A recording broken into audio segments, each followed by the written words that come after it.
The undead are beings that never truly die, and for them, creatures like immortals who escape the life and death cycle, taking over a small dimension wouldn't be much of a challenge. Conquering the place known as Planet Earth was just a matter of time, or at least, that's what they thought. The big skeleton points, demanding to know how that could be possible. He was just an ordinary human, so how? How was he still alive? The protagonist steps out from the flames and says he'll explain. It's probably because he's tougher than they are, and with that, bam, he slams a punch right into the skeleton's chest. But before we get to that, let's rewind to 2 years earlier. Someone inside a room says they can't take it anymore. She says she let him stay for a while because he said he was going to look for a job, but instead he spends all day playing video games and drinking. If he was going to live like that, then he might as well go back to his parents' house. Our flushed-faced protagonist tries to explain that going back to his parents at his age isn't an option. But the girl says it's even worse that he's relying on his younger sister. He walks into the room without saying anything while she keeps going, saying he should at least use that little allowance he gets to go job hunting and stop being a burden. The guy just shuts the door, takes a deep breath as he listens to her going off. He flops onto the bed and tells himself Kang Hyun is pathetic. Why was he living like this? The only thing he'd managed to do since coming to Seoul was land a one-week gig at a big company. Then he got fired. At this point, even a part-time job moving boxes would be something, just to earn a bit of money. He notices the computer's still on and mumbles that life would be way easier if it worked like a video game. At least in games he was good, and it'd be easy to get a decent job. He'd get to choose between being a warrior, a swordsman, and in the middle of all that daydreaming, he dozes off. Out of nowhere, a bunch of system windows pop up. A connection to a dimension called Haken is detected. While our boy is still snoozing, the message says the connection has been temporarily denied and that the tutorial will begin on Earth. Kang opens his eyes, and when he looks around, he finds himself floating in some kind of void. And right in front of his eyes are those little words just hanging in the air. The message says that full connection to the Haken dimension will take 4 years and 364 days. Then it welcomes Kang Hyun to the tutorial. There would be a total of 8 stages. And this was just the first. Dying there wouldn't affect reality, but at the same time, if he gave up or failed, there'd be no second chances. And whoever finished the tutorial would get an awakening and a bonus reward. You could call the FBI on this guy seriously. The first thing he imagines is some level 98 loli calling him to connect. And the idiot actually blushes, realizing his gaming addiction is really starting to mess with his brain. Only in that moment he kind of wakes up to reality, which, well, isn't really reality, right? Because now he's convinced this is a dream. Poor guy has no idea that none of this is a dream, or actually is it? Now I'm confused too. Anyway, he starts getting transported to stage 1, and the system wishes him good luck, hoping he can save Earth. He's standing there,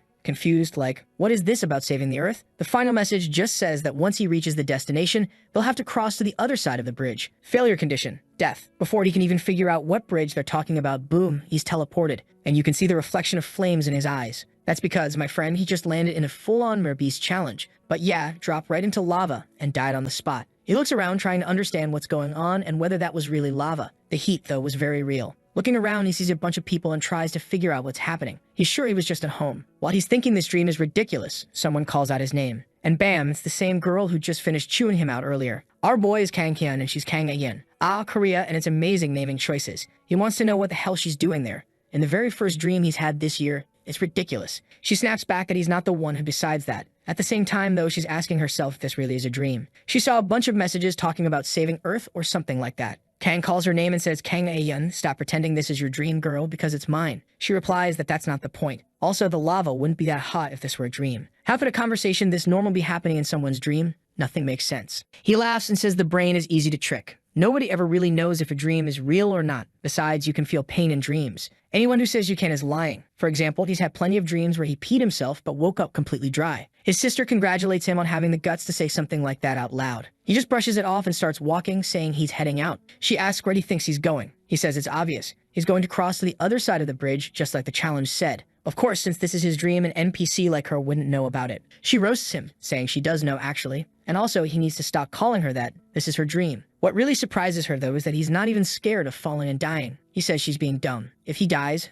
he'll just wake up. But right in the middle of the sentence, a body flies between them. When he looks down, oh boy, the guy falls, starts melting, writhing in pain, and both of them are shaking just watching it. The smell of burning flesh hits them, and she asks what he was saying again. Now they're both trembling. He says that scream sounded really realistic, but he's not scared. Not at all. His sister sighs and says he really is an idiot. He better crouch down and crawl. It's way safer that way. He's standing there pretending not to be scared, but a few minutes later, everyone else is moving forward and the two of them are crawling right along. On the way, she asks what he thinks is going on. Do you have any idea? He says he's sure it's just a super realistic nightmare, to which she tells him to wake up and get real. There's no way a dream or nightmare could feel this real. Something was happening that they couldn't even begin to understand. And maybe, if they died here, they really would die in real life. Kang laughs and says, girl, I'm trying not to think about it, but you keep talking and now I'm scared out of my mind. She sees right through him. The bastard was just pretending to be calm. He's totally useless. He collapses face first and asks if they can stop for a second so he can rest. Not because he's shaking and afraid of dying. No, of course not. It's just that he's tired, that's all. She asks if he plans to just lie there like an idiot,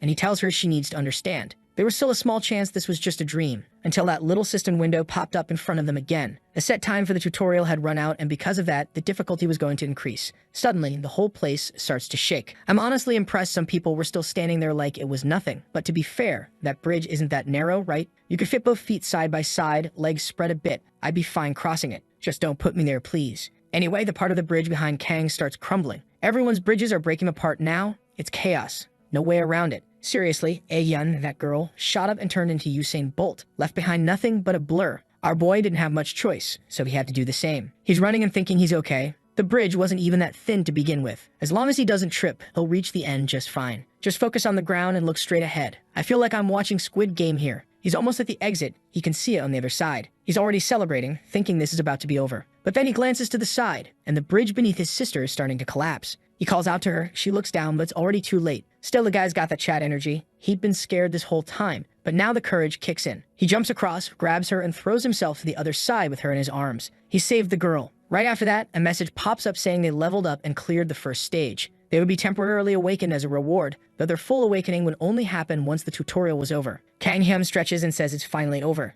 He could barely move from the fear. Meanwhile, his sister is more interested in this whole awakening tutorial. What even is all this thing? He tells her she should be thanking the guy who saved her, honestly. But she ignores that, distracted by a status window popping up. Kang says a status window is the #1 thing anyone would want to receive on their birthday. Gamer instincts stronger than fear. He jumps right up to check it out. I can already see there's a resurrection trait or something, but no abilities, no skills, and the stats don't look very high either. And before we get to see the rest, boom, he wakes up in the same old bedroom. Looks like it's the next day, and now he's convinced it was all a dream. But of course, the internet is blowing up with talk about this strange dream. Some people saying it was the weirdest lucid dream they've ever had. Others talking about how real the sensation of dying felt. Naturally, with so many people sharing the same story, everyone's weirded out. Humans being humans, though, they're already having fun with it. Throwing out hashtags, launching meme coins, and honestly, that's probably exactly what would happen if something like this were real. What they're forgetting is that the full connection is still 5 years away. Back with our guy, he opens the door and immediately starts arguing with his sister. They're both talking over each other, going on about the status window, the challenge, who died, who didn't. She yells at him to shut up, he tells her the same. They both end up exhausted and quiet, then wonder if maybe he should just eat first. Meanwhile, social media is in a frenzy. End of the world,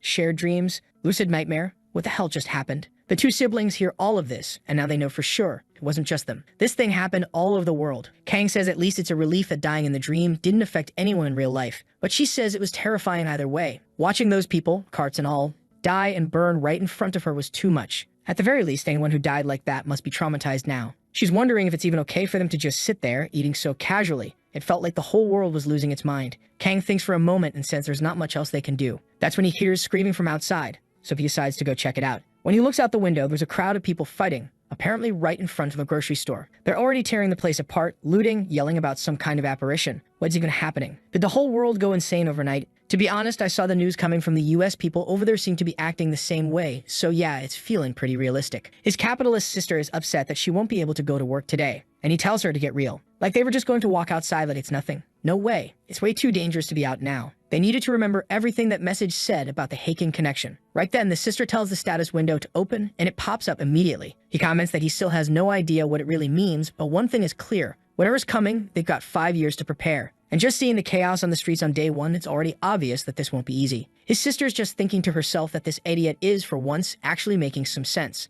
After all the madness in the morning, things seem to calm down. People go back to their normal routines and South Korea starts settling down again. And with that, the first day ends. But the moment he closes his eyes, the system window pops up again, welcoming him back to the tutorial. It asks if he wants to learn how everything works, but he says no. He just wants to see his status screen. The guy came nerfed, my god, Kang Hyun. 8 in strength, 9 in agility, and 1 bonus ability. He's trying to figure out if that's good or bad, but honestly, you need comparisons to know that kind of thing. What catches his eye, though, is that he has a magic power stat. And on top of that, he sees a very interesting word, innate ability, resurrection. Now I'm confused. So that resurrection skill isn't part of the tutorial, it's actually his. The ability allows him to come back to life 24 hours after dying, and it stays active until the world exits the current crisis. Ah, now it makes sense. It's like a Minecraft spawn point. He revives at the last bed, or rather, the last place he slept, unless he picks a new spot. The penalty is that he loses 1 level each time he dies, and his stats drop by 50% for 24 hours. This bastard's already hyped, celebrating. He's sure he won't be some useless side character with a power like that. The moment the system asks if he wants to move on to stage 2, he says yes. He needs to find out right away if his stats are actually low or high. The story says he was really celebrating that resurrection ability, but he had no idea what was coming next.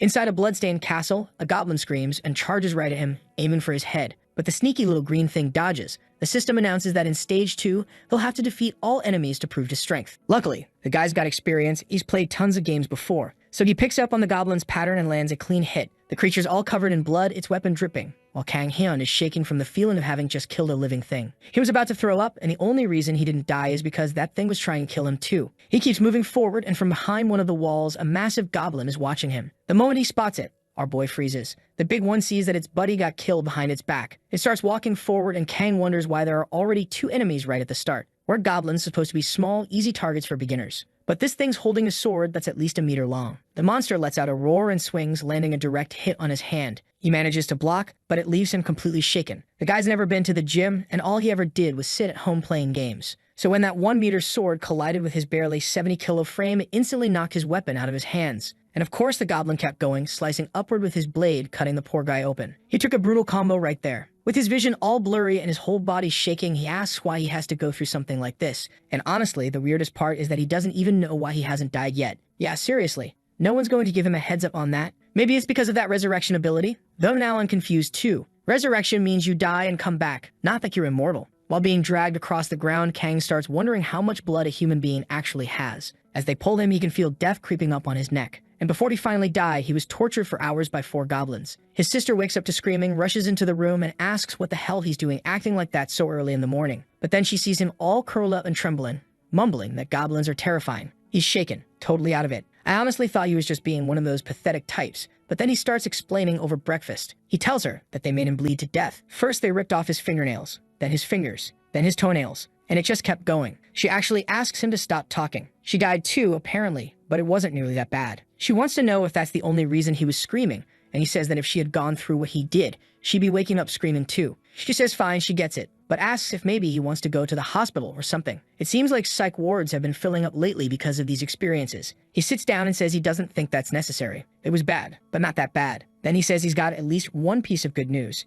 Apparently, once you die, a tutorial ends. The guy goes, phew, finally I can lie down and have a perfect, peaceful night's sleep. Except, yeah, no. The system greets him again with a welcome message to the tutorial. Poor guy just lets out a scream, asking what the hell is going on. Still completely traumatized, he sits in the back of a cave for hours, hoping maybe he'll wake up or something. But nope, nothing happens. Eventually, he gets up, realizing he's got no choice but to move forward. Last time he grabbed a mace, thought it'd be simple and strong. But now that he's terrified of getting close to goblins, a bow or crossbow sounds like a much better plan. Like every Korean guy, he had some experience from military service. So he figured, yeah, this should work. But this guy really thought he'd grab an M4 or something. Aim fired, grazed the goblin. The little monster turns and gives him a death glare. Luckily, the guy had brought 2 weapons. Cheating a little, huh? He also took a spear, charged him with all his courage, and bam, drove it right into the first goblin's chest. He's already celebrating, saying he got one of the bastards. He turns to defend against the second one. But guess what? This isn't a video game. The spear was still lodged in the other goblin, and he couldn't pull it out. And in that moment, the second big one came in and sliced him right open. Well, at least this time he woke up in his room right. Hopefully, he didn't spend the whole night suffering. That's exactly what he celebrates. Yeah, he's sweating and completely wrecked.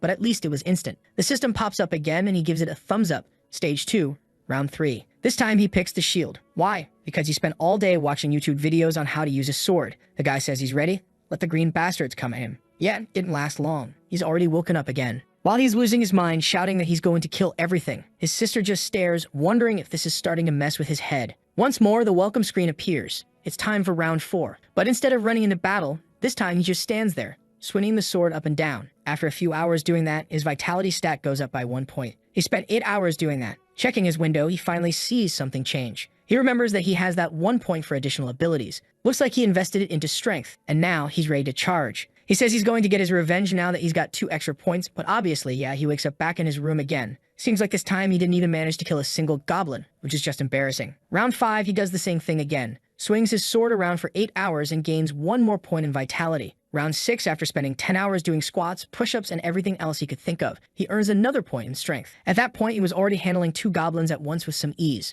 The problem? He was still lacking the fundamental skills. Even if he could survive the first couple, it wasn't nearly enough to deal with the rest. In round 7, he made a decision. He'd just train with the sword non-stop. He kept slashing and slashing and slashing. As usual, after a few hours, he got one more vitality point. He collapsed on the ground, exhausted, and a window popped up. His swordsmanship skill had finally leveled up from the worst possible rank to rank F. The system explained that the skill now helped him adjust his posture and distribute force more effectively. Sure, it was still as bad as a drunk neighbor flailing a sword, but hey, it was better than nothing. He should have been celebrating, saying now he could finally get revenge on those bastards. With bloodshot eyes, he says, today they all die. There were 5 goblins total in the second tutorial, 2 guarding the front of the castle and 3 in the back. Those first 2, he fought them so many times they were practically training dummies by now. He takes out the first one with a crossbow bolt and finishes the second with his sword. The real problem was the forest ones. He manages to take down 2 of them using strategy, but that last one was a serious challenge. The goblin's axe clashes with his sword. Now they're in a proper duel. The monster goes in for another strike. He blocks with his shield, and that's when he starts noticing something. He can see the attacks now. His body's reacting before his eyes can fully register the moves. He feels a lightness in his arm. Swordsmanship rank F kicks in, and he nearly lands a stab in the goblin's chest, but only manages to scratch its cheek. The real problem?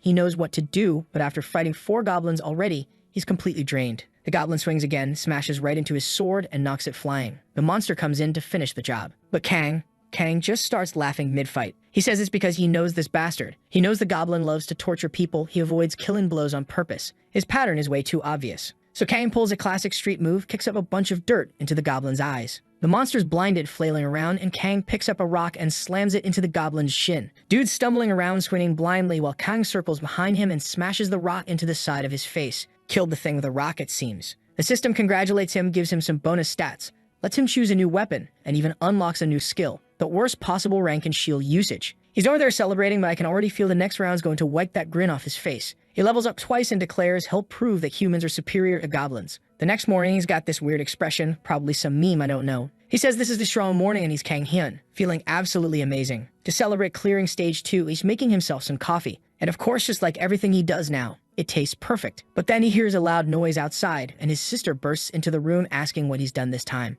Right then, the system pops up saying the world tutorial has ended. From now on, he can freely use the system outside of the tutorial and dungeons will begin appearing. He rushes to the front of the house and looks out, and right there in the middle of the street, a dungeon gate has appeared. He and his sister immediately understand what it is, while the rest of the people are just standing around confused, staring at it. But only awakened ones can enter those gates. They start appearing all over the world, and guess what? If they weren't cleared in time, the gates would collapse. Meanwhile, the connection to that Haken place was still sitting at 4 years and 357 days. Now I'm getting kind of confused. I thought the tutorial had 8 stages. So what's going on here? Well, obviously, once those gates activated, the world went into even worse chaos than it did on the first day. As usual, the siblings kept it safe and decided to stay calm at home, digging for information. Kang found out that apparently the tutorial wasn't completely over. Anyone who recently had a birthday, specifically those who just turned 16, was now eligible to join. His sister says people are talking nonstop about the dungeons. There's talk that whoever received talents is now expected to go into those portals and clear them. Our guy, though, is excited. Now he can finally have the full status window in the real world. He tells it to open, but the system responds that the tutorial is still ongoing, so that's not possible yet. He finds it kind of odd,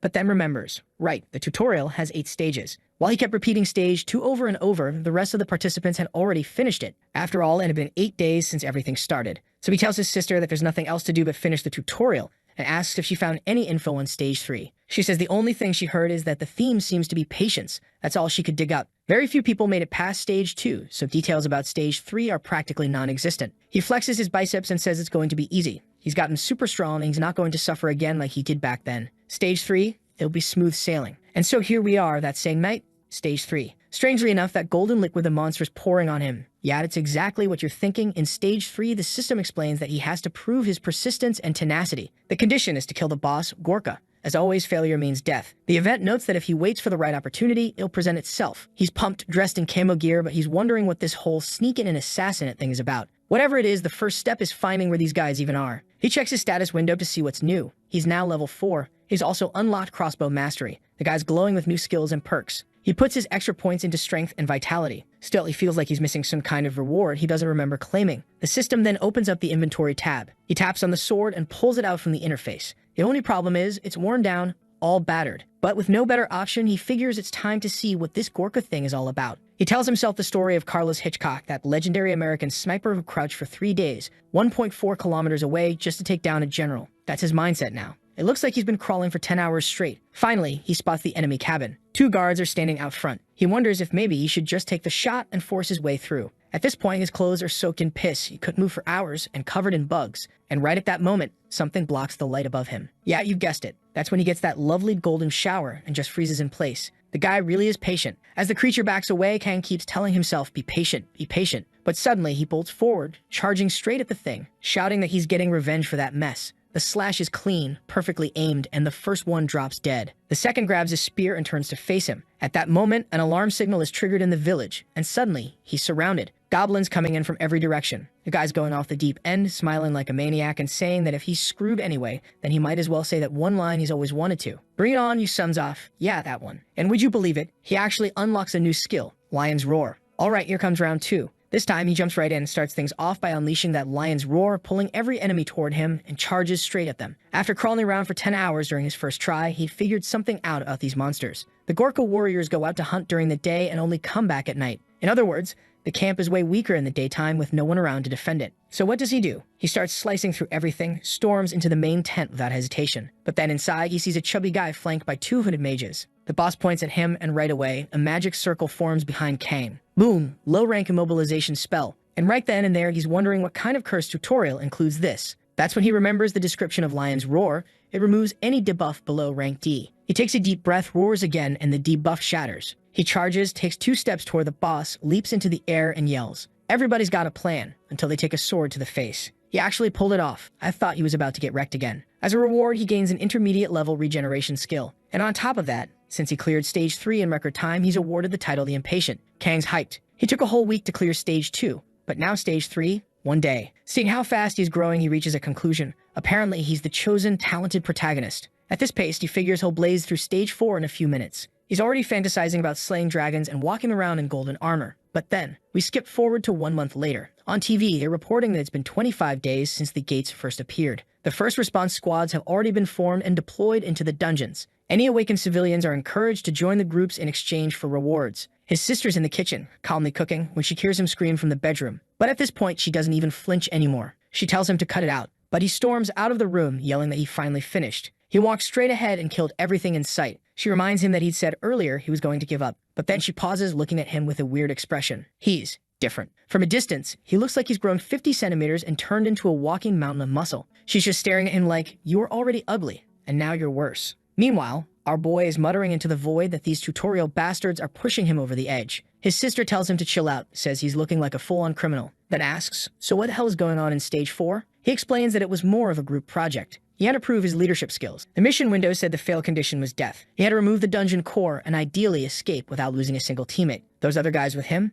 Apparently, they were all NPCs assigned to the quest. At first, Kang just stood back, watching. The group was arguing about whether they should retreat, and things started getting heated. But he managed to calm everyone down and convince them to move forward together. And at the start, that looked like he could carry the whole team. He used Lion's Roar to boost morale, and with his healing and regeneration abilities, staying alive was easy. His sister asks, okay, then why did it take a whole month? He says it all started that same night, and while he was sleeping, those bastards tried to kill him. Dude didn't even finish chewing his food before he was shouting about it again. Even when he sent them on night patrols, it'd come back, set up ambushes, and somehow managed to kill him anyway. It seemed like every attempt ended the same way, and in that nightmare of a stage, he had to come up with a brilliant strategy to finally win. His sister asks what it was, and he slams his hand on the table and says it was simple. Beat the crap out of all those bastards before starting the dungeon clear. Things got intense in the final part of the stage. He showed up, and as always, the group was deep in another pointless debate. Advance, retreat, who knows what. That's when Kang took a breath, unleashed Lion's Roar, and yelled at everyone to shut up. Some girl asked him why he was doing that, and without saying a word, he pointed his sword forward and announced that from now on, everyone was going to follow his orders.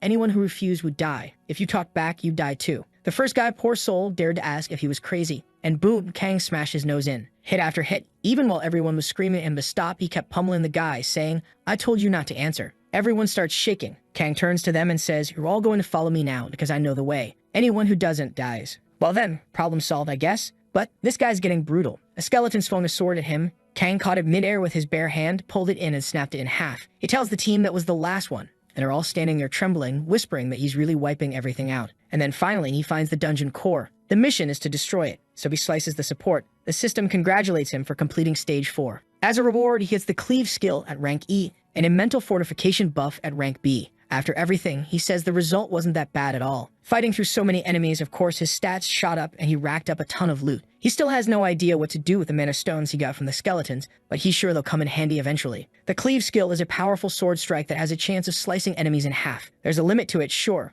but it also ignores part of their defense. And that mental fortification thing. Turns out it's not a skill, it's from a ring he found. As long as it's equipped, no mental type skill of rank A or lower can affect him. He knew the training had been amazing, but his favorite reward by far? The guy's now doing 300 push-ups straight, completely shredded. Seriously, look at the guy's physique. And he's already figured it out. Standard workouts like this won't cut it anymore. Maybe it's time to actually hit the gym or something. Right then, his phone buzzes. He checks it, and it's a government alert. A dungeon has appeared in a certain area, and all citizens are to stay indoors and lock their doors for safety. At first, he thinks, so another dungeon showed up. But no, this one exploded. Something went wrong, and now goblins are loose in the city, killing everyone. Looks like they either forgot to clear the dungeon or didn't manage to in time. And just like the warning said, the gate opened, and now the monsters are pouring out. And worse, it's not some far-off district. It's right in front of his house. Even worse than that, his sister had gone out to work while he was in the middle of doing crunches. He bolts out searching for a weapon, because since he hasn't finished the tutorial yet, he can't access his inventory in the real world. So yeah, he grabs a kitchen knife. That's all he's got. 1 second later, he's out running through the street, yelling, calling the bastards out. He tries to activate Lion's Roar, but nothing happens.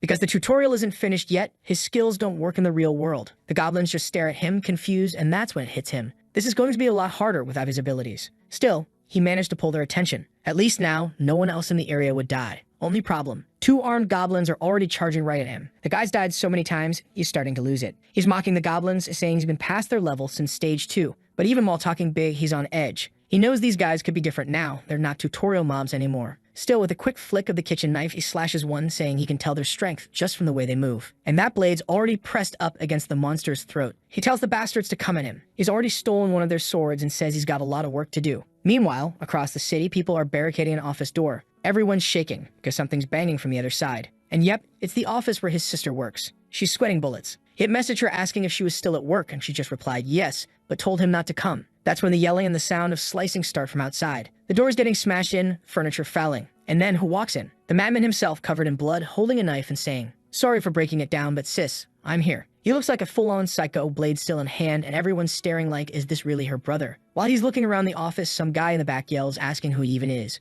Why the hell did he break their barricade? Their only protection? Kang apologizes casually and tells them not to worry. The monsters are already dead. They're all frozen in fear, but he tells them each to grab a weapon. Even if they fail the first stage, any normal person should be able to take on a single goblin. His sister asks where he's going, and he says, obviously, he saw more goblins on the way, and he's heading there now. Even if there's only a few left, he wants to make sure everyone sleeps peacefully tonight. Cut to the next scene, she's pouring water over his arm, and the guy's still growing. Seriously, what's going on? He's gonna hit 5 meters at this rate. She's mad now, telling him to quit playing the tough guy and demands to know why he's running around picking fights. He explains that he didn't want to get beat up, but normally he has a regeneration skill that helps him recover. Problem is, since he's outside the tutorial, it doesn't work here. So yeah, it's not going great. People have already put the barricade back up, and she tells him to be more careful. If he can't use his skills, that means no resurrection either. Clearly, he's not okay in the head. He just shrugs and says it was still pretty cool. She replies, yeah, and that's why you deserve that beating. But even though she thinks that, seems like someone else had a different opinion. Her boss wants to meet him. Now the guy's all red in the face.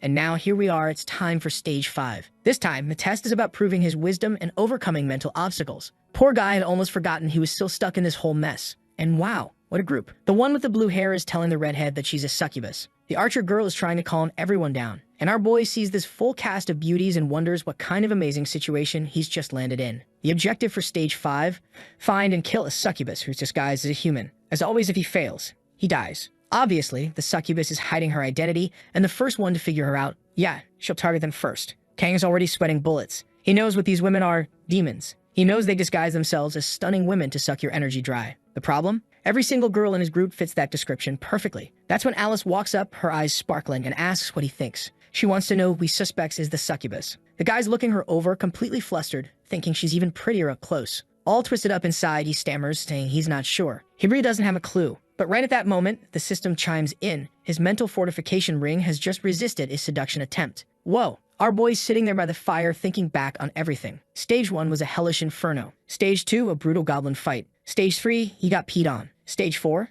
an entire month of pain. He's been through it all, suffering like a dog just to survive. But for the first time, he genuinely believes he might have an easy win. He quickly covers his mouth, realizing he was smiling like an idiot. If she realizes he's caught on, she'll probably kill him in his sleep. And at the same time, he knows succubi are no joke. Any demon who can disguise herself as a human and seduce like that, she's got to be powerful. And if the other guys are already under her spell, he's the only one left who can act. He thinks maybe it'd be smart to talk to the other girls. But nah, just for tonight, he decides to sleep. Naturally, he wakes up again in his sister's office. He jumps up yelling. People tell him to calm down. The military's on its way. But our boy is furious. He's sure that damn succubus realized he wasn't under her charm and killed him while he slept. Suddenly, he pauses. Wait, what's this about the military arriving? And yep, there they are. Troops roll in, guns blazing, and they mow the goblins down. Finally, real bullets are working on these green bastards. Kang's at the window, watching while everyone celebrates, thinking it's over. But then, he feels something strange. What's this feeling? He wonders. It's like something dangerous is getting closer. Like, he doesn't even finish the thought.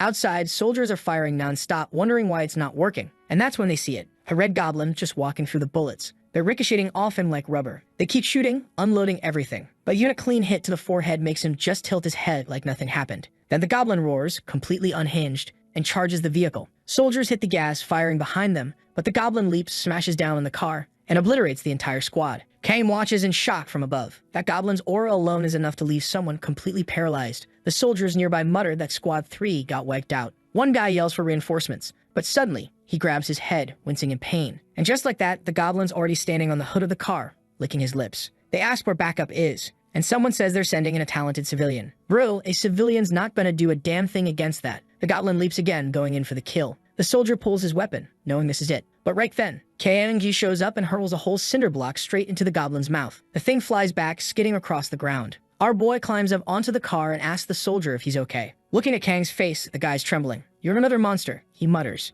Kang says, "Easy there. I'm the reinforcement. Lower that weapon." The soldier, still shaken, tries to understand why Kang looks so damn threatening, then apologizes and thanks him for the help. But Kang just replies, "Get ready, because that thing's getting back up." And the reason Kang jumped into this mess, the goblin looked up the office, and Kang knew after it was done down here, it was heading straight for his sister. So he asks, "Did you guys bring any tear gas? Anything chemical?" The soldier nods. "Good," Kang says. "Use it. Use all of it. Don't worry. I've got a way to deal with this thing." He starts walking toward the goblin and tells them to open fire. His sister is watching from above, terrified. Meanwhile, Kang walks right up to the monster and says with a grin, "Well, look at you, not bad." The soldiers at that point grab the tear gas grenades and toss them right under the creature's feet. At least that was having an effect. The monster starts lashing out in every direction, panicking, and our boy quickly realizes it's moving just like those hobgoblins he fought before. He might be suffering too, sure, but he's way more used to pain than any creature could ever be. His first strike knocks the weapon out of the monster's hands, and now all it can do is take a beating. The problem is, Kang's arms are shaking like crazy, almost like he's about to cry, wondering why the hell this thing's so damn tough. The soldier from earlier is watching from a distance, clearly stunned by the kid's talent,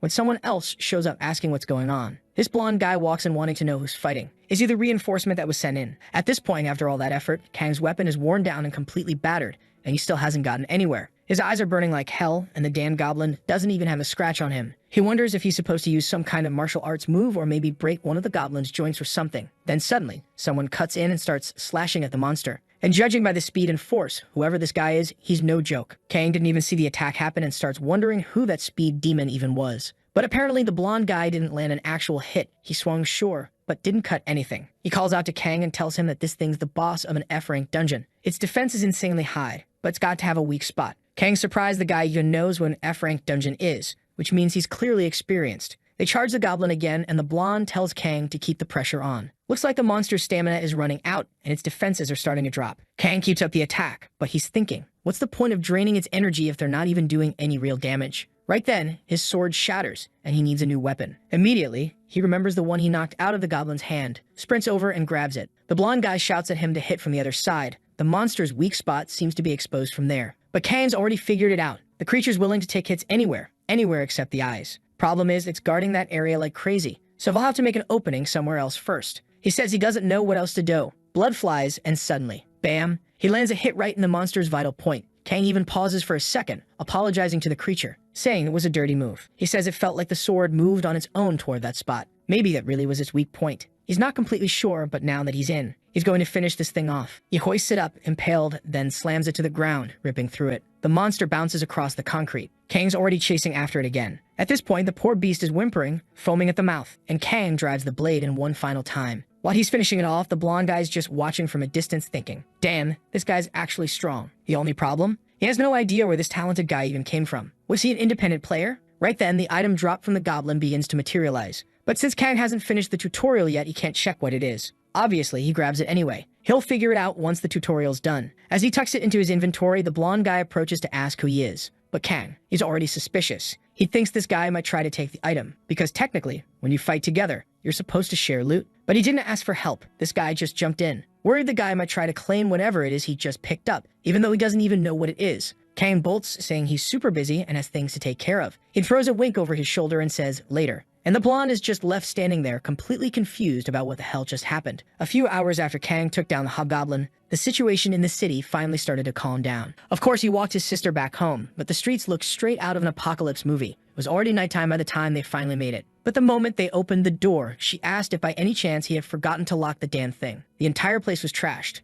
She looked around and said he really had matured one bit. The two of them stepped in casually, slipping off their sandals, not even thinking about the possibility that whatever broke in could still be inside. But hey, there's an upside to having an older sister. She already had food waiting for him, so he's just there stuffing his face. She's on her phone, glancing at the screen, and tells Kang this whole thing is insane. Tells him to take a look, and there it is. The video of him taking out that goblin. Kang grabs the phone in shock. That's me. Who the hell recorded this and posted it without asking? The comments are a mix. Some people are saying it's awesome. The haters are calling it too easy, saying it was just a low-level goblin from the second stage. Still, the boy was clearly born to be an influencer. Just a few likes were enough to have him feeling real proud of himself. His sister takes one look at him and says his face already gave it away. He tells the damn woman to stop talking about how ridiculously handsome he is. But then he sees the comments again. And yeah, a lot of people are saying his face looks more like a villain's. Later that night, he calls out to his sister, saying he needs her help. She asks what it is, and he tells her to turn off the lights. She's confused, but since he saved her life today, she says fine, but warns him he better not wake up screaming like a lunatic again. He gives a thumbs up and says to relax.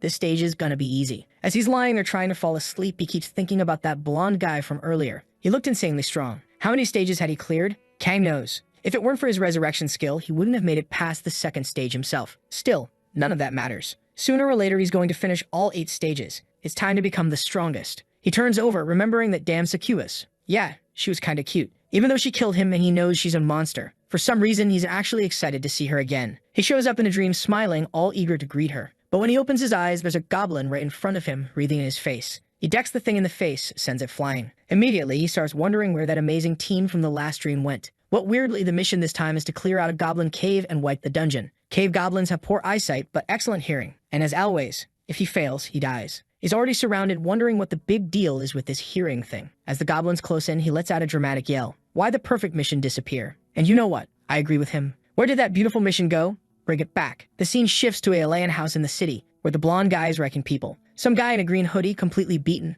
wants to know how someone who hasn't even entered the tutorial yet is stronger than someone with actual talent. The blonde steps on him and tells him to shut it. Stats don't change anything just because you've got a few extra points. Thinking back to Kang's fight, he starts licking his lips, saying something interesting has shown up. And seriously, artist, why don't you ever draw this stuff with a girl instead, huh? Why you got it then? Stage 5, round 3. Looks like our boy died again. Now the mission is to kill a doppelganger. A monster that eats humans, steals their form, and hides among them. Honestly, the succubus stuff was way more fun than this nightmare. At the same time, it's kind of like a mafia game. All about figuring out who's who, watching for lies. The key stat this time is wisdom, but Kang's already picked up some skills when it comes to group dynamics. He takes a deep breath and yells for everyone to look at him. The guys all turn to look at him in silence. He coughs and says, the first one who moves is the culprit, and they're dead. That's when our boy realizes he forgot something important. In mafia games, the one who talks too much is usually the first to die. And judging by the situation, he already died and didn't even notice. At this point, it just feels like he keeps waking up and falling asleep. I'm not even seeing the game anymore. And apparently, during stage 5, he got stuck there for over a month and a half. Some dude with glasses asks Ayan what she thinks.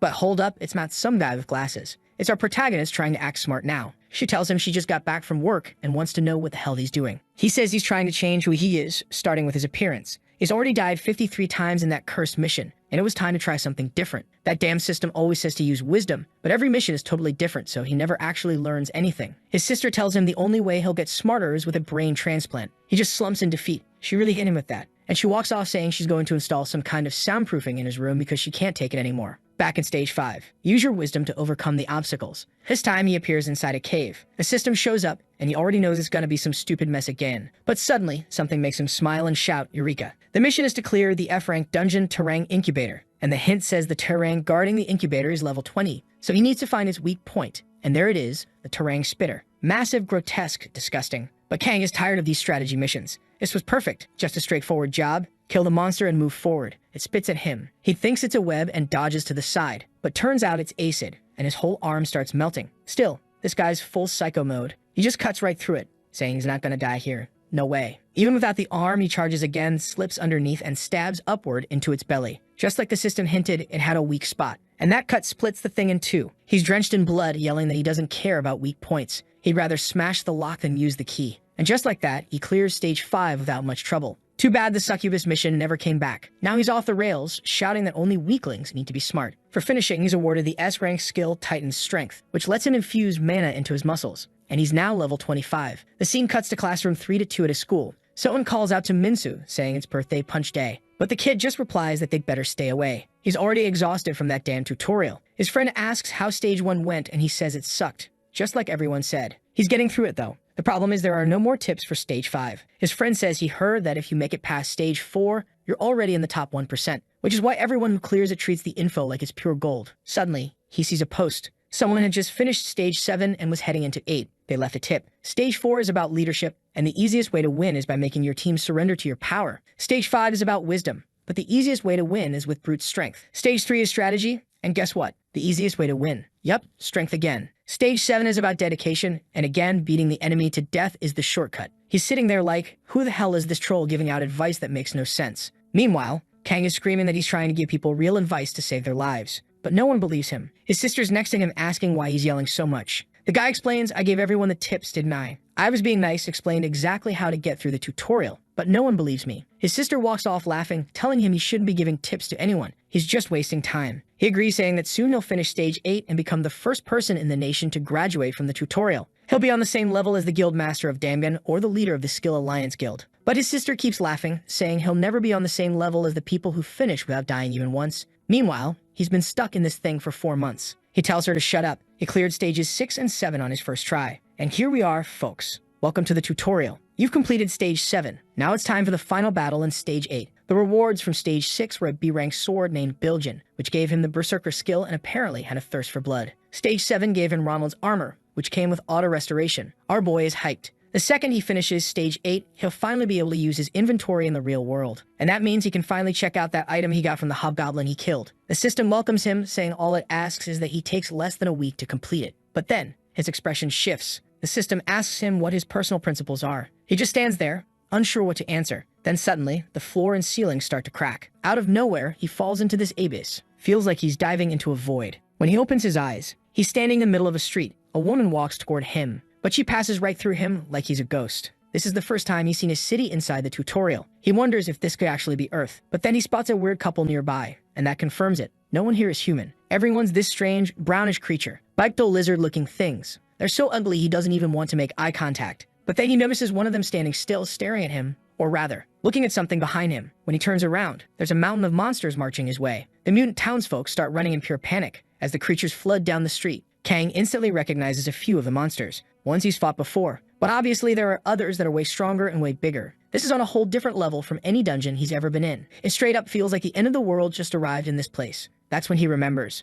The system said the connection with Haken would happen in 4 years and 280 days. He starts thinking, maybe this is what's going to happen on Earth when that time comes. Suddenly, his body is swallowed in shadow. He looks back and sees a massive titan with a cosmic head towering above him. The monster reaches out its hand, and as it comes down to crush him, Kang doesn't even dodge. He just stands there and gets disintegrated. Then he's floating in an empty void. A voice asks him, so how did it feel? In front of him, a vague, invisible presence appears. He asks if it's some kind of god. The figure replies, no, not quite. I'm what you call the administrator of this dimension. This stage was actually a personal interview with him. Kang was free to ask anything he wanted, and likewise, the administrator would be asking him a few things too. Kang immediately asks, that vision I saw, is that really going to happen on Earth in 5 years? The administrator replies, that depends entirely on what humanity chooses to do from this point on. Kang says he doesn't understand. If you're such a powerful entity, why don't you just stop it all? The administrator answers, I'm not a guardian. I simply maintain the balance of things. The best I can do is assign missions, create the tutorial, things like that. But now it was the administrator's turn to ask a question. He wanted to know, what has Kang Hyun been living for up to this point? And what principles does he live by? Kang says that's kind of a weird question. It's way too deep. Why would he want to know something like that? The guy responds that watching humans made him curious.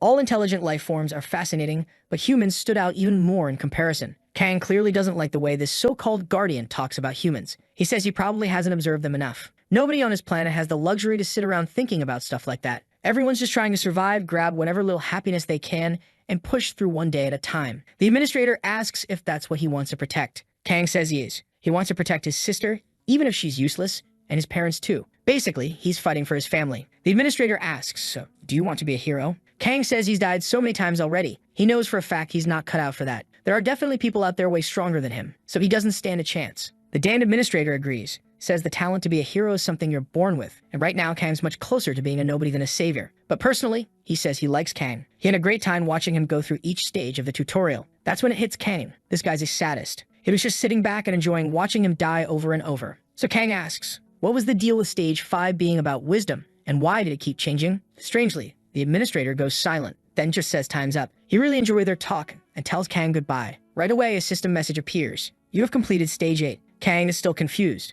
but the administrator reminds him, this was a tutorial. The real challenges are only just beginning, and they'll be way worse than anything he's faced so far. Whether Kang likes it or not, the administrator believes he has what it takes to become the hero who will save Earth. Our boy starts yelling, swearing that something fishy definitely happened in stage 5. But the entity just congratulates him for clearing everything, and then vanishes. The system then announces, you are the 62nd person to complete the tutorial. Title acquired, tutorial graduate. I knew it was him screwing me over in stage 5. That's what our guy says as he wakes up full of rage. But this time, they'd shoved something in his mouth. Turns out it was a dirty sock, and he asks if that messed up sister of his was the one who did it. Of course she was. So you wouldn't keep screaming, you damn idiot. Just looking at your face, I can already tell you failed the test again, is what the damn girl says. But look at this bastard's face. He instantly throws his hand to the side and calls up his status window. His sister better take a good look, because now he's officially a graduate man. The real deal just showed up. The damn girl just stood up and said how convenient. Now it's time for him to get out of the house and start making some money. She could have at least congratulated our boy, right? Now he understands why she doesn't have a boyfriend. That's what he says,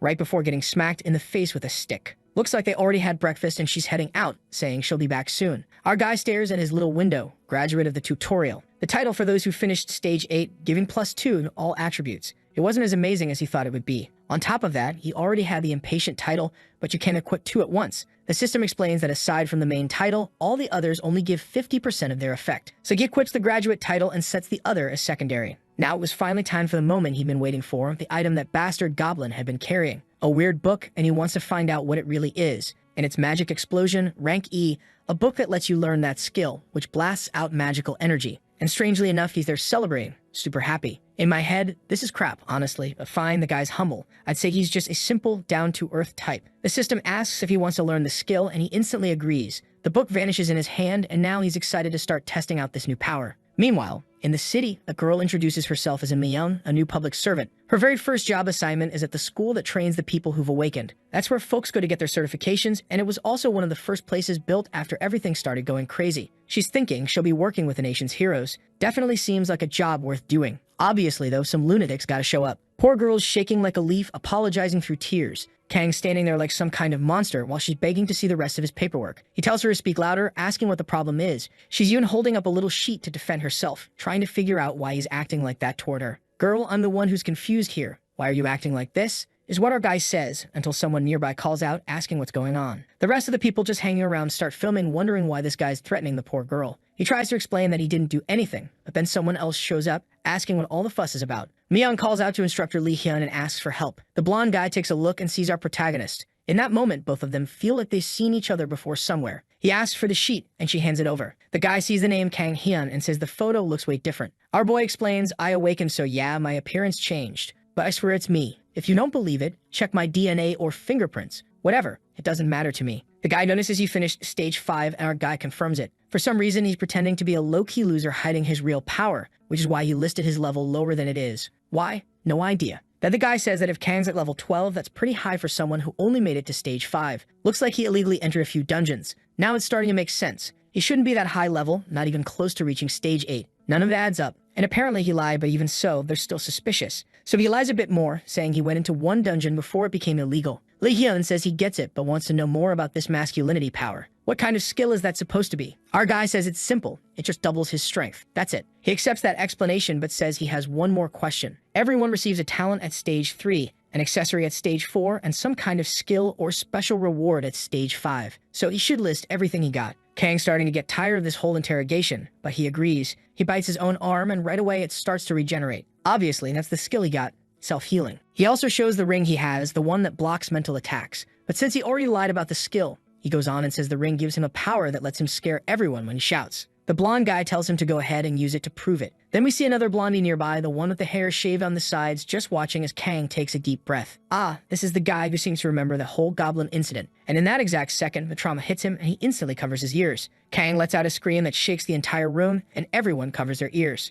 Kang asks if he needs to prove anything else, and the guy says there's no way he can doubt him after that. Good lord, just look at this dude's face. Artist, you need to chill. I swear I'm gonna find out your name and end you. Our guy's sitting there all in his feelings, saying he got rejected at first because of his ID. But after that roar, he was accepted right away. Even so, now that he's in the classroom, he's sitting there by himself, and it looks like no one wants to get anywhere near him. The crazy guy who yelled at the receptionist and then screamed at someone else. That's what people are calling him now. Our boy notices that the vibes around him are getting kind of weird, especially with that strange blonde dude eyeing him the whole time. Kang Hyun walks into the room, introduces himself, and says he's more or less in charge of that whole section. Says it's a pleasure to meet everyone, and the crowd gives a polite round of applause. For the next 10 days, they'd be studying theory and doing hands-on practice in the afternoons. All meals and lodging would be provided there. Anyone who didn't cause trouble would earn their certification with no problem. Finally, he asks everyone to pay close attention. It's been about half a year since the world changed. Even after 6 months, new information about dungeons and monsters keeps coming in all the time. Tactics, strategies, and goals are constantly evolving. What he's trying to say is that everything they're learning could change at any moment. Nothing is guaranteed. Our guy's thinking this place is just straight up depressing. The instructor continues, saying there might be some outdated or flat-out incorrect info. That's why he's only going to teach what's necessary for survival.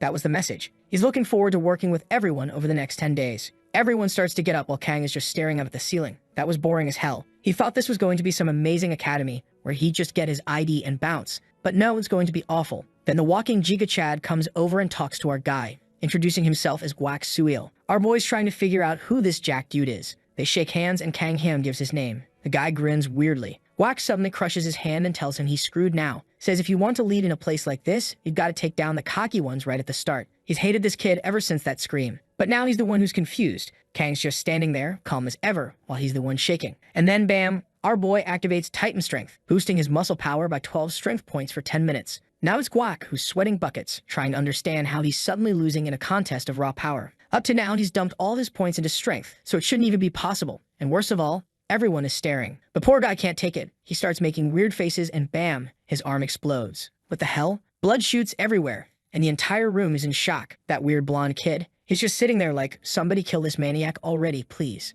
A while later, the guy gets taken away by ambulance. Kang says, you people are all misunderstanding everything. That musclehead came up to me out of nowhere and wanted a handshake. Then suddenly, his arm starts swelling and blows up. That's it. Lee Kim obviously doesn't buy that for a second. But our guy insists he's telling the truth. He only survived because of that strength-boosting skill that multiplies his power by 1.5. Otherwise, he would have gotten hurt too. That's when Lee Hyun notices something odd and asks if his ability wasn't called masculine strength. Our guy says it is. But the blonde reminds him that earlier he claimed the ability doubled his strength, and now he's saying it's 1.5. Our boy's all awkward, saying he got it wrong because he's bad with numbers. But yeah, it's either 1.5 or 2. One of those. The blonde just thinks this kid's going to be a real headache. He says he gets it and tells Kang to go back to class. Back inside, Kang's finally thinking he can relax when someone suddenly sits next to him. Of course, it's that damn blonde again asking if he can sit close. Kang tells him to do whatever he wants, but in his head, he's wondering why he keeps attracting muscle freaks and now delinquents too. Out of nowhere, the guy grabs his hand and introduces himself as Yusung. He had just turned 18 and was there after completing the tutorial, and now he's already asking how Kang pulled that stunt off. When Kang asks what he's talking about, the crazy dude already blurts out that he wants to know how he made that guy's arm explode like that.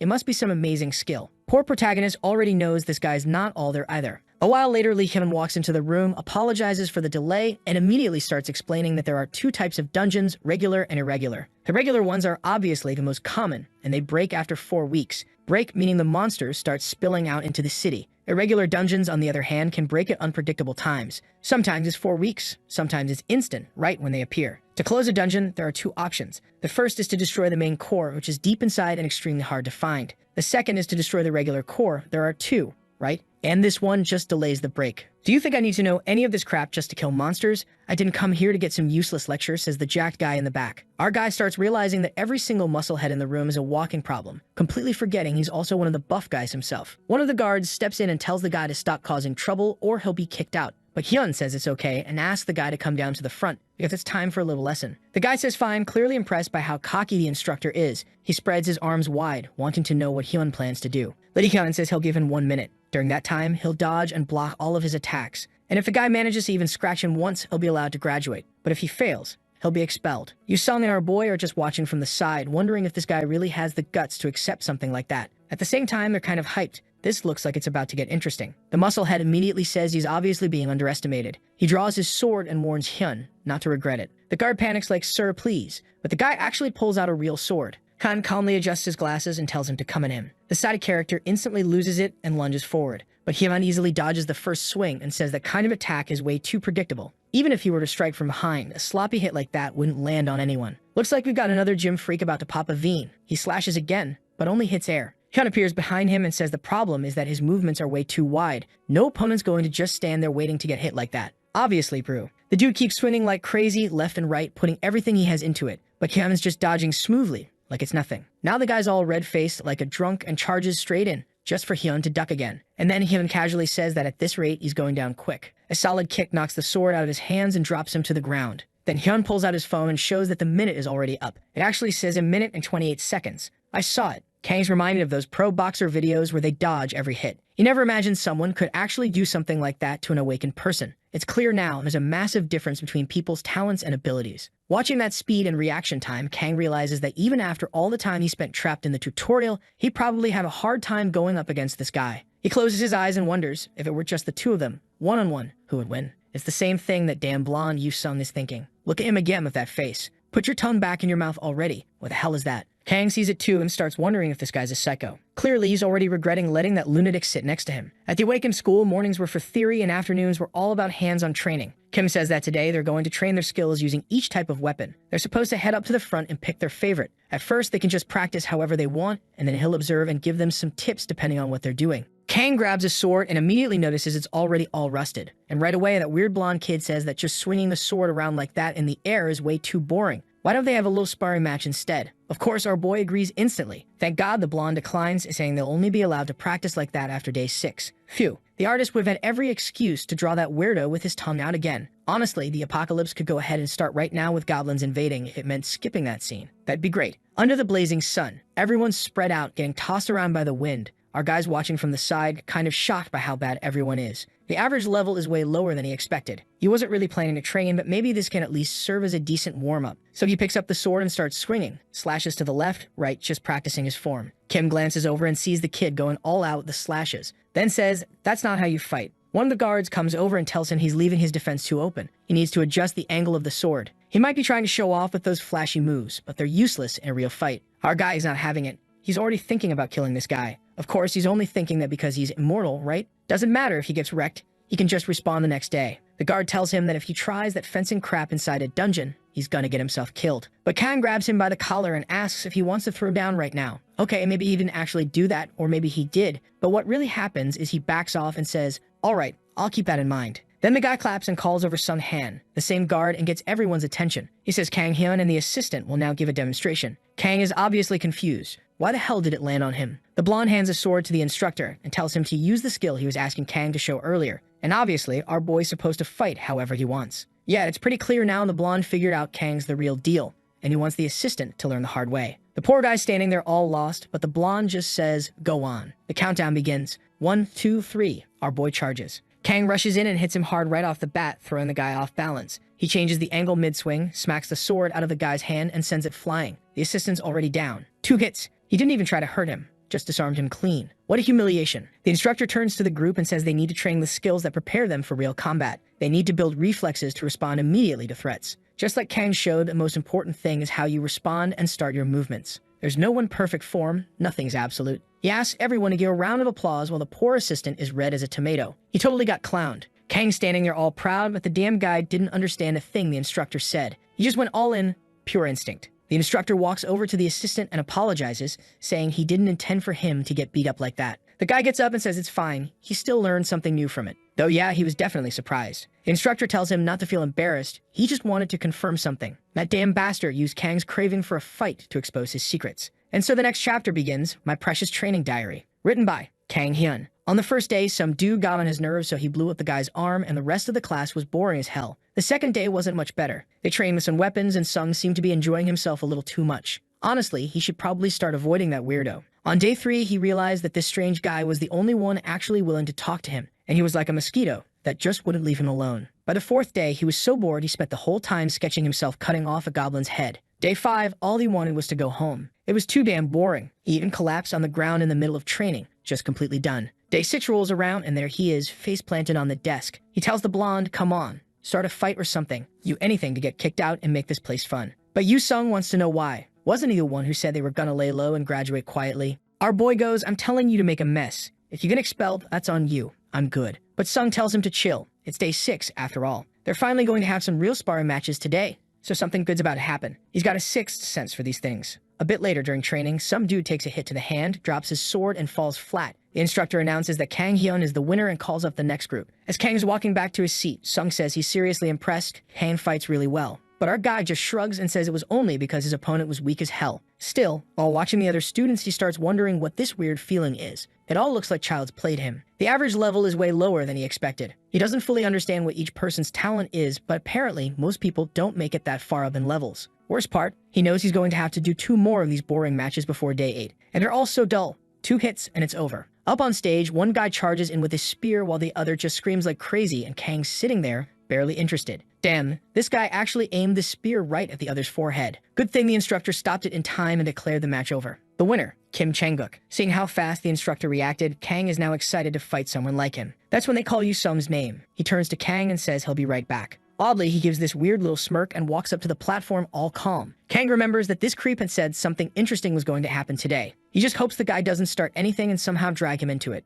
At least the instructor is right there, so technically nothing should happen. But then, oh boy, the girl steps up, and instead of using a weapon, she pulls out some kind of magical staff. Sure, it has its pros and cons, but in a small space like that, it doesn't seem like the best choice. The instructor asks, didn't your weapon used to be a sword? Why are you using a spiked mace now? Yu Sung just replies, is there a rule saying I can't switch? The instructor says it's fine. Jesus. Kang's starting to get nervous this guy might actually crack her skull open while she's distracted. The instructor begins the countdown. 1, 2, 3. The girl summons some little crystal shards and launches them his way. His mace starts glowing purple, and just like that, he shatters the attack without a problem. He's smiling that creepy smile of his, while Kang watches in awe. It's the first time he's seen real magic in action. Apparently, you could learn that back in the tutorial. Weird though, he never saw anything like that during the martial training. Was the girl hiding her abilities all this time? She's clearly struggling, gripping the staff tightly and triggering something, but the whole thing goes soft and wobbly. Really strange. At the very least, it's unique. She fires off another big crystal attack, but Yu Sung glances off to the side, watching the instructor. He raises the mace like he's going to block, but instead, he steps to the side and launches himself straight at her. Kang actually looks shocked by what he's seeing. I thought he was about to smash her in the face with that thing, but turns out he used his mace to deflect her attack and redirect it toward the instructor.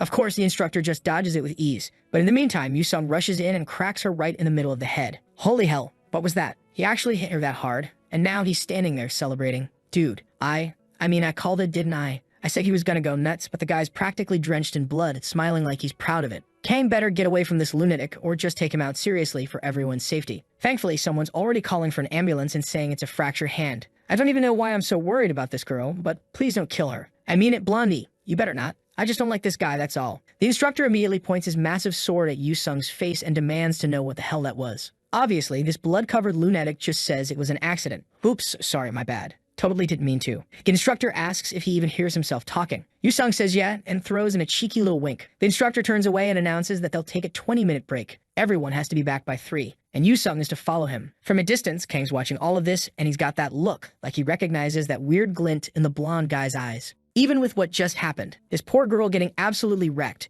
the training continues like nothing happened for another 2 days. And no, Yu Sung wasn't expelled. He just kept training like everything was totally normal. The only difference is that the poor guy who had to spar with him next looked like he was about to crap himself just standing there. Kang even noticed there was a healer already stationed behind the guide, just in case. Thanks to that, day ended without anything major happening. Or at least it should have. Here's our boy, 500 kilos of muscle, calling out to Kim Lee-hyun. Says, hey, training's almost over. Wouldn't now be the perfect time for us to have a real sword fight? The instructor tells him to quit bothering him. They just need to wait 2 more days and it'll all be over. But Kang, curious as ever, asks if he's not getting tired of all these kiddie games. He can tell that Kim must be itching for a real fight too. Kang's sure that sitting there reading papers and doing admin stuff doesn't really suit him. So he leans in close and says he knows they've met before. And that clearly hit a nerve. The instructor loses his composure. Later, out on the training field, Kim Lee-hyun says it all makes sense now. So it was him from before. He thanks Kang for the help back then since it apparently prevented a bunch of casualties. Kang's just relieved the guy didn't mention that item he snatched and bolted with. Then Kim Lee-hyun casually says that for someone who only made it to stage 5,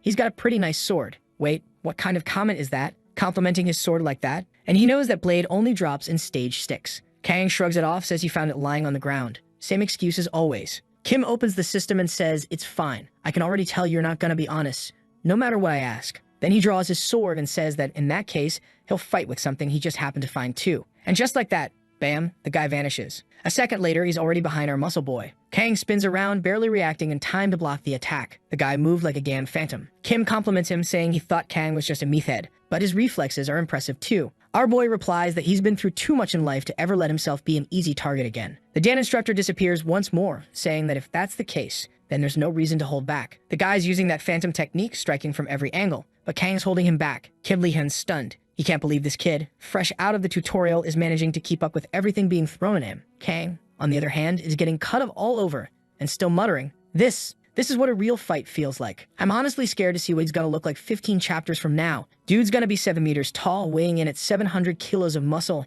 and have the face of a cold-blooded killer. And the instructor's still shocked. The boy's regeneration was just as crazy as it looked. Kim shifts his grip on the sword and says that if that's the case, he doesn't need to hold back anymore. He launches a straight-on attack, saying he's about to create an opening that's impossible to dodge. Kang sees it coming and smiles. He blocks it by throwing his own arm into the blade. Kim Lee-hyun can't believe it. He can feel the bones in the kid's forearm cracking while this psycho just grins at him. Then Kang hits him with a gotcha, grabs him, clenches the sword with his bow and headbutts him hard. Kim's knocked off balance and goes down. Yeah, he really lost. But hey, no one was gonna beat that lunatic anyway. A while later, Kim's sitting there with some ice on his face, sipping a soda, saying that Kang is seriously weird, way too strong. Kang replies that Kim's pretty strong too. Plus, in a training match like this, you're not supposed to use your skills directly, though technically, Kim did use his. Kim says that in that case, he's the winner. Obviously, Kang isn't having it. They go back and forth until finally Kim gets up and thanks him, says it was a great match to blow off steam. Now he's gonna head back to his room and get a good night's sleep, because tomorrow, it's dungeon day. And apparently there's a hooded figure already planning to cause trouble in the exact dungeon they're headed to. The guy turns invisible, opens the gate, and slips inside. Next day, here they are standing right in front of that same gate. The dungeon is being used as a training ground for the academy. That's what the instructor says. It's an F-rank zone called the Keka Forest. And surprise, the monsters here are called Keka Monsters, mid-tier F-rank creatures. This place was chosen because first, it doesn't have major traps, and the monsters follow a pretty standard pattern. Second, Keka monsters don't form groups, so you can fight them one at a time, which is way safer for beginners. The rest of the details would be explained inside. The gate opens and Kang's hyped. It's his first dungeon since coming back to the real world. He'd never actually walked through one of these gates before. Strangely, the feeling you get when crossing it is like floating. Your vision blurs for a second, and the moment your feet touch solid ground again, you open your eyes to a completely different place. Kang's just standing there, amazed by the island. He asks how they're supposed to get back. Of course, Dan Yu-sung immediately answers that this was all explained in class. And obviously, our boy didn't listen to a single lesson. Kim Lee-hyun steps in and says that first, they're going to hunt one monster together so everyone can see how it's done. After that, they'll split into groups and start the real hunt. He calls one of the instructors and tells him to lure over a couple of Kika. They're moving into a good area for combat, and Kim says he'll keep explaining once they're in the middle of it. The Kika look like oversized birds.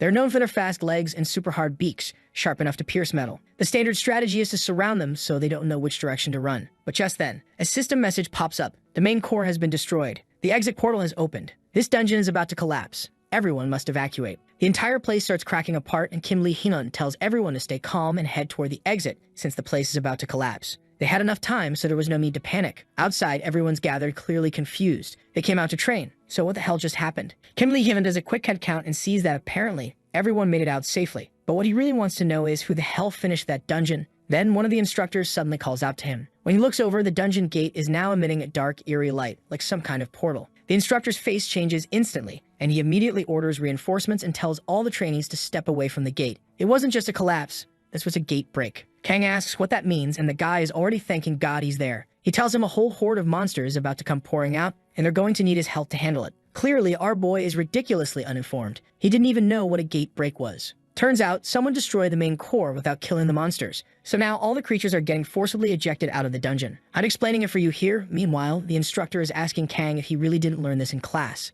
Kang goes, "Of course I did. I was just testing you to see if you knew." The instructor tells him to cut the crap, especially because the monsters are already here. Right then, the first Kika shows up. The instructor rushes in, telling Kang, "Good luck. Hope you can handle this," and runs off to prep the rest of the group. Now our boy's standing there staring at a horde of creatures. He's like, how the hell am I supposed to deal with all of this by myself? Still, he's grinning hyped up, yelling for them to come at him. That's when Damn Sung shows up, slamming his mace straight into the first one's skull. Thank God he's not drooling or blushing right now. Honestly, that's already a win. Kang asks what's up with this lunatic, laughing like the damn Joker out of nowhere. And just because I said that, yeah, here he goes again. Tongue out, blushing, saying crushing a skull with a mace is the best feeling ever. I've got the same expression Kang's making right now. Disgusted, horrified, completely over it. And now the blonde Sekko's in the middle of the battlefield yelling that he's not keeping this fun to himself. Kang draws his sword and says, "Well, at least the maniac's on my side," and charges into the fray, slashing down monsters left and right. Sung's just watching, impressed. Our boy shouts that no one's got his back out there. He fights solo, then activates Lion's Roar, calling out all the bastards. Suddenly, all the monsters in the area take a hit to their stats and morale. Debuff activated. Everyone around seems to notice that out of nowhere, the fight got a little easier. And of course, the always attentive instructor notices right away. This was a debuff aura. Seeing how the group was holding their ground, he figured they'd last until reinforcements arrived. The only issue now, Kang doesn't faint. He's right there, Rasengan style, exploding enemies with a punch. But it wrecks his whole hand. "What the hell is this?" he mutters. "Guess it's usable for someone like me." He's basically immortal, so it works for him. But for anyone else, this would be completely unviable. Sung instantly wants to know what that skill is and if Kang had access to something special in the tutorial. Kang just tells him it's a little secret. But right then, his expression changes. In the middle of all those monsters, a mutant Kika appears. Clearly the dungeon boss. This was exactly what Hyun didn't want to happen. The boss showing up before support? Terrible timing. Even with Kang there, this wasn't going to be like fighting normal monsters. A boss fight was a whole other thing. He sees the two of them standing there, Kang and Sung, and he's sure they won't make it. But then he catches a look at their faces. And now Kang, for some ungodly reason, has started sticking his tongue out. "Put that thing away, kid." The next chapter kicks off saying that tomorrow is Celebration Day. They finished everything. Someone brings up the dungeon incident, and Lee Hyun explains that it turns out someone had entered the gate before they went in, which triggered the break. Most likely, it was the work of those dungeon terrorists that had been popping up over the past month. Looks like it's a girl speaking now. Aside from our guy's sister, women are clearly in short supply in this world. She asks if any of the students stood out. Lee Hyun says yes, 2 weird ones. The 2 who worked together to take down the break boss. One of them had absolutely insane physical strength. His power and reflexes were on par with that monster. But the strangest thing about him was his regeneration. He was oddly aggressive and had zero fear of injury. On top of that, he never seemed to tire. His fighting style was completely unpredictable, which made him hard to deal with. He just didn't care about anything. The other student was the total opposite. More of the typical genius type, a standout with natural combat talent. Quick thinker, sharp reactions. The only issue was his unusual tendency toward violence. The woman says that, setting all that aside, it's rare to see him giving out so much praise. She asks if he already sent an offer to recruit them. He reminds her that recruiting students at this stage is strictly prohibited. She looks like she wants to complain, but he cuts her off, saying he's just following the rules, just like the guild leader herself. And that would be her, Han Se-in, leader of the Dangdom Guild. She's got that yander look in her eyes, and for some reason, she doesn't seem like the most mentally stable guild master out there. Then again, let's be real. No one in this story seems particularly sane. Cut to the graduation ceremony. Some old guy gives a speech congratulating them on the 10 days they spent training and becoming full-fledged hunters. That wraps up their official entry into the Hunter's Wall. Kang is surprised to see there's actually another person working here besides Kim Lee Hyun. As soon as he steps outside, he jumps because a damn butler shows up to let Sung know his car has arrived. And this lunatic drives a BMW, apparently covered in diamonds. Our boy is just standing there, shocked that this freak is actually rich. Sung casually tells him to hop in. He's giving him a ride home. Kang just goes with it and starts getting in, until someone suddenly calls out to him. It's Kim Lee Hyun, saying he wants to talk. Kang points at him like a little kid, saying he didn't know the guy could be this friendly. Kim explains that because they helped defeat the dungeon boss during the break, both of them would receive a reward. Someone would reach out to them soon, so he should keep that in mind. Kang seems a little disappointed. He thought the guy had more to say. But Kim just turns around and starts walking away. Kang yells after him, telling him to compliment him properly. So the blonde turns around and gives him that speech. He admits that Kang is strong, and that he's only going to keep getting stronger. He wouldn't be surprised if he started seeing his name pop up in dungeon reports all over the place soon. But he should never forget the responsibility that comes with strength. He was a true awakened now. And why the hell did he put that weird thing on his face? He's walking through the room, telling his sister to take a look at the kid. He's got serious potential. She obviously couldn't care less. He tells her to stop underestimating him because starting tomorrow, Kang was going to be clearing dungeon after dungeon. That's when Kang stops and wonders, how does he even find dungeons? Like, are they on Google Maps or something? His sister says there's apparently a site for awakened people called Raiders where you can see that kind of stuff. He grabs his phone saying he's never even heard of it. She must be some kind of expert. She's just there wondering how her brother keeps getting dumber by the day. At least when he used to just sit in his room playing games, he seemed a little smarter. But now, as he scrolls through the app, our boy sees info on maps, monsters, and team recruitment. He remembers the Kick of Forest was an F-ranked dungeon, and something like that you could easily handle solo. Maybe this was the perfect time to earn a fat paycheck and show off to his mom. On TV, they mentioned that the reward for clearing low-tier dungeons could go up to $20,000.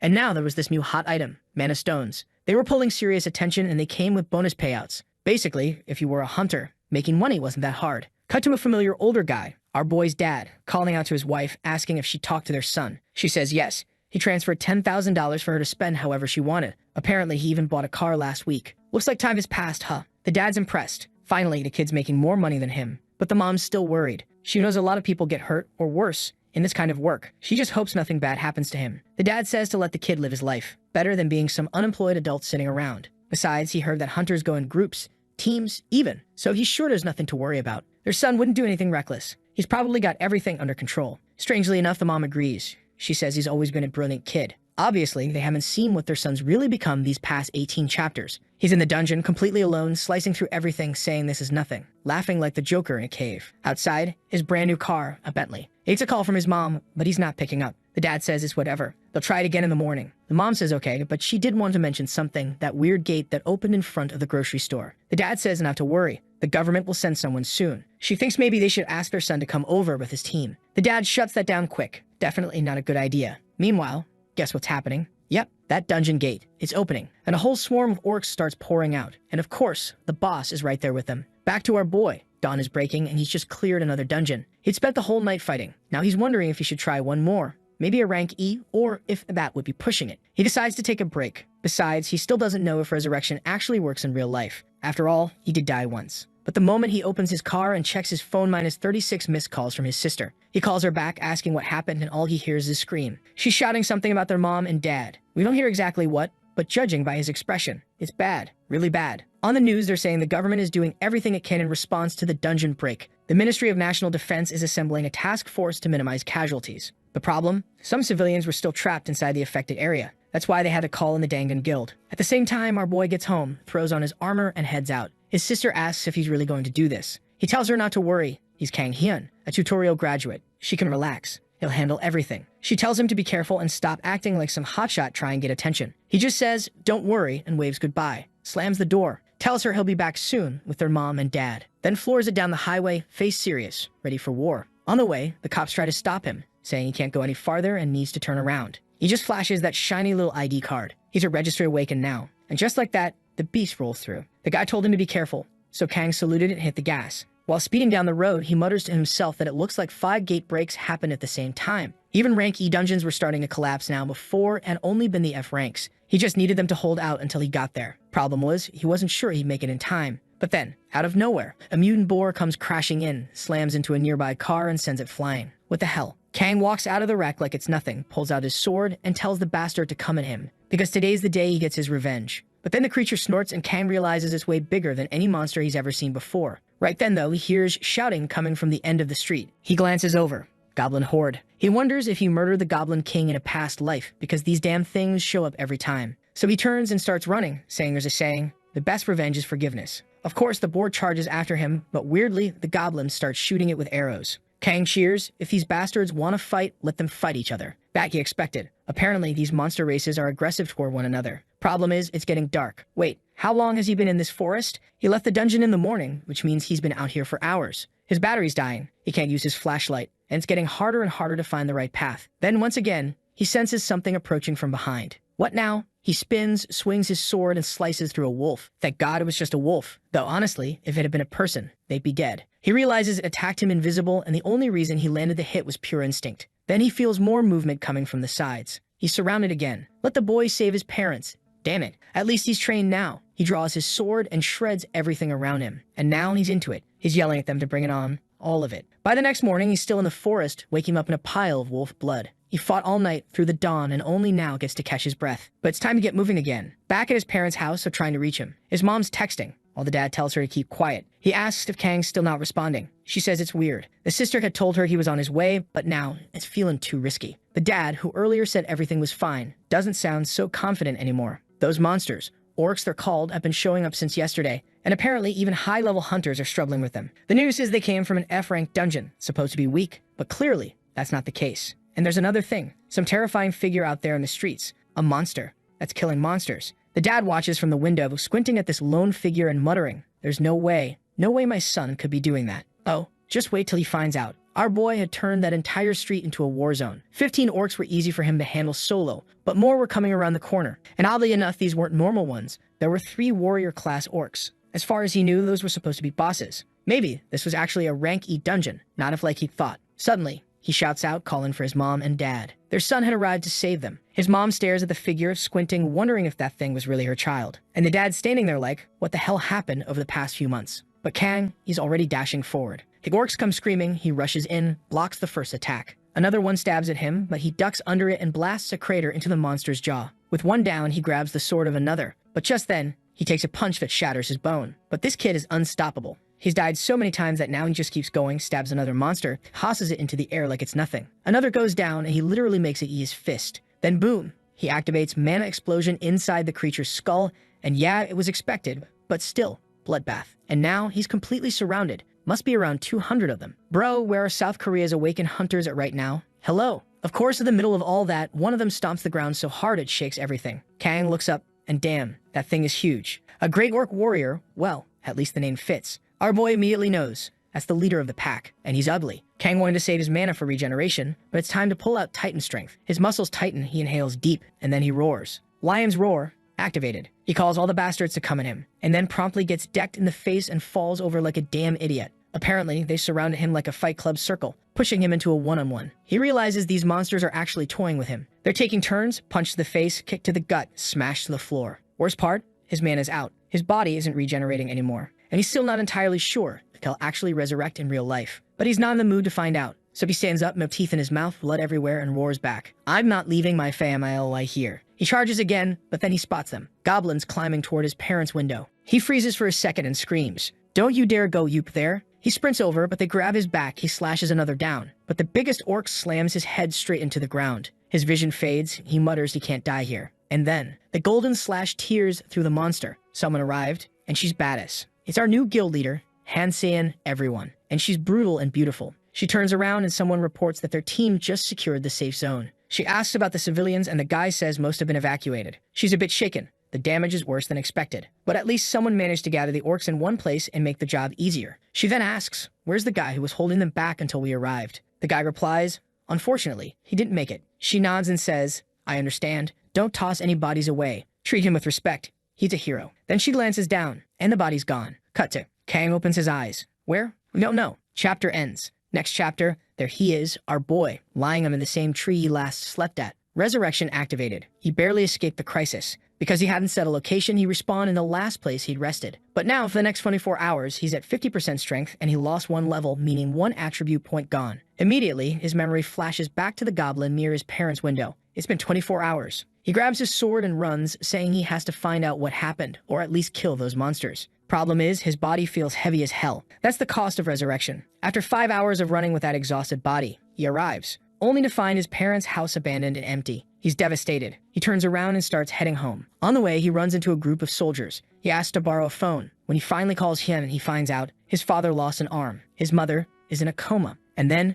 2 months pass. On the news, they announce that Han-Seon, the leader of the Dangan Guild, has entered yet another dungeon. This one, rank C. At the exact same time, Kang is seen heading out. His sister asks if he's really going into another dungeon. He says, yeah, he's going again. His sister tells him to be more careful. It feels like he's died 3 times just this week. While she's trying to say that what happened wasn't his fault, he just closes the door behind him and heads down the stairs. She opens the door and just stands there, staring at her brother, not even knowing what to say anymore. Meanwhile, in the dungeon known as Antria, a blonde dude is slicing through giant ants and leveling up fast. The others in his group congratulate him, saying he levels like crazy. Not surprising, he's the strongest one in the party. But this guy, he's smug, thinking to himself how these fools have no clue he's part of the elite, someone who made it to stage 5, unlike all these losers. Still, he plays friendly. turns around with a smile and says, "It's all thanks to you guys. Couldn't have done it without such an amazing team." Yeah, real piece of work. That's when they all hear something weird. They look to the side, and it's Kang, sword half broken, sprinting like a madman. They're all like, is this lunatic charging into the dungeon alone? He blows past them. The blonde calls out, saying that way leads to the core. It's suicide. Kang doesn't even respond. Now the group's debating, do they follow him? Do they head back? Their leader says they'll follow for now. If anything starts going south, they pull out immediately and leave the guy to his fate. Back with Kang, he's already surrounded by a swarm of Antria soldiers. Basically, giant armored ants. He activates a skill called Wayne's Secret Technique, an E-rank ability that boosts all attributes by 40% except mana. But the downside, it physically destroys the body over time. Classic berserker stuff, right? The ants all swarm him, but Kang's smiling like a maniac, slashing everything in sight. Within seconds, it's just a pile of bodies. The group in the back is completely stunned. Kang walks toward the core, commenting that this newly acquired skill pairs perfectly with his regeneration. Turns out, not long ago, he upgraded his recovery to rank A. Then someone calls out. It's the blonde guy asking if he's okay. Kang just replies, yeah, and keeps walking. Doesn't say anything else, just grabs the core and says, later, and walks off. The team finds it odd. He hadn't taken any of the loot from the monsters. They all go collecting, figuring he's just some dumbass who doesn't understand money. But Kang's walking off, mumbling to himself that he doesn't have time to care about stuff like that. What he needs is strength. He leaves and the group's still standing there, confused, trying to figure out who that madman even was. The blonde just shrugs, says he doesn't care, they got rich thanks to him, and that's good enough. As they're leaving, the bald guy speaks up. Maybe that's him, that guy they talk about, the one who raids dungeons alone. The blonde scoffs. No way, that's just a rumor. And this is a rank E dungeon, not some F-level walkthrough. No one solos this kind of thing, not even Han Sayin, and she's the strongest around right now. But right then, it's just a message. The core has been removed. The portal is now open. Of course, Kang had already cleared the whole place. Now he's sitting on top of a giant ant corpse, flipping through a book he found. Integument of Antria, an F-rank skill book that teaches how to use the integument, a kind of hardened outer skin. Basically, body armor mode. Honestly, it's like turning your whole body into Viagra. But Kang's problem is that juggling all these constantly active skills is getting rough. Adding another one that has to stay on, kinda pointless. More and more abilities weren't making him better, they were just overloading him. Just like Bill Gaines' sword and the Berserker ability, this one was kind of a waste on someone who already had insane regeneration, especially since the last time he went berserk, he completely lost control and nearly got himself killed. But now wasn't the time for regrets. The only thing he could do was become stronger, no matter the cost. With no better options, he just goes ahead and learns the skill. Outside the dungeon, a couple of reporters are gathered, talking about the rumors of a man who clears dungeons all by himself, and word was, he had entered this one today. The blonde guy tells them it's not anyone from his group, and then he points. The monster was coming out. Kang steps through the gate in full lazy swagger mode, one hand on his neck, glaring like he didn't get enough sleep. He clearly didn't want any attention, but boom, he's instantly swarmed by reporters, cameras, questions flying from every angle, business cards being shoved in his face. He's just walking through the chaos when he bumps into some guy. The dude asks, hey, what was that for? Kang just stares him down and says, what are you gonna do about it? The guy immediately freaks out and apologizes. And just like that, our boy walks away, leaving everyone with the sinking feeling that if they even breathe wrong, they die on the spot. He reaches his car, opens the door, muttering how these people are wasting his time for absolutely nothing. Then, someone calls his name. He turns around. Another one. The guy calmly says, relax, I'm here to help you. He hands over a card. The name reads Sun Yun Ho from the Awakened Association. The guy tells Kang they've been watching him for a while,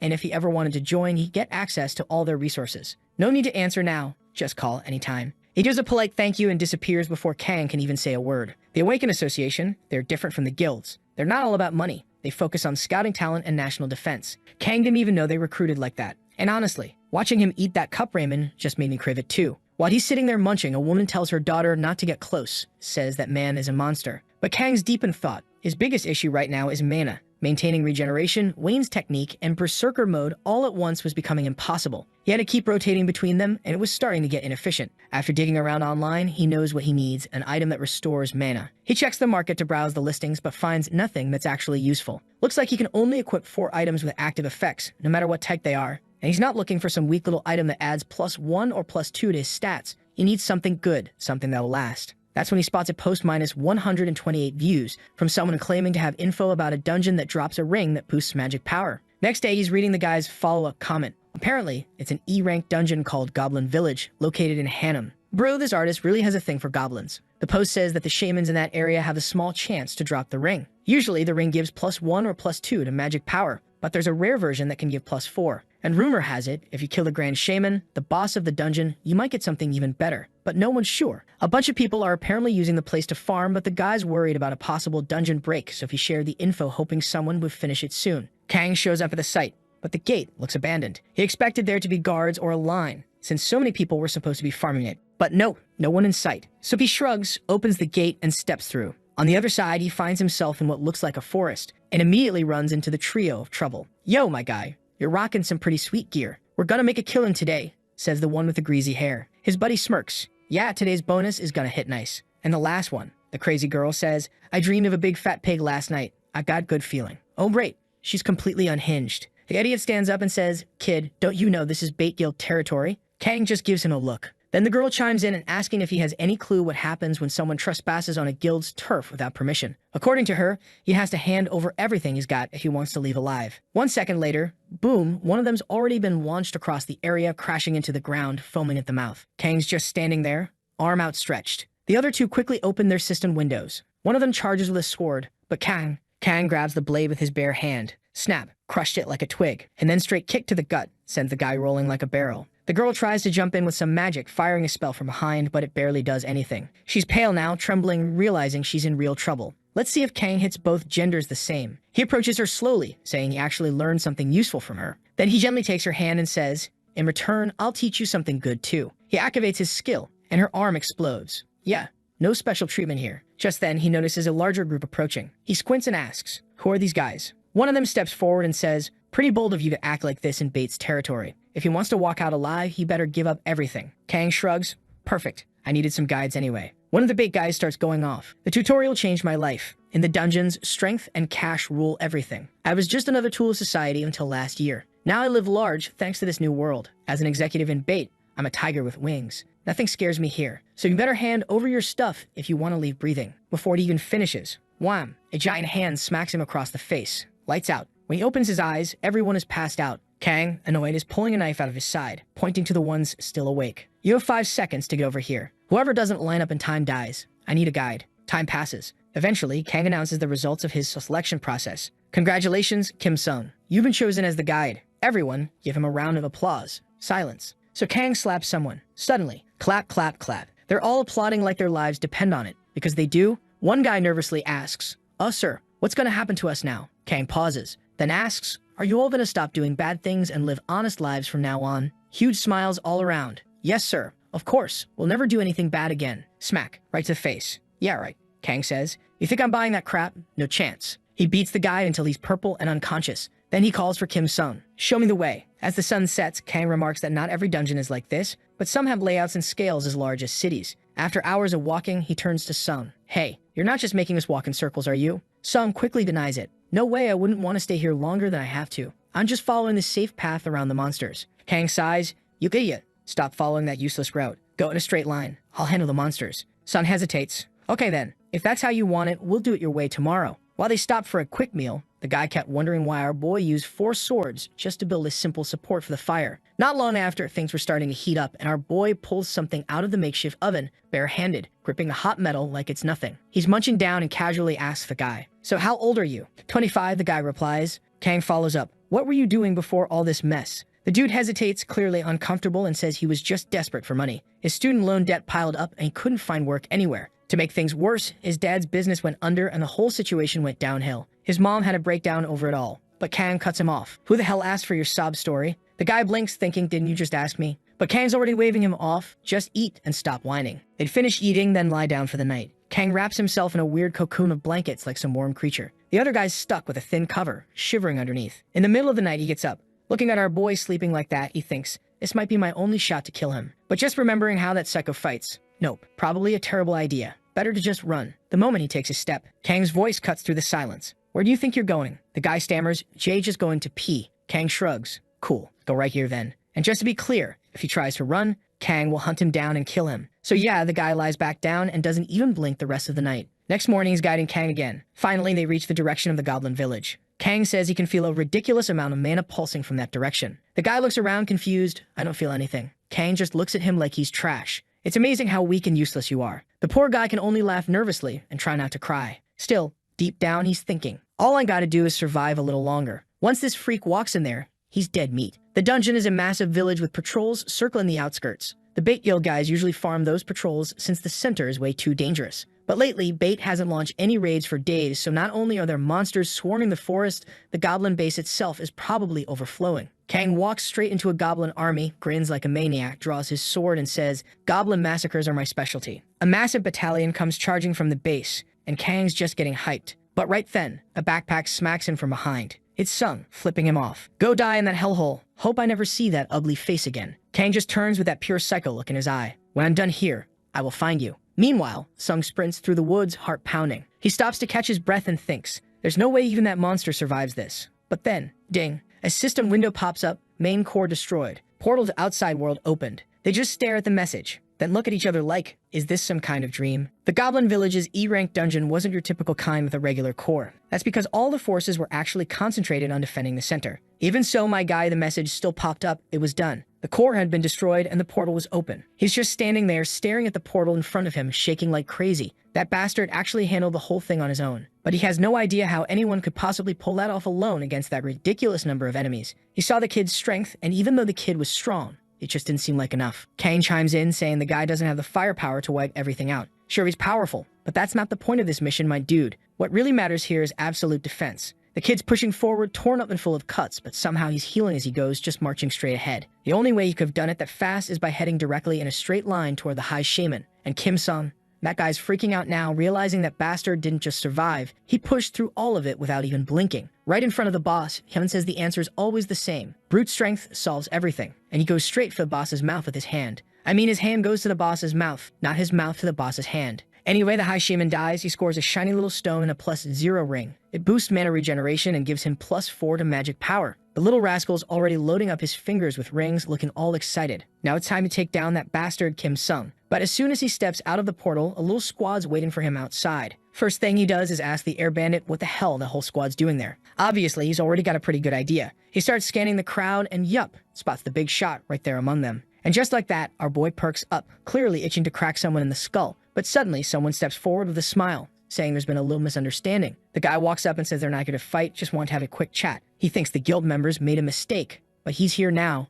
Yoonhee Hyun from the Bait Guild, and he wants to know the kid's name. Kang, though, isn't interested in sharing. He tells them to cut the crap and just say what they came for. So Hyun goes straight to the point. They want the kid to join the Bait Guild, a place where fame and fortune would be within his reach. They'd even give him an executive title. Hyun's standing there all smug, fully aware the kid's a rare talent, a hidden gem. Having someone like him on their side would be perfect to boost the guild's influence. But of course, Kang just flat out says he's not interested. Hyun reaches into his pocket like he expected that and pulls out a gold card, telling him to reach out whenever he changes his mind. The kid gives it a glance, tears it in half, and drops it right on the ground. Says that sure, his personality might be trash, but even he wouldn't stoop down to their level. Everyone's frozen, and he steps right up to the guy's face, asking if he's pissed and looking to start a fight. But Hyun just says no, it's all good. He just wanted to talk today, that's all. No fighting here. Our boy walks off, calling them a bunch of cowards. Cool to even muster the guts to pick a fight, those pathetic losers. And Kim Sung, he's standing there like, that lunatic's completely out of his damn mind. Seems like it really shook him up, but we cut back to our guy, saying he almost got wrecked that time. There were over 100 enemies in front of him, and he was pretty much out of mana. If they had gone for real, he probably would have died and lost 48 hours of his life. And to top it off, he missed his chance to finish off that bastard Sung. But don't worry, his time's coming. Back at the Bait Guild, the bruised guy says it was Sung himself who suggested he'd serve the kid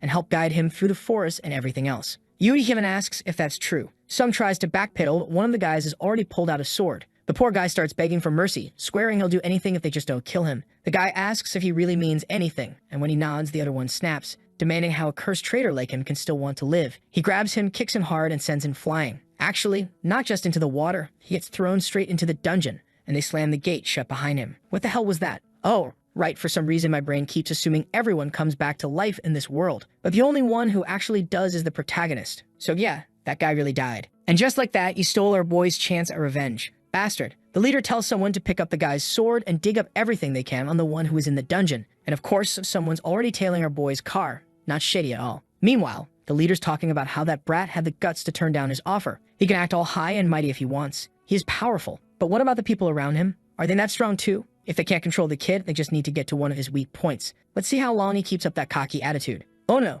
don't go down that path, or you'll turn him into something even worse. At a cozy little Korean restaurant, our boy is eating with his sister. She says she never thought her lazy brother, who used to stay locked in his room all day, would actually take her out for something nice. He tells her of course he's going to spend his money here. Nothing in life is more important than food. She asks him to pass the tongs and he changes the subject, asking how things went at the hospital. How's their mom doing? She explains the doctor said their mom seems stable and should be waking up soon. He smiles, saying that's great news. She says she's genuinely surprised. It's been a while since she's seen him this relaxed. Lately, he always seems angry or on edge. He says he's been smiling, but she tells him that creepy grin of his obviously doesn't count. Suddenly, though, he clutches his stomach and says he needs to use the bathroom. And I've got this bad feeling when he gets back, she might be gone and things might spiral out of control. So he heads to the bathroom, washes his hands, dries them, and walks back out only to see a guy sitting there talking to her. He asks who it is, and the guy turns around and bows. Kang hasn't picked up on it yet. He thinks the guy's just trying to hit on his sister. But she says something about it felt strange because the guy seemed to know who he was. Our boy's confused and she hands him a slip of paper saying the guy asked her to pass it along. He takes a look already suspicious.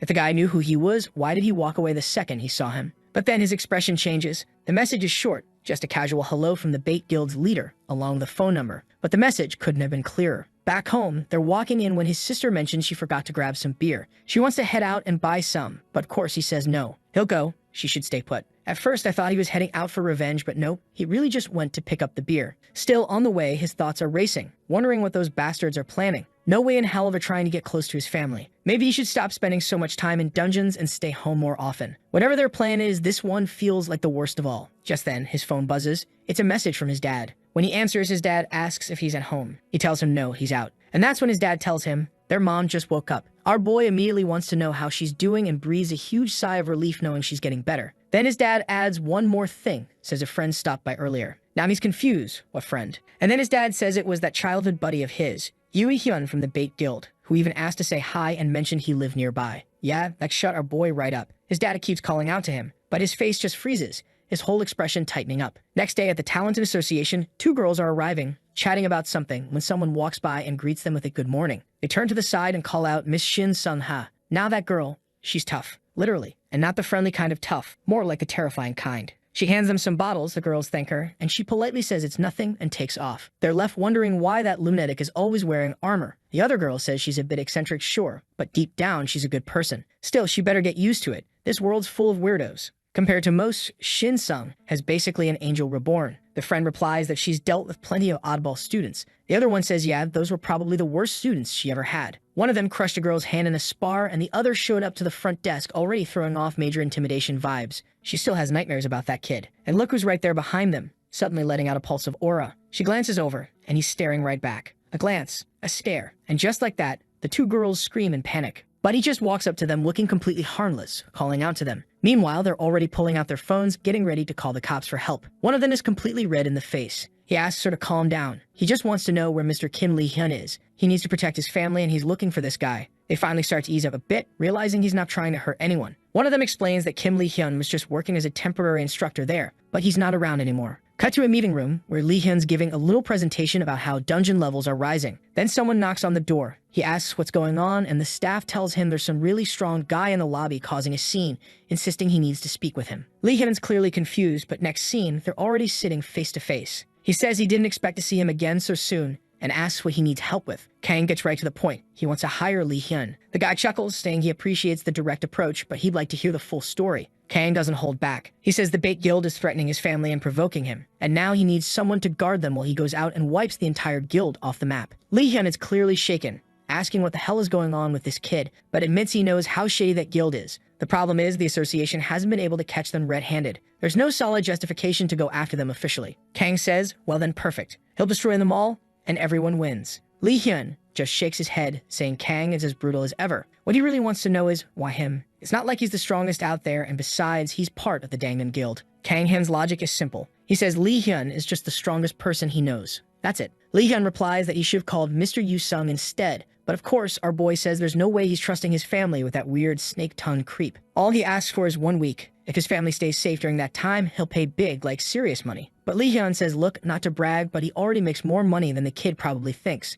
On top of that, he's the vice leader of the Dangan Guild. If Kang wants him to take the job, he's gonna have to offer something more than just cash. And right then, Kang already has an idea. He asks if the guy's after his body. Hyun immediately snaps back, asking if he came here to make a deal or to tell jokes. Since he's sure the kid's only going to spout nonsense if left unchecked, he puts an offer on the table. Not a huge one, but enough. If he helps our boy out for a week, then in return, he'll have to agree to meet the guild master. Come on over, boss lady. Why is he so hyped about this madness? Of course there's money involved too, but that part's up to Kang. He'll need to make sure it happens. Judging by how things are moving, it looks like he accepted. There are guards in front of the hospital now, 5 cameras installed, a private security company watching over his sister. They've got full tracking in place. Our boy says they're being extra cautious, and Hyun replies that it's better to be safe than sorry. What Lee Hyun really wants to know, though, is whether Kang's seriously planning to handle the rest on his own. Because here they are standing face to face with the Bait Guild headquarters. Looking from a distance, Kang comments that it doesn't look that big compared to others. Hyun explains that obviously, a guild's strength isn't measured by the size of their building. Bait's power comes from their control over multiple abnormal dungeons.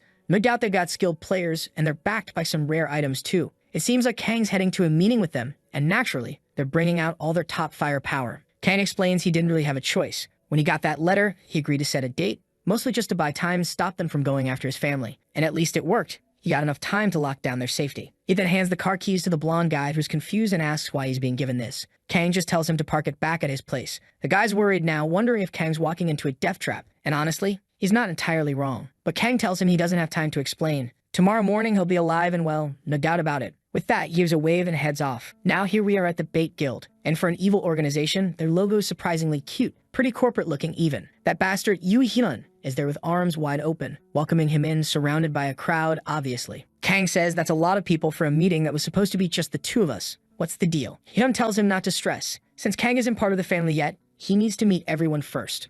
Our boy laughs. Family, huh? Then says, well, in that case, I've got a message for the whole family. And he drops it. You could all go to hell. With that, he activates Lion's Roar and pulls everyone in. Boom! Shockwave hits the ground, smoke everywhere, total confusion. Portals flashing, the floor cracking apart, and Hyun yelling that Kang's completely insane. Suddenly, a metal bar shoots up and Kang's already drawing his sword. Eren-style technique engaged, Titan strength flowing, and he charges straight in. At first, it looked like he summoned metal, but no. He actually shattered the floor and dropped everyone into a massive underground arena, a training facility, right under the guild. As the dust settles, they're lifting rubble off themselves, saying the impact wasn't bad at all. But then Hyun calls out, asking him to be a little more reasonable. It's not too late. They could still be allies. Kang answers that he's not the one who lost his mind. That happened the moment Hyun crossed the line. Hyun doesn't back down. He pleads for Kang to calm down, saying he needs to understand. If they work together, even the Dangan Guild wouldn't be able to compete. Kang just tells him to shut up. But unfortunately, Hyun won't stop talking. He goes on saying their guild now has over 200 members inside this very building. So really Kang's chances of getting out alive are slim to none. He should think carefully. All the Bait Guild ever needed was one famous face. Just one person strong enough to be the front line. Someone to carry the name and reputation of the whole organization. Right in the middle of the speech, Kang spits in his face and says he sounds like a kid giving a class presentation. He should leave the world of guilds behind and go be a YouTuber instead. The guy wipes his face and just stares at him. Then he starts trembling and says he knew it.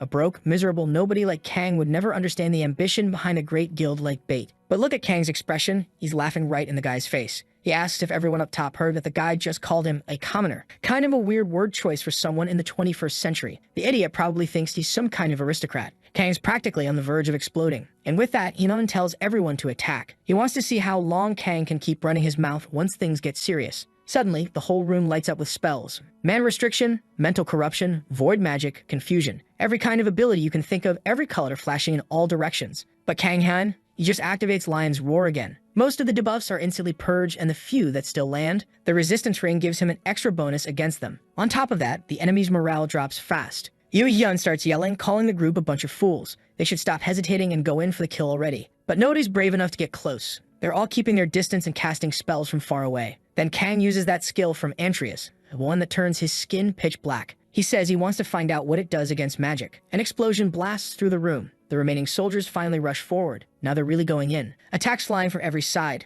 until out of nowhere, a wave of slashes cuts through them first. Kang struck before any of them could. The leader can't believe it. This guy is handling everything completely alone. Then Kang draws in a deep breath and shouts, daring them all to come at him together. Some time passes, and now the entire building is in ruins, reduced to nothing but ashes. There stands Kang Han, still on his feet, while the others are completely wrecked, lying in pools of blood. But even so, he's clearly not in great shape either, and there are still plenty of enemies standing nearby. Yoo Hyun tries to act unfazed and asks if Kang has realized he doesn't have a way out. On top of that, he's killed dozens of people. He's just like them now, a killer. So maybe it's time to consider joining their side. Kang tells him to quit trying to make him feel guilty. They were the ones going around killing people. They should have been ready for it when the tables turned. Kun growls that Kang sure is keeping his cool for someone who's about to die. He might be acting confident, but even he must know how drained he is by now. Suddenly, steel bars shoot up from the floor and trap him in place. But Kang says that's not what's happening here. Still, in that exact moment, maybe it is, because he gets stabbed from behind right through the back. As he lies there dying, he thinks that at least he held out long enough. Maybe that was enough. Yoo Hyun walks over, praising the Vice Master, but says he'll be the one to land the final blow. He wants to handle it personally. The leader's thoughts are racing. He can't believe this kid is still alive after all those wounds. He's so good that he'd trade the entire guild just to have someone like him on the team. But he walks closer and says the worst thing is a beast that's completely out of control. He asks Kang if he's got any last words. Kang smiles and says from now on, every bowl of soup you eat is going to have a hair in it. Maybe that's some kind of Korean curse or insult. The leader mutters that this guy is seriously going to keep up the tough act until the very end. He puts his hand on Kang's face, and that's it. Cooked. Damn, that death was brutal. Stabbed, set on fire. Insane. He turns to the Vice Master and asks about the situation. The guy explains they lost 30 members, and another 50 were injured. Furious, the leader yells that all of this just because of one worthless bastard. But whatever. In the end,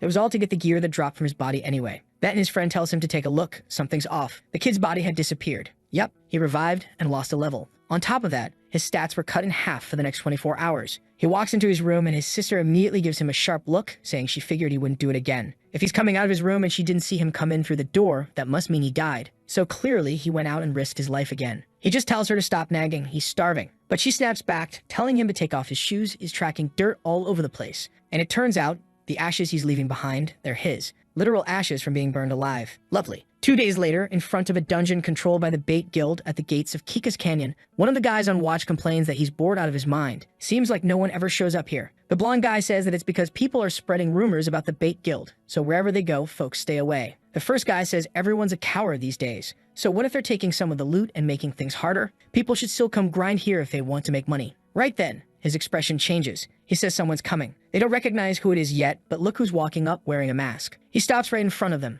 The two stare at him and ask who this weirdo is. After that invasion, Kang realized something. Charging into their base over and over is like trying to break a rock with an egg. Sure, he's got infinite lives, so technically he has infinite eggs, but the problem is that resurrection penalties would eventually drag him down to level 1 and leave him too weak. That's why the plan had to change. Now it's time to take this rotten guild down from the inside. And inside the dungeons they've been controlling, everyone's already dead. One of the blonde guys is begging for forgiveness, but Kang wants to know, what exactly is he apologizing for? The guy admits he's not sure. He just wants to know why he's being killed. Kang throws him to the floor and tells him not to apologize if he doesn't even know the reason. Then he tosses a paper next to him and orders him to write down the names of every dungeon the Bait Guild is managing. The guy doesn't hesitate at all, zero delay. He grabs the pen and says, okay, then starts writing. But Kang wants to know, how is it that they never get caught, even though they killed so many people? Even if they were careful, something should have leaked out eventually. Are they pretending to be authorities? Do they have someone planted on the inside? What kind of ability are they using? The blonde guy says he's heard something about the police, but doesn't know the full story. It sounds like it has something to do with dungeons that don't have cameras or patrol units that kind of look the other way. He finishes writing the full list and hands it over to Kang.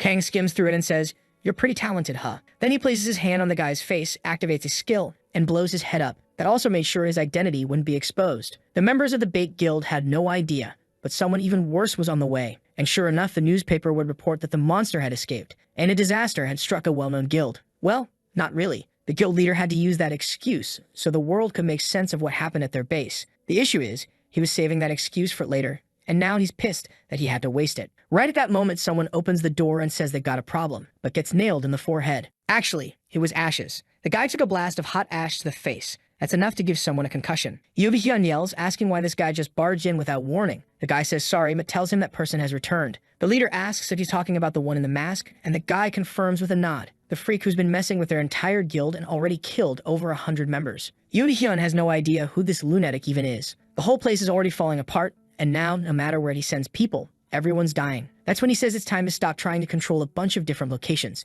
They should send everyone into the same dungeon and keep their eyes open. The guy with the bloody forehead nods and says fine, he'll handle it. As the door closes, Yoo Hyun falls into thought. 5 days ago, Kang Han attacked and his body disappeared. 2 days later, some strange figure shows up killing everyone. He felt it back then, and now thinking it over, it's too obvious. Kang Han has an accomplice. Someone must have used a skill to extract his corpse, something that steals bodies or hides them. He doesn't have a choice anymore. He's going to have to go all in. He makes a call, and when the person picks up, they ask what Mr. Justice needs help with. And honestly, I've got a feeling it's that weirdo our boy met during training, the one who probably won't want to help once he realizes who it is. Yoo Hyun says he needs assistance, and the voice on the other end wants to know who's causing trouble for a powerful guild like his. Besides, what could a fool like him possibly offer? The guy's way richer than Hyun. Yup, nailed it. Knew it'd be him. The guy says he's about to get a damn good fight. Doesn't he like a bit of entertainment? He should know the person he's about to face isn't just some average human. And just like that, called it. Spot on. The crazy bastard says maybe it's worth the risk then. Later that night, at the entrance of a dungeon, the artist and writer are clearly being dramatic by hiding the character's face, but we already know who it is. Yoo-sung just says everyone here is a lapdog for Yoo Hyun. He wants to know when this so-called powerhouse is going to show up. They better hope that when he gets here, there's an actual fight. Otherwise, they'll be the ones paying for it. One of them's shaking,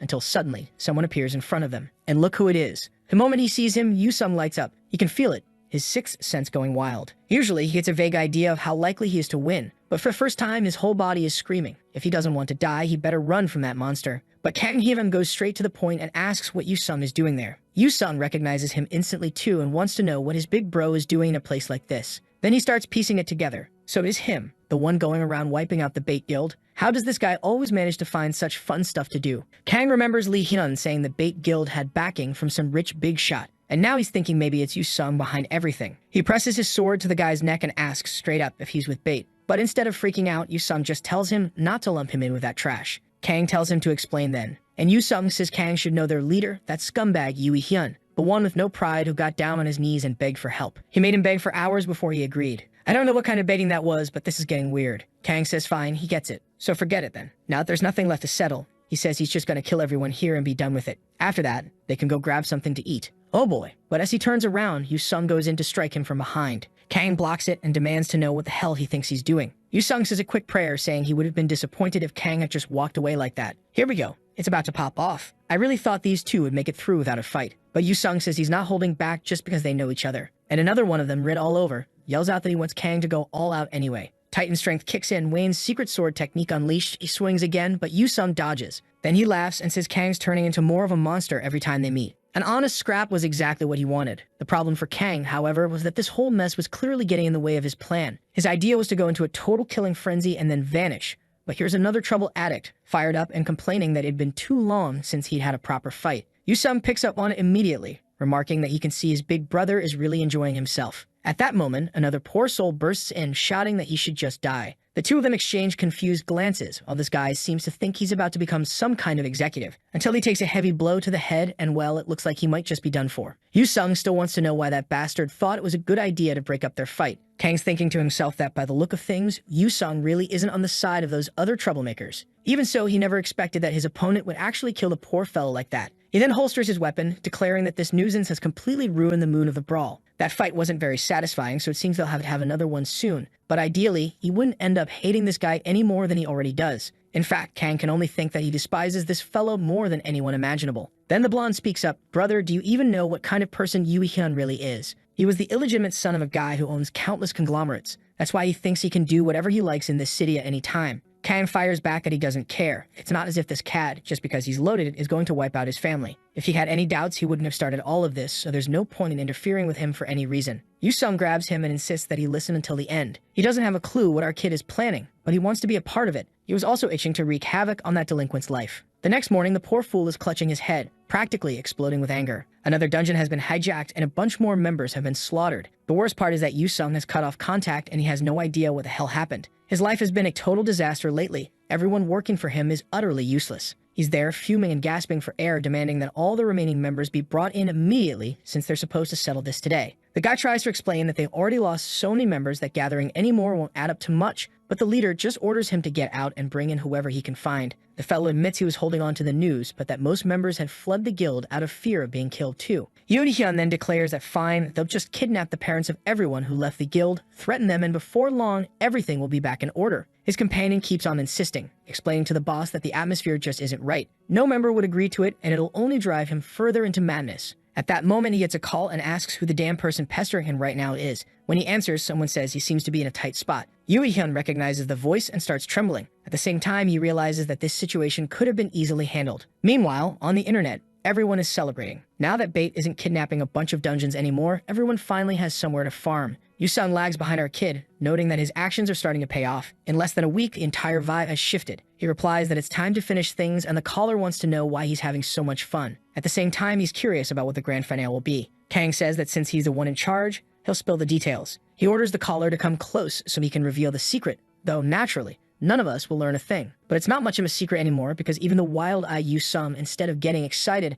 asks whether he's lost his mind. The leader then receives a message instructing him to head to the Sloopin Forest. That was the only chance he'd give the fool to save his guild. The leader crumples the paper and mutters that this bastard finally wants to face him head-on. Perfect then, today he'll see that villain's face and rip the skin right off his bones. All the guild members are gathered there, though everyone's feeling uneasy, remarking that they really didn't want to be there in the first place. This whole thing was looking more and more like a trap, and even with everyone there, they didn't exactly have numbers on their side. Looking at the few people left, the leader couldn't believe he was about to deal with something this serious using such a pathetic crew. It would have been perfect easy even, if he could just get that bastard to cooperate. We flash back to that earlier call, the one where the person told him it looked like he was in trouble. The blonde in the chair speaks up, asking if he still needs help with the current situation. Yoon-hyun smiles. This was the perfect opportunity. Since he couldn't count on that traitor Yu-sum anymore, if this person agreed to help, he was sure everything would be handled. So he responds, saying the timing couldn't be better. If this guy helped clean up the mess, he'd get a wonderful reward, and even his father would support him. But the person on the other end just says that clearly Yoo-hyun still doesn't know his place. And since that's the case, he's changed his mind. He's not getting involved in this mess. The leader's left dumbfounded, unable to understand why the guy suddenly bailed like that. Goodbye. Crushing the paper in his hand, he mutters that this is just another arrogant brat acting like a child. But fine, he'd deal with that one later. For now, he was going to crush this insolent freak and then slowly take revenge on every last one of them. Scenes shift to another part of the city. That same person from the call is speaking, saying it's finally happened. All the remaining Bait members were gathered in one spot. The tattooed guy next to him asks if they're still technically allies, at least publicly, and if Mr. Choi Min-jun isn't planning to send some support. Koi tells him not to worry. There's nothing to gain from helping trash like that. His friend tries to argue, saying that President Jong wouldn't be pleased about this. But then, bam, another blonde gives him a hard look and smacks him right in the mouth. Damn, it's like watching a live football match. He grabs him, lifts him into the air, and tells him he better quit being scared of that damn old man. The poor guy's gasping for air, begging, "I'm gonna die. Let me go." Choi finally drops him on the couch, and the guy collapses, coughing his lungs out. Choi Min-jun turns to leave, saying to just keep doing what they always do, and find someone else to back. Cut to the infamous Sloopin Forest, a rank D dungeon. Apparently, it's already been 6 minutes past the scheduled meeting time, and the guy hasn't shown. The leader's getting suspicious. There's no way that bastard set up a fake meeting just to make them all come out here like fools. But then the spear-wielding guy tells him to look. Smoke was rolling in from the trees. Of course, it's Kang, bringing every single mob from the dungeon along with him. The second Yoo-hyun sees him, he recognizes the bastard. For a moment, he wonders if maybe it's a twin brother or something, but then quickly decides no. There's no way there could be two freaks like that in the world. And from far off, our boy calls out, saying he missed him and hopes he's been doing well. Oh, and you brought a little gift too. A cute little wolf pup. The whole group's blushing at the sight, but you can tell there's definitely something more going on here. Kang tells them to go ahead and take the gift. Someone drops their spear, and another guy, totally smitten, says he won't let the little thing get hurt. He picks it up with both arms like it's a baby, giving it a soft look, saying he just saved this precious thing. The rest of the members are blushing too, while the leader's losing his mind, trying to figure out why these idiots are acting like this. Then it hits him. Kang must have kidnapped all the wolf cubs from the dungeon, and now the furious adult wolves were chasing him down. Kang casually tosses out a whole bag of them, saying they're gifts for everyone. The guild members are practically crying, yelling that it's raining cuteness from the sky. But right in the middle of the chaos, Kang flashes forward, slicing through the air with his sword. The wolves leap. The leader immediately throws up the fire barrier. Total mayhem. And Yoo-hyun knows. This is bad. Just dealing with the Darufans alone is hard enough, and now, with Kang slaughtering the players in the middle of it all, there's no way. His only option now is to escape. So he gives the order, everyone, retreat. The very second everyone starts running for the portal, they're shouting that they never want anything to do with this guild ever again. But then, Yu-sung appears right in front of them, cheerfully greeting the crowd. They freeze for a moment, then he jumps right into the middle of them and smashes someone across the head. Yep, chaos breaks out in the forest. Now Yu-sung's having a time of his life. From a distance, Yoo-hyun spots him and instantly understands why that other lunatic is there. Did he betray him? Nothing was going according to plan anymore, but he still thought there might be a way out. Or maybe he's just desperately looking for one, glancing around in all directions, trying to find a solution. The problem is, these wolves are a nightmare. They go invisible when they attack. But no matter where he looks, there's nothing. No escape. No plan. No option. With no other choice left, it's time to use his final trump card. His hand begins to light up with flame while our boy is over there stabbing people in the mouth. No joke, that's exactly what he's doing. Muttering that these cursed roaches just don't stop coming. That's when Yoo-hyun screams out his name. And suddenly, he comes flying in like a human torch, yelling that he's going to wipe them both out right here and now. The skill he's using cranks up his power, but sets his own body on fire in the process. It seriously hurts. Kang blocks the attack, then a massive explosion erupts. Burned and smoking, Yoo-hyun gasps that it might have been too much firepower. But still, anyone who takes that should be dead. Except, not always. because Kang steps right out of the flames and grabs his head. The idiot can't understand how that's even possible. Kang tells him to stop being dramatic. His fire wasn't all that. At most, it was a bit hotter than a regular summer day. Then comes a brutal kick to the stomach. Yui Hyun coughs up blood and gets flung backward, crashing into the side of a wolf. Kang tells him to sit tight and watch, because he's going to be the last member of the guild to die. After everything he did, there's no way he's getting an easy death. Yui Hyun watches the slaughter unfold and starts laughing like a madman. He knows it now. Everything he built, destroyed by Kang Hyun. Our boy's gone completely off the rails, laughing up at the sky like a lunatic. 15 separate panels of him just cackling, the sound echoing through the forest. Evening falls. The forest floor is soaked with blood, littered with corpses and dropped items. And now it's his turn. He's still laughing when Yusung walks up and comments on it. Kang asks if it's really a good idea to let him live. He seems to be enjoying some kind of wonderful dream. But Yui Hyun is mentally preparing for the end, until suddenly, he wonders who exactly is finished here. He changes his mind, says it's not ending like this. No way in hell he's going out like this. He's the illegitimate son of a father who spent his days eating pudding across the city. That's actually how he met his mother, through pudding. His brothers, cousins, everyone were more distant to him than complete strangers. Let's just say it now. If the author thinks we're gonna feel bad for this guy, he's dead wrong. Still, the pudding-loving father supported him, said that even though he was illegitimate, he had talent. But one day, everything changed. The tutorial began. Awakened ones started appearing, dungeons popped up everywhere. The rules of the world shifted. Now power decided how things worked. Yui Hyun starts to deliver his speech, but Kang cuts him off by slicing his throat mid-monologue. He says the guy talks too much. Why do villains always have to go into these massive rants? Yusung chuckles and says he should have let him finish. It was just starting to get good. But Kang shrugs it off, says he's not in the mood, thanks him for the help and declares that this mess is over. It's time to go. Yusung, though, is still curious. He asks what it feels like finally getting the revenge he'd been planning all this time. Kang scratches his chin and says he's not really sure. So Yusung presses, does he feel empty now after killing so many people? And our boy answers without hesitation,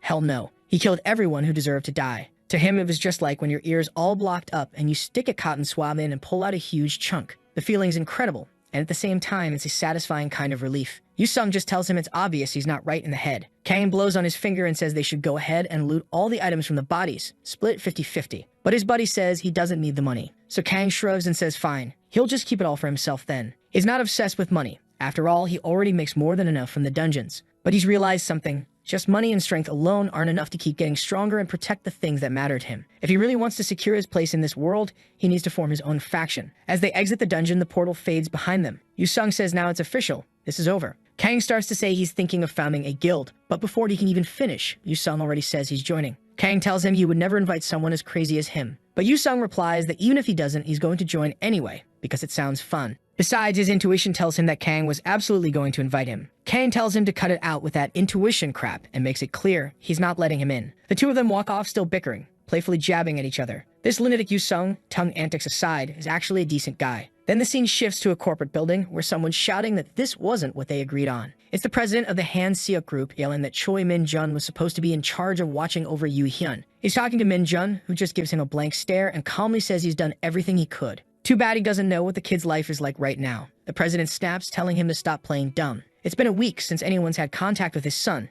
a guild member. It's obvious what happened. Choi Min-jun says he couldn't care less. It was already a miracle that he took that piece of trash and turned him into the leader of a halfway decent guild. If anything, he's done more than enough. The president's completely losing it, and suddenly commands everyone in the room to attack Min-jun. And yeah, they all rush him. But Min-jun just gives a little wink, and in a flash, his Tokyo ghoul-like power grabs everyone by the throat. He calmly stands up, walks straight to the president, and says their deal has already been made. He's holding up his end without any issue, so why is the president suddenly trying to change the plan? Then he warns if the president dares to order another attack like that, next time he won't let it slide. The guy's practically shaking now, apologizing in a panic. Min-jun accepts the apology, lets everyone drop to the floor, and walks out, saying it's good to know their agreement still stands. But there's one thing he's still curious about. Who exactly was it that killed Jung Yui Hyun? And just like that, the Bait Guild vanished from existence. But it was a huge organization with tons of members, so its sudden disappearance caused a wave of rumors. Online, everything turned into a mess. But little by little, the name Guild Bait faded away. Just one more among the many that had risen and fallen. Now we're in a cozy little Japanese-style house where our dynamic duo is chilling. They're saying they'll be fine here. No one's going to find them. That's because all the loot had already been sold off through some special connections, and now they're just taking it easy. Yusung says everything worked out perfectly, so why does Kang look so bummed? Kang says it's because he earned a title that makes no sense. Relentless Homewrecker. It's a title only given to someone who shattered the lives and hopes of countless families without mercy. +2 strength, increased hostility from Durufins, and causes instinctive fear in almost everyone nearby. And now that he's thinking about it, he realizes when he brought those little cubs he stole from the wolves. In the end, the wolves died, didn't they? So yeah, he really did kill all those little creatures. And the worst part, even unequipped, that title still applies at half strength, which means now he's even scarier than before. He slams his hand on the table, saying it was already hard enough to live looking the way he does. Yu-sung tells him to calm down. Nobody liked him before and nobody's gonna like him now, so what's really changed? Right then he gets a call from Mr. Lee Hyun of the Dangan Guild, who wastes no time and immediately asks if he remembers the promise they made. Kang has absolutely no clue what he's talking about. Hyun says he figured as much, but now the orders come in. It's time to meet the guild master, and you better show up as soon as possible. We jump to the Dangan Guild 12th floor. Kang asks if it's really okay, even if he brings along this weird thing with him. Lee Hyun says it's fine. The guild master agreed. Yu-sung tells him to stop calling him things seriously, and anyway, he already knows the guild master. They're pretty close. Kang raises an eyebrow. How close? Yu-sung says that one time at a party he saw her there. Kang's already figured it out. Just a bunch of rich kids from the same high society circle. No wonder they've met. At the door now, Lee Hyun knocks. The boss lady tells him to come in. As Kang steps into the room and glances around, finally, we meet a girl drawn who isn't his sister. She introduces herself as Han San, the guild master of Dangan. Kang greets her, and she says she's heard a lot about him. Lee Hyun heads out, telling them to feel at ease. She offers him a seat, and he thanks her for the help they gave him. She replies that it's fine. It wasn't that difficult. Kang doesn't waste time. He says he doesn't like owing anyone, so what does she want? She asks if he wants to skip straight to business, and he answers that they're both busy people. Look at this guy now, a businessman, huh? She smiles awkwardly and says she was going to serve him tea first. But okay, fine. If that's how it is, she won't hold back. And of course, exactly what you'd expect. She offers him a spot in the Dangan Guild. And exactly as expected, he rejects it instantly. She replies with a calm, ah, okay. Yu-sung jumps in to break the awkward silence, saying Kang answered a little too fast. He could have at least pretended to think about it. But Seiyan says it's fine. It's better to see that he declines sincerely. Still, Kang insists. He wants to repay her somehow. She can reach out anytime and he'll try to help however he can. She agrees it's always good to have someone that's strong owe you a favor. If they ever need anything, they'll be in touch. But Kang finds that hard to believe. A top-tier guild like theirs needing something from him. That's when she asks how long he thinks this current peace will last. He gets it right away. Ever since dungeons started appearing, crime has only been getting worse. And if she's calling this chaotic situation peace, then it means she knows about the 8th stage. He says he doesn't know the full picture either, but worrying won't fix anything. The only thing he can do is keep getting stronger. Besides, that dimension is going to take 5 years, right? But she corrects him. He's wrong. In just 3 years, most countries will already be struggling to survive. He asks how she could possibly know something like that. She says she can't give details, but then immediately gives the details. They have an awakened who can communicate with an entity that knows what's coming. I mean, if that's not giving details, okay then. Kang figures this entity is probably the administrator or something similar. She then asks if he hasn't noticed how dungeon difficulty keeps increasing, while the Awakened aren't growing fast enough to keep up. But Kang obviously hasn't noticed, because, well, he's always solo, and he always wins. Yu-sung explains that Awakened gets stronger the more danger they face. That's why using guns doesn't help at all. On the other hand, hunting with beasts or using a bow and arrows strangely grants experience. The guild leader says that much is already clear. The only people who actually have a chance at saving the world are the truly awakened and fearless ones. And in a world like this, the crazy boy right there, he's a hero. But he tells her to think again. He's not a good person and definitely not some kind of hero. He's the guy who went out and wiped the entire bait guild. She, being totally unfazed, says she doesn't care about that bunch of garbage. People like that didn't help humanity survive in any way. So obviously, they didn't deserve protection or pity. She even adds that one decent guy like him is worth more than 100 trash like them. Not long after, Hyun walks into the room and tells her he's already put the two of them in the car. Then he wants to know what she thought when she saw him in person. She smirks and says he definitely exceeded her expectations. He asks if she really means that, and she says yes. For a moment, when she mentioned the administrator, she could see it in his eyes. She's sure he also graduated from the tutorial. Yeah, well, that's not exactly a secret at this point. The guy literally wiped out an entire guild. Now we jump to a city where the main gate is locked down tight. The difference between a rank E and a rank D dungeon might just be one letter. But in reality, the strength of the monsters inside is massively different. Not to mention another big issue, the sheer variety and number of creatures that can show up. Right now, our guy's walking through that chaos, mowing down monsters left and right. Honestly, it's kind of a pain having to deal with so many different enemies. In a normal D-rank orc dungeon, it's simple. There's an orc, a warrior orc, and a giant warrior orc. But what's standing in front of him now is some weird chimera orc. It looks all messed up with goblin features on an orc's body, like the proportions are completely wrong. The head even kinda looks like a goblin's, but it's not hitting right at all. He jokingly invites the monster to join his guild. Obviously, the creature just raises its hammer and slams it into the ground. Kang dodges and says if the guy didn't want to join, he could have just said so. Mid-air, though, the monster fires off a spit attack. Kang forms a spell in his hand, scatters the attack, and lands behind it. The spit, of course, was acidic. He notices that not only does the thing have heavy armor, but it's also way heavier than it looks. Still, that's fine. He's a natural strategist, someone who can come up with complicated plans in seconds. And today's brilliant strategy? Steal the monster's hammer and beat it with its own weapon. Meanwhile, in another part of the dungeon, a group of people are talking about all the monster howls they're hearing. One of them guesses it's probably someone out hunting. The other says to focus on what's in front of them. They're all surrounding a girl. Seems like the perfect setup for a rescue scene by our protagonist. Classic Chad move. Too bad he's completely unhinged, she's probably gonna be terrified. Then they hear a weird dragging noise echoing through the dungeon. Of course it's Kang, hauling the boss's giant weapon behind him. Everyone turns around and he says he's picking up a strange scent. Smells like the kind of criminals who enjoy being killed. The group hasn't realized what's happening yet. They're still trying to figure out who the hell this lunatic is. But he lifts the hammer and just pulling it up makes it smash into the ceiling. The group flinches and tries to brace themselves, watching him totally unsure of what's about to happen. Who is this psycho who doesn't even know how to use a weapon properly? Then, while the hammer's still lodged up there, he yanks it down, dragging stone and debris with it, and slams it straight into the middle of them. Kang dusts off his hands. He says it's a shame, but that thing probably wouldn't have been worth keeping as a main weapon anyway. He decides to stash it in his inventory while still staring down the rest of the group. One of the guys says he doesn't know what that kid's doing here, but clearly he doesn't understand the situation. He leaps forward to attack, saying putting away your weapon right in front of everyone was insane. But Kang just smacks him on the head without a care. The guy's face turns purple and he drops unconscious.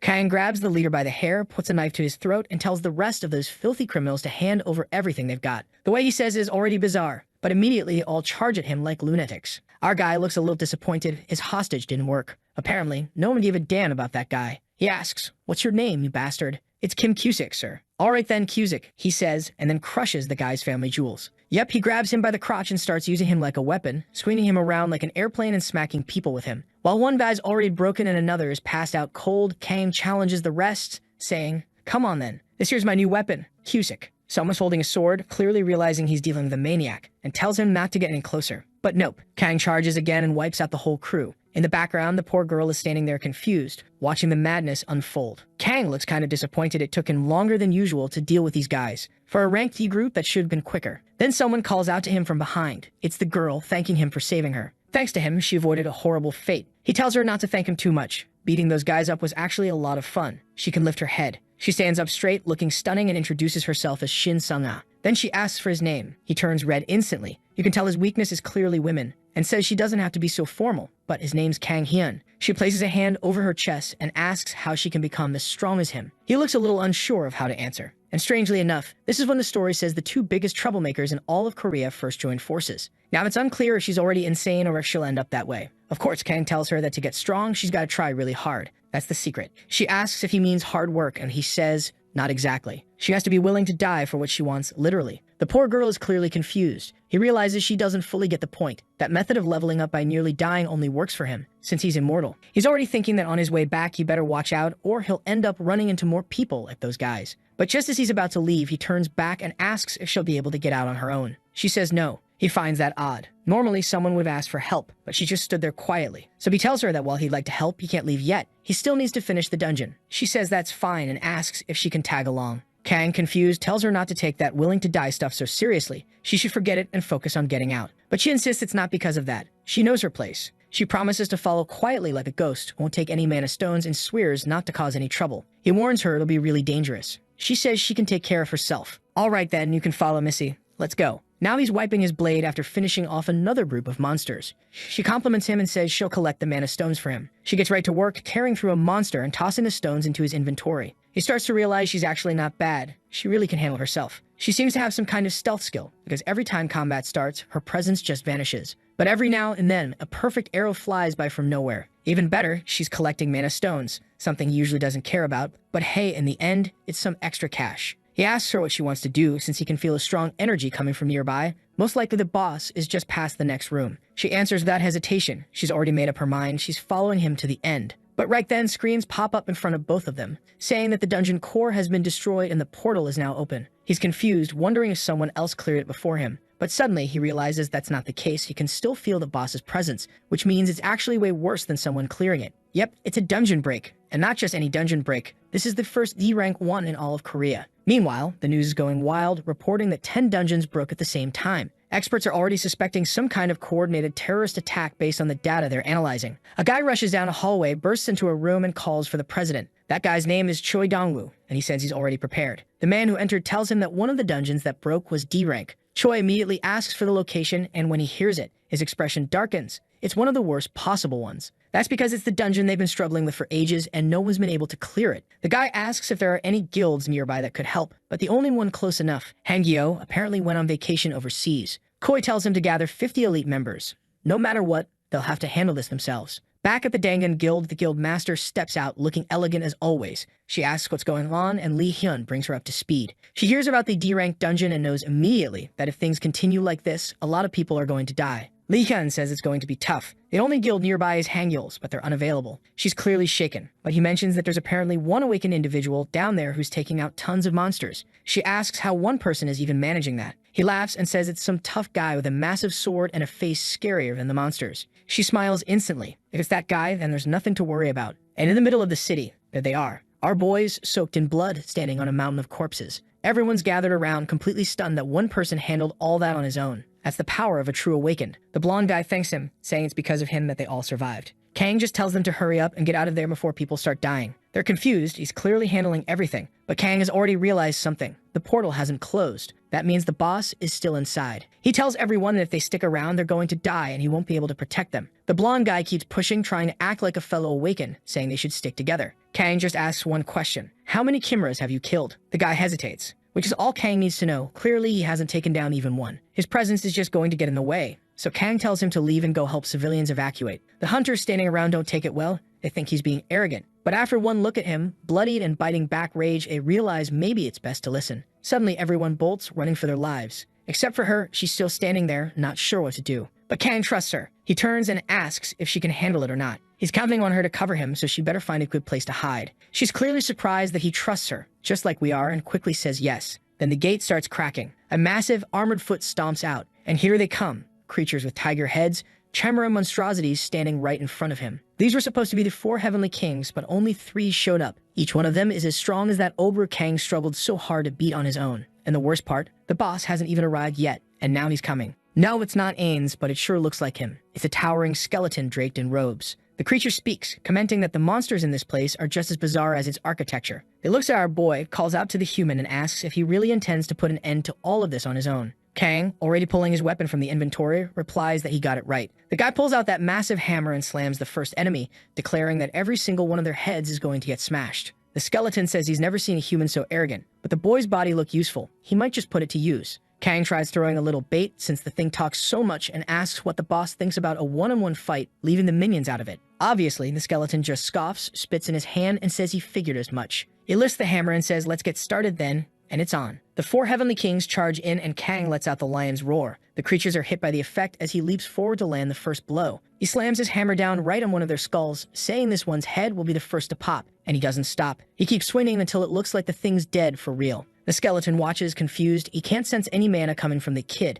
so where the hell is that raw power coming from? Honestly, it'd be a waste to kill someone like him. Maybe he should keep the boy alive and use him as a servant. But while he's lost in thought, the orc's helmet cracks and falls off. The only problem is, Kang's legs are shaky, and he's clearly running out of strength. That damn weapon's way too heavy. The skeleton stretches out his hand and activates a mind control spell. The attack seems to take effect. Green flashes light up in Kang's pupils. Right away, the boss thinks it worked, and now the human is under his control. He welcomes his new servant and tells him to kneel and swear loyalty. Kang pretends to obey, then flips him off right in the face, telling him to screw off. Obviously, that mental resistance ring of his blocked the whole thing. The skeleton realizes an item is protecting him and says it's a shame. He really wanted the boy in one piece. Right at that moment, the tiger charges at him and Kang activates Antreus' skill. His whole body turns to stone, he gets slammed hard and crashes into the pillar behind him. 2 monsters close in, but suddenly, an arrow lands square in one of their heads. The skeleton realizes the boy has backup, but seeing his tigers still intact, he figures it's nothing to worry about. Kang, though, just laughs and praises Shin Suna, telling her timing was perfect. That 1 second she gave him was just what he needed to get back up and charge the tiger. And he's got just the thing for this. He aims straight at the arrow sticking out.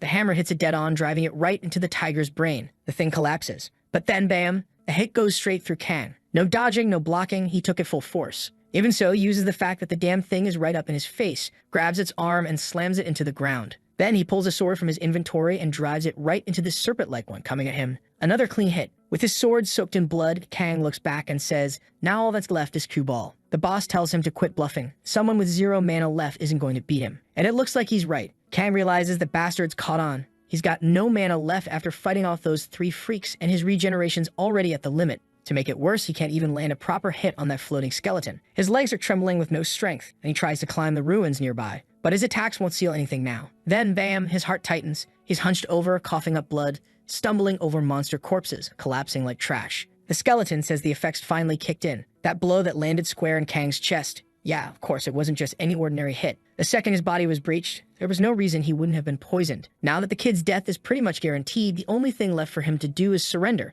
become a slave, and receive the antidote. But Kang tells him to screw off again and says he's going to turn that ugly skull of his into a 3D puzzle. He focuses hard, using what little power he has left and just a bit of mana to try to purge the poison. His last resort is the ability from the Bilging sword, Berserk. It boosts his resistance by 1.5 times. The downside is that it makes his decision-making dumb as hell, and it comes with some brutal side effects afterward. Even so, he shouts for that bastard to come at him, saying they'll both head to the afterlife together. But just then, a voice says he's done enough. Kang turns his head and sees someone arriving. Choi Dong-woo, president of the Hunter Association, and judging by his entrance, he's no pushover. He says the kid's got talent, but from here on, he'll handle things. Kang looks surprised. This guy, he's a tutorial graduate, right? Cleared it first try without even dying once. The man tells him to rest. It looks like he's seriously injured. Kang tries to say he can still fight, but right then, the pain hits hard and he drops to his knees. He's frustrated. He was this close to finishing the fight, but of course that bastard had to show up right after he triggered the skill. And with that, boom, he passes out. Now he's waking up in an actual hospital. His sister's sitting next to him, giving him a sharp glare, and right away she asks, where's the like on— Do you all remember that this ended when our psychopath had just taken a beating from the big skeleton and woke up in the hospital next to his pesky sister? She looks over, sees he's awake, and the protagonist immediately says, damn, I woke up to this ugly face. She replies, you know this is a waste of money, right? You went to the hospital instead of dying, and now we're broke. The protagonist, however, wants to know what happened in the dungeon, what went down in the end. She says, I have no idea, but it seems like it was resolved. But you need to be more careful, you idiot. You have no idea how scared I was when I found out you were hospitalized. I'm sure that woman almost set off fireworks. And the guy who saved our protagonist, it turns out, is the president of the Ability Users Association. The protagonist is a bit thoughtful, but the guy is really a scoundrel, right? He already thinks, I don't owe this guy anything. I don't care. The sister, however, tells him to take it easy on himself. You might have a lot of abilities, but what if you suddenly just drop dead and disappear? He asks her to stop cursing him and says, do you think I'm dying because I like it? It's not fun at all. Besides, when I die, my level drops, and I feel like trash. It's not like dying is part of my goal. But when he says this, he notices his sister is blushing. What's going on here? Folks, this isn't the romance I was expecting. The protagonist is scared, turned shy. Well, okay then. At least it seems like we're going to boost South Korea's birth rate. We move on to the president's team, who want more information about Kang Hyun. The person next to him asks, oh, so that's why you paid the hospital bills and transferred him there? The tan guy says yes. He just witnessed the birth of a hero, and if he hadn't arrived in time to save him, who else would have? He remembers our guy shouting, even if I die, I'm taking you with me. The guy was moved, but now he wants to know what happened with that thing, that damn runaway lich. Did the scoundrel come to solve things and let it escape? I see the tan guy isn't all that. Back at the hospital, the doctor is shocked, saying, wow, you recovered quickly, you rascal. But the protagonist is already leaving, saying he told his sister he wouldn't stay stuck in that place. His recovery is going well. The sister said she didn't care about him anymore, especially since the bills were already paid, so he could rot there if he wanted. The protagonist is about to talk about this when he notices a guy at the entrance talking to the girl. The guy says, oh, is there really no one? And she replies, he's already been discharged from the hospital. We can't find him anymore. The guy sighs as the protagonist appears behind him, asking, who are you? Wow. Kang steps up, staring him down, looking threatening. The kid's a fighter. The poor office worker is all, who are you, dude? The protagonist says, I'm Kang Hyun, and you're looking for me. The guy gets a bit awkward and hands over a card, saying, take a look here. My name is Shin Taegil. The protagonist looks at it. Huh, special abilities, user team. Why is the government looking for me? I don't know, but he's already accepted a barbecue, obviously. He asks, are you sure, my friend Shin? This stuff is expensive, man. The poor guy says yes, not knowing the protagonist is going to cost him. The kid celebrates, saying, finally, the taxes I'm paying are being used for something. Then he says, so you're telling me you want me to join the government? Shin says, well, that's it. It's not mandatory, but it's a suggestion. The pair is confused, right? Hold on, am I supposed to become some kind of civil helper or something? What's in it for me, man? Shin explains, kid, first of all, we're not just ordinary civil servants. This is an organization recently created to make a drastic change in the future. The Special Abilities User Team is what the government created because they determined it's impossible to control ability users. Yeah, they're smart. Since they can't control the protagonist, they invite him to join the group too. It's obvious, right? There are a lot of people with abilities showing up, and it's getting harder to control. So instead of the government going against everyone, they're inviting some to provide support and establish a beneficial relationship. The protagonist says he understands, but he's more concerned that the guy seems to be grilling the meat the wrong way, and he wants to know, right? Okay, but what's in it for me? The guy reveals the obvious. What's here, man, is money. You'll have enough funds to avoid any inconvenience. If anything happens to you, the government even promises full responsibility for your family's survival. Oh, that's quite humble, huh? The protagonist agrees, saying it sounds good. However, he's already sure that if the offer is good, he'll be enslaved. Tegel agrees, saying there's no denying it, there's a lot to do. However, they won't make requests that are, like, out of the ordinary. They want the kid to maintain his lifestyle and just provide support when they ask. Then you'll see when they ask for 7 days a week, 8 hours a day. Besides, the Tan Choi Dongwoo, who saved our protagonist, and his friend Han Si-yeon will also collaborate. It's happening to me. Our kid is like,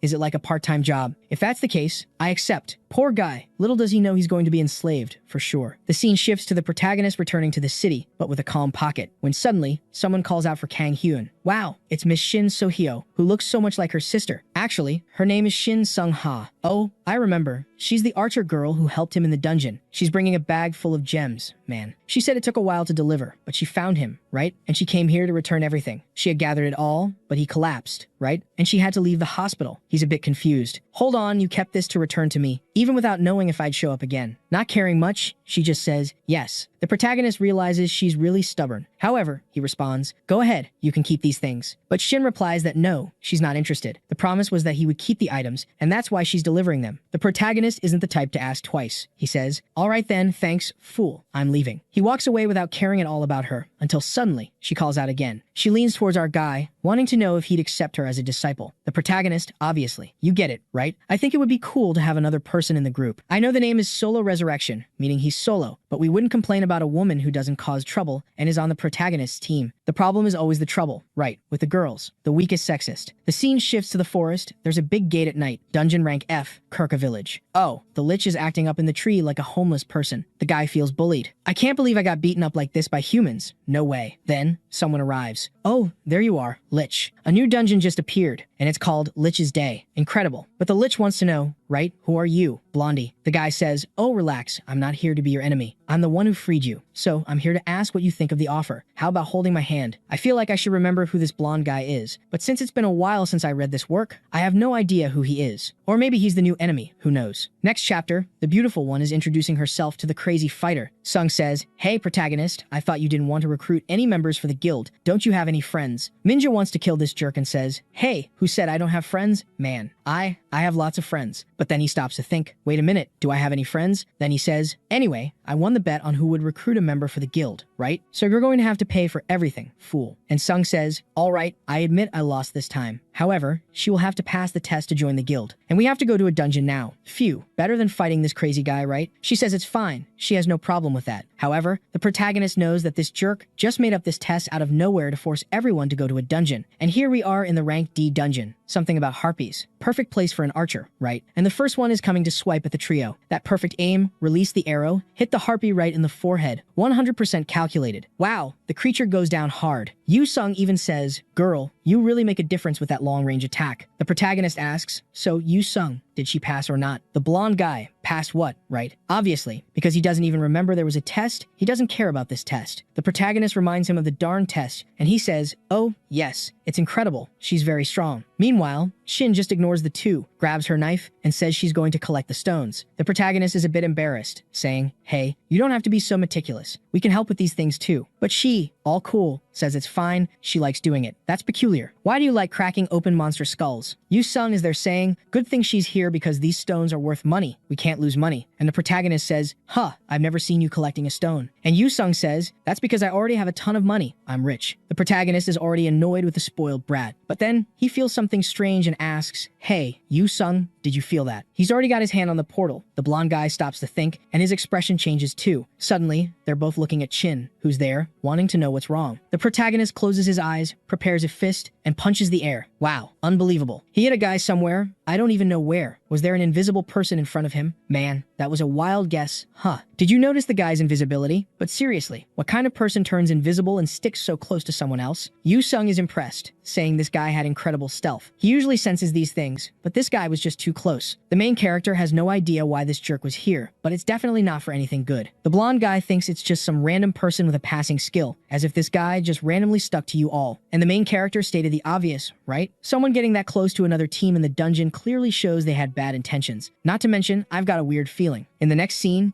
it switches to the main character signing a contract with the government. He told Taegil to send a message if there were any problems. But the guy already said, "Buddy, you're hired and there's work to do." The obvious happened, right, my main character? He accepted the 7-0 schedule, and the guy asks, "Are you aware of the incidents that have been happening?" Kang assumes he's talking about those dungeon breaches and says yes. They've managed to grab a part of the tail of this force and are now hunting the head. Soon, there will be a large-scale attack through a government initiative. Wow, it's like Trump leading us to war. Back to the chaos. The guy is being woken up with hot yellow liquid on his face. He's as confused as we are, while Kang says he finally woke up. Wow, it seems like things got intense, and the guy is wondering what he's doing and who he is.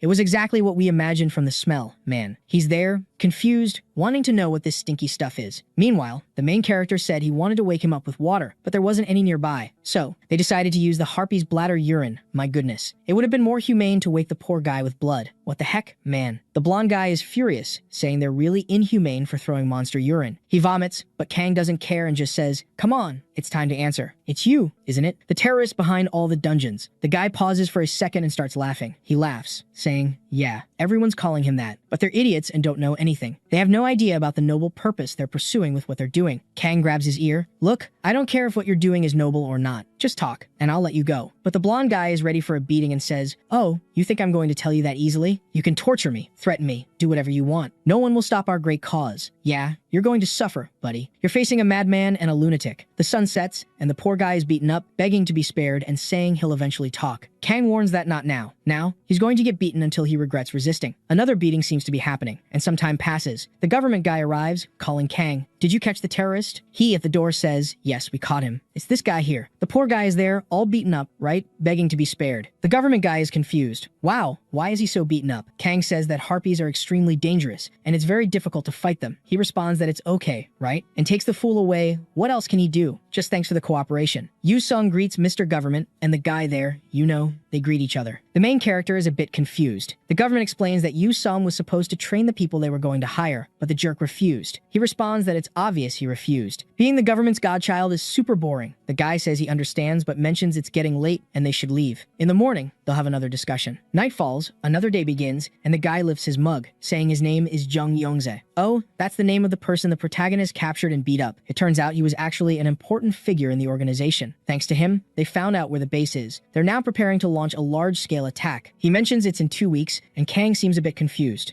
Why are we waiting 2 weeks? Let's attack them now. However, Taekyu explains, it seems China was the first in the world to clear a rank C gate. This information hasn't been widely shared yet. Apparently, about 1,200 people participated in that attack, and half of them died. The protagonist looks shocked. The guy says, "Kang, you've been in a rank D dungeon and should know how dangerous it is. And the worst part is that the risks increase exponentially from rank to rank." The protagonist is thinking, well, I kind of expected that. I just didn't think the difference of one level would require twice the people and half of them dying. However, for the protagonist, it's obvious that this doesn't make much sense, right? Especially since he usually goes solo. The government guy explains, China's tactic was the infamous meat shield. They sent all the expendables in first to get wiped out at the start. That's why they, on the other hand, want to select a small elite team for this mission. The plan is to attack the rank C gate that appeared in Gangnam Style, the so-called Vinendi Forest. The protagonist is like, but we have to attack that, my friend. China already got the title of the first rank C dungeon. It's fine, no other ones are opening. We should just chill. Tae-yoon says he's impressed. The kid is really managing to analyze the situation accurately. The protagonist is confused. What does this jerk mean by that? The guy takes a sip of his coffee and says that, actually, the problem is they've never managed to find a normal core before. That core, when destroyed, delays the dungeon. In other words, this dungeon will explode in 12 days and 9 hours. And the worst part is that the creatures coming out of a rank C are enough to kill hundreds of people. I'd say thousands. And since this city is in the middle of Seoul, there are tons of people around. They're trying to prepare. But the experts already know that if they can't solve this, the damage will be worse than the first appearance. Man, Kang is getting more and more pumped. He says, well, considering how guilty you all are, wait a minute, you're asking me to join this thing, right? Tae-yoon says yes, but there's a somewhat confusing rule. No individual can participate in the dungeon alone. So, for our guy to participate, he'll have to create a guild.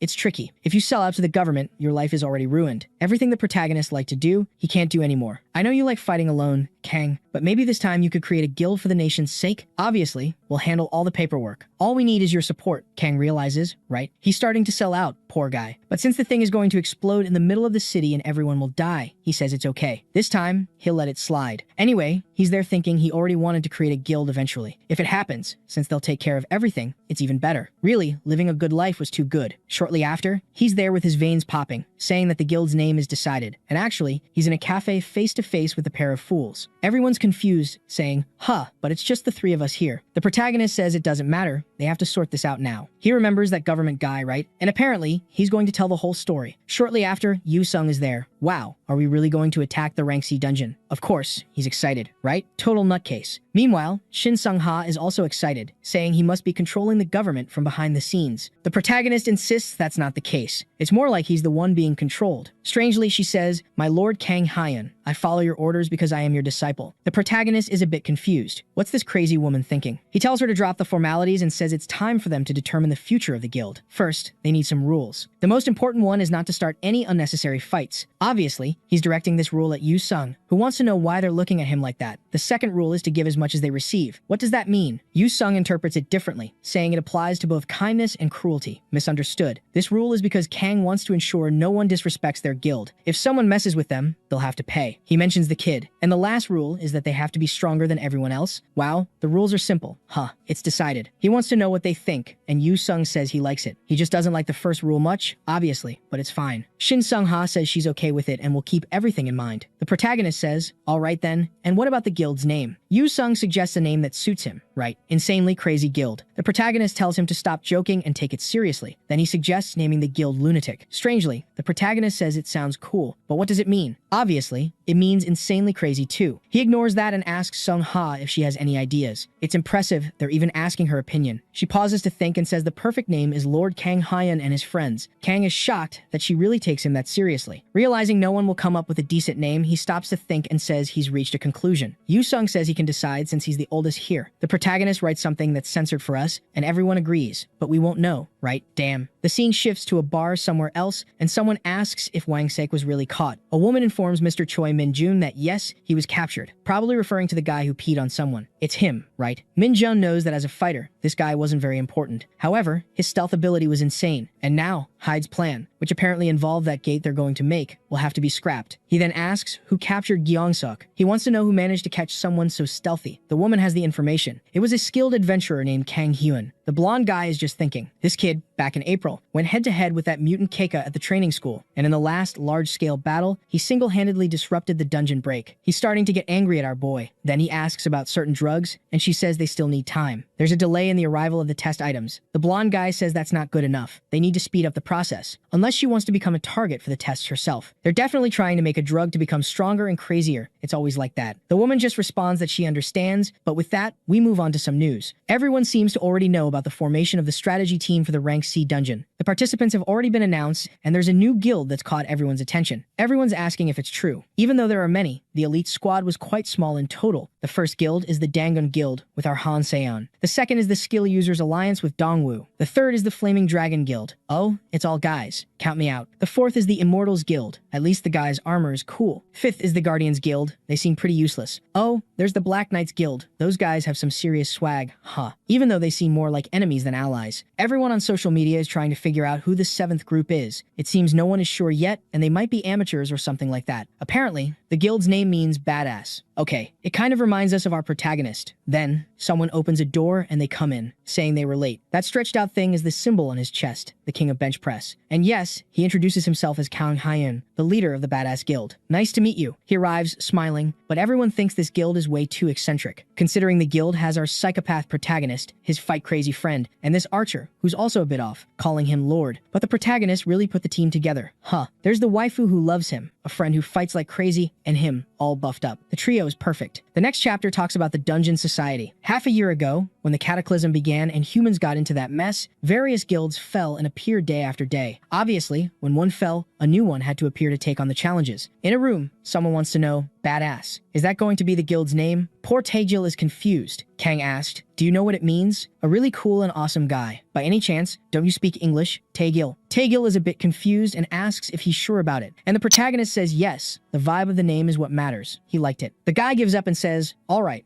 what can you do? Next Monday at 11 in the morning, there's going to be a strategic meeting about the Rank C dungeon. I'll send you some details, and it's best not to be late. The protagonist says he'll try hard not to be late. The scene moves to 4 days after Monday. Yu Sung is there, and honestly, lately, he's been pretty chill, right? They're waiting for our guy, who, unfortunately, right, is late. He calls for his little sister and asks if she hasn't heard from him. Sung Ha is a bit confused. What's this little sister thing? He says he's 20 years old, so obviously he can call her that. She kind of decides to ignore it, and then the protagonist comes in saying, "Hey guys, I was in the bathroom. Took long." Yu Sung looks at his shirt and wants to know if it's not a bit tight. The thing in the middle is completely stretched. The protagonist says he doesn't know anything. The kids love this symbol. Yu Sung asks if that's true, and the protagonist says yes. Everyone thinks he's a criminal, and that's why he's carrying a symbol that kids love to be a bit more friendly. Yu Sung says that's not going to work at all, especially considering the emoji in the middle of his shirt is being destroyed by his chest. Then, we move on to the meeting time. Yeah, people aren't too excited, saying some folks are late. A redhead named Han Myongdo is angry because the meeting is delayed. A blue-haired guy from the Black Knights Guild, the swag group, named Lee Cheong-gun, says they have to wait for 2 more guilds. This blonde guy named Park Se-hyun says the Flame Guild is always late. Dongwoo is there, not saying much, arms crossed, and the lovely Sion is also standing still, not doing much. Then, Taegil gets up and says he has to make a quick call. Obviously, who is he calling? The number that doesn't answer, that jerk Kang. He remembers he has Yu Sung's number and decides to call that crazy guy. He introduces himself before Yu Sung can hang up in a panic and says he's Taegil. And Sia-sung, right? Oh, he's a government guy. How did it go? Just tell me already. He then asks, do you know we have a meeting starting now? Where's Mr. Kang? He says, oh Kang, just wait a little longer. The fun is about to start. Taegil is obviously a bit confused. What do you mean, the fun? Yu Sung says he should go and watch. Kang just got into a fight. In the elevator, he grabs someone by the collar and asks if the jerk thinks he's good at fighting. Man, he's facing the master of the Flame Guild. The 2 guilds that are late. And the guy is in shock, wanting to know who this crazy person is and why he's going after him. The leader of the 2nd top guild in Korea. Now I'm curious, does the protagonist already beat the top guilds? Because I remember there was a time when he was a bit behind, right? Because his cheat is the one who kept dying and living.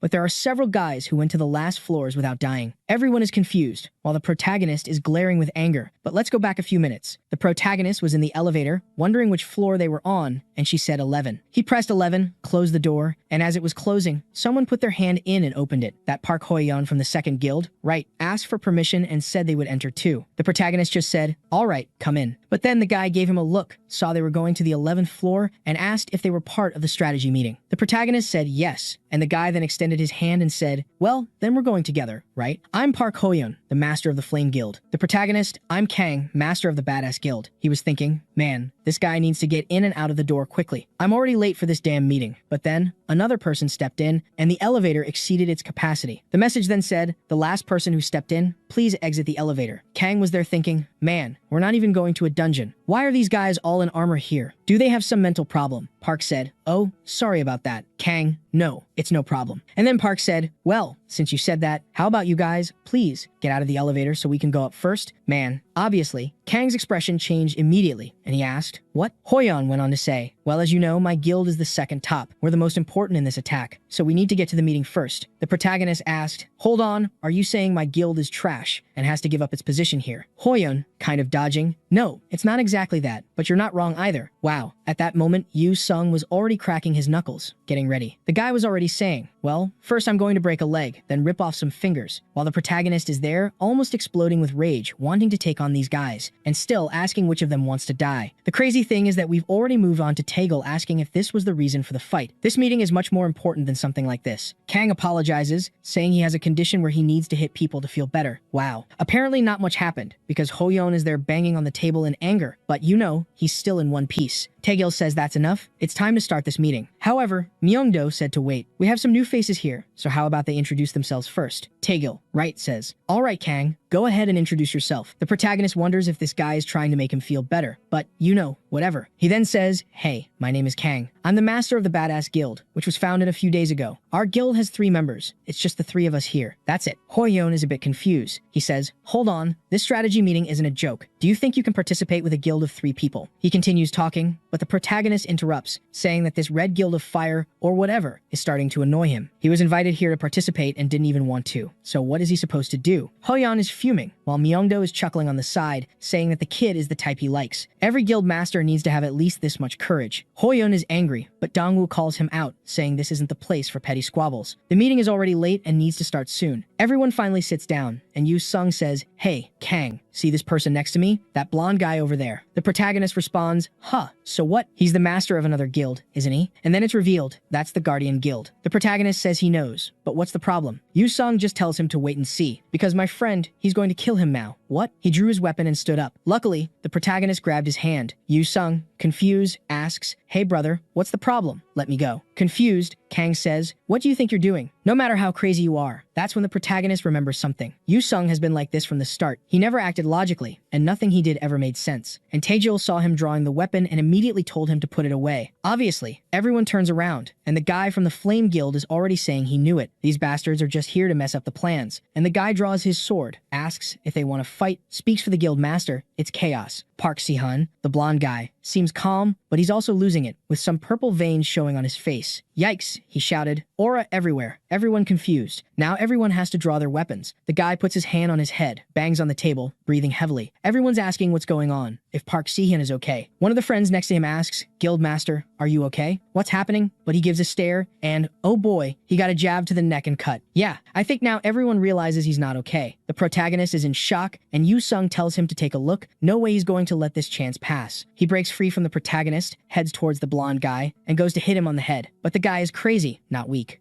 And he manages to land a hit on the stomach, and he falls into the protagonist's arms. But he's smiling, saying this fight seems pretty tough. Kang says, "Yeah, but you know, he chose the wrong place to want to fight." All the guild masters already have their weapons drawn, preparing, and now the blonde guy is trembling. But Kang pushes Yu-sung and says it's his turn now. He has to land the first punch. He prepares his fist, an explosion happens. But we're outside. Hole in the wall, blood on the ground, everything destroyed, and the guy was really defeated, it seems. The guy is blown up with blood on the ground. Everyone's asking if he, by any chance, died. Oh, okay. I thought the guy had died from one punch from the protagonist. But everyone's talking, right? Well, they couldn't capture him, right? What can you do? The guy was strong. But what exactly was he planning? Besides, why wasn't he acting normally? Kang, on the other hand, is curious. How did Yu-sung know? Kang himself is extremely sensitive to mana, so how did he not feel anything strange until things started? Maybe it was a unique ability, or he could somehow see the future or sense danger. Kang here. I don't know if he's daydreaming, but he says that if Yu-sung can really foresee future threats, then his behavior, this craziness, really has a reason behind it. Hey, I think you're going as crazy as he is, right? But who knows? He's there with a smirk, saying this was a good little fight after so long. The protagonist looking like disgusting, funny guy. Meanwhile, the organizers apologize for the mess and say they'll finish the meeting online later. The protagonist is bored, yawning, saying he thought this was useful for something. He left home early in the morning, and it was all for nothing. Yu-sung said that 11 in the morning isn't really early, but okay. But then, someone comes running, calling for them. When the protagonist looks back, it's Taegil, saying he had something important to discuss after the meeting, right? And he needs to talk to him before he leaves. He mentions that he said the government would support the badass guild. The protagonist says yes, he knows he'll receive support for living a very dignified life as an honest citizen. The guy is a bit confused, and then Taegil says, "Well, we managed to prepare everything, right? And we're ready to give you the support. Want to take a look?" The protagonist says, "Oh, of course." In another building, we see that the 13th floor will be the badass guild's place. The trio is in shock. The place is shiny, huge, just a bit empty, right? But at least there are some computers there, a coffee machine, a fridge, everything. Kang, however, thinks it's too much for just 3 people, while Yu-sung responds that at least it's cool, and he'll spend some time decorating it. The protagonist already wants to add a shower and a bed so they can sleep all day. And even better, they should fill the fridge with beer. The blonde guy says, "Hey, Kang, you know this is a workplace, right?" To be honest, it's not, right? Because their work is in the dungeon, so this is just for relaxing. However, Shin reminds him that the online meeting is about to start. They're already in the chair, monitor on, and a while later, someone apologizes for the delay. It's Taegil thanking everyone for being there and saying the meeting will continue now. He asks if anyone wants to know anything, and Seyun wants to know more about Seyun, right? The blonde guy who lost his mind. Taegil says information will be shared when the situation is clarified, meaning he doesn't know anything. Then, Sung-ah questions if that guy was really famous. The protagonist says that, in theory, it was a guild formed to protect humanity. Park Si-hun was someone everyone respected, so it was strange he ended up like that. Yu-sung is about to say they don't know anything when, suddenly, in the meeting, someone calls Kang. Tells the guy to mute his mic if he's going to chat. With that, the meeting finally starts for the C-rank dungeon disaster, which will happen in 5 days. The so-called Vernandez Forest is a massive place, full of mountains, and according to the exploration team, it's full of goblins, orcs, and ogres. Basically, the same monster, right? Just varies in height. Even the redhead thinks it's kind of basic, and everyone wants to know what the name Venendi means then. Taejil says he's not sure, but maybe it's the name of the boss. Obviously, there's going to be a boss, you fools. Did you think you were coming to the dungeon just to hunt weak monsters? And the leader is saying, it may seem like there are only basic monsters, but it's good not to let your guard down. That's because monsters living in a forest are completely different. The previous groups were like small armies and militias, while these groups with a base could be considered a kind of army. The 16 IQ guy is confused, telling him to explain. And the guy stated the obvious, right? Basically, they have the training of an army. They are much better prepared to fight as a group. Dong-ho is sure it won't be easy. And then, you know, here it comes, right? Taejil asks the guilds to act in unity, which means, well, everything's messed up. Everyone's already saying this is going to be difficult. Each person does what they want, and obviously, this could be the end for everyone. The question remains, right? Will a lot of people die? They've introduced a bunch of people, so, you know, a lot could die, and no one would really miss them. However, Taejil is furious with Kang, who clearly doesn't care about the meeting and is just drinking beer. Wow.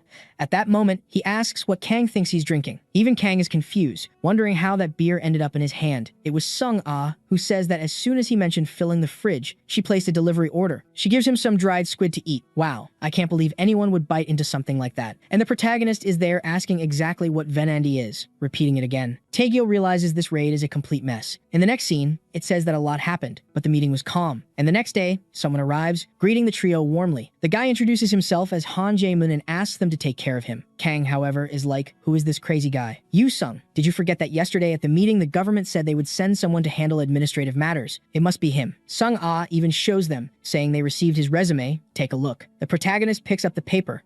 His name is Han Jae-moon, 27 years old, 1 meter 70 tall. Wait, what did you write here? While the protagonist is asking these questions, the guy seems a bit smitten, in shock, wondering if he's really face to face with the legendary Kang Hyan. Even though he looks like a complete criminal, he was really cool. The story says he's a kind of awakened nerd, you know? However, this guy is also peculiar. He's observing the bright look in our guy's eyes and the tight muscles in his shirt. Apparently, the protagonist is going to form a harem, but that's not good. Kang is there saying, well, if the boss sent you, you must be decent. He shakes his hand saying, I'm counting on you, you know? The salary will be 1,000 a month, that's it. The guy isn't listening to anything, he's just blushing and staring at his hand. And with that, he shouts, saying he's going to work hard. A while later, he's sitting there, shining. He can't believe he's face to face with Lu Song and Shin Sung-ah. The aura of everyone there was insane. Shin then calls our guy over. Hey, Lord Kang, I have something important to tell you. Our guild is going to have to grow in scale, right? Yeah, well, it seems so. How about we create a uniform that matches everyone? After all, unity is important to represent the team. Jaemin seems to like the idea, already thinking he'll get one too. And the protagonist is there, pondering whether it's worth it or not. The odd one is there begging for this to be approved, please. And then Sung-ha pulls out a big jacket with a skull on it, saying it's ready. The protagonist rejects it. She asks why, poor thing. And he wants to know why there's a skull on it. It looks much more like a biker gang from the 80s. Yu-sung says the idea was his, and the protagonist understands why it's terrible. He says it wasn't even his idea. This thing will scare people. They needed an idea that was much nicer. Poor Sung-ha is crying, saying it's okay, she'll try to improve it. The protagonist seems a bit confused, but it seems they were fake tears. She hired an artificial intelligence company that made this mess. She went to a guy, showed him the jacket, and obviously got scammed, with him saying this outfit was too insane. He's been doing this for over 100 years, and this is the best there is. The poor girl found it confusing. How can they have been making clothes for the guild for 100 years when there's barely a guild? But she accepted it like a fool, right? Apparently, she's the dumbest one around. No wonder they call our boy Lord as well. Poor thing. All cute. She got emotional under her jacket. And now that she's been rejected, she ran off saying she's going to the bathroom. The main character is there, a bit confused, while Jaemin realized that the place isn't very normal. His friend is giving him a hard time, saying he humiliated poor Sung-ha, and the main character realizes that everyone in this team is crazy too. At the end of the day, who knows what they did, right? Basically, there's no work to do in this place. But let's celebrate the arrival of the new member with a barbecue at the restaurant. Look at the whole gang in their little jackets. Talk about him. She's all blushing, cute, and pretty. The main character asks if she liked it, and she's all happy, while he thinks that apparently there's nothing to do. Then he asks, where's that car Tae-gyun said he was going to prepare for them? And the boy's eyes light up. Oh my god. I thought it was going to be something like an Apero. I don't know. But actually, it's a totally badass van. Kang is going to ask whose idea it was, and obviously, it was the crazy Yu-sung, who says, dude, I called all the workers yesterday to give it this style. Looks cool, huh? The main character, on the other hand, yells, hey, you jerk, take that thing off the car now. Sung Ha is all cute, saying she thought it looked cool. Mr. Lord Kang Hyun. Meanwhile, Jaimon is there realizing that this place is completely different from what he imagined. Night falls, and we're in the badass van. Inside, the main character warns that if this car doesn't disappear, or those stickers, everyone there will die at his hands. Obviously, Yu Sung is already thanking him for the fight, saying it's going to be great. The downside of every big city resident, they get stuck in traffic. The main character asked, June already gave the guy a nickname. Why is there so much traffic? He said he doesn't know. Then they notice there's a crowd up ahead. Seems like a fight. Kang decides he has to sort it out, already getting out of the car to see what's happening. Wow. But suddenly, a guy comes flying towards him, and he has to block. That guy's done for, right? Yu Sung comes out yelling and asking, Bro, are you okay? The main character says yes, but it wasn't him he was talking to. He was talking about the car that's now all smashed up. Damn. And the guy who got smashed is getting up. Thought he was going to throw him like that without a second thought. But then, he looks to the side and sees Yu Sung giving him a stare, saying he's going to kill. The scene shifts to the group's combat. The vice leader of the Haesum Guild says he's going to throw everyone to the ground. And the brown-haired Wu Jinghyung, who's the vice leader of another guild. My god, it's the vice leader's fight, right? Calling the captain to see if they can or not, nobody wants to. The one behind asks, Hey vice leader, do you think the guy from the infiltration team is okay? The poor guy was thrown far. His friend says, Don't worry, man, he's the best in the guild when it comes to durability. That probably didn't even scratch him. His friend, at this point, notices something strange and points behind to a little trio arriving. Yikes, his friend, who's the god of durability, is getting wrecked in the main character's hands, who throws him up like a sack of trash and steps on his face. Wow. He even asks if this thing belongs to them. The guy is on the ground apologizing, while the others from afar want to know who he is. But then, Kang immediately recognizes him as a member of the Jiangju Guild and says he now knows who the bastards causing trouble are. They're delaying his life and broke his car because of this childish street fight. Everyone involved there is delaying him from eating some steaks and drinking beer. Looks like our boy is getting famous, as the guys are freaking out. The guy is Kang. If he loses his temper, no one here is getting out alive. What he doesn't know is who those two in the back are. Could they be the rumored monstrous members? However, the guy doesn't even care who is who. Just by looking at them, he's already scared to death. Wow. And then Kang says, 500 million. My van was destroyed, and that's the price you all will have to pay. The guy wants to say something, but the protagonist just adds another 500 million, saying that now the emotional damage adds up to another 500 million. Then Yu Sung shows that his hand was cut by the glass, meaning he deserves 500 million too. The protagonist agrees and says the total comes to 10 billion. Daehyun, the guy with brown hair, is staring and starts laughing, saying this is ridiculous. Wow, he went to attack the protagonist.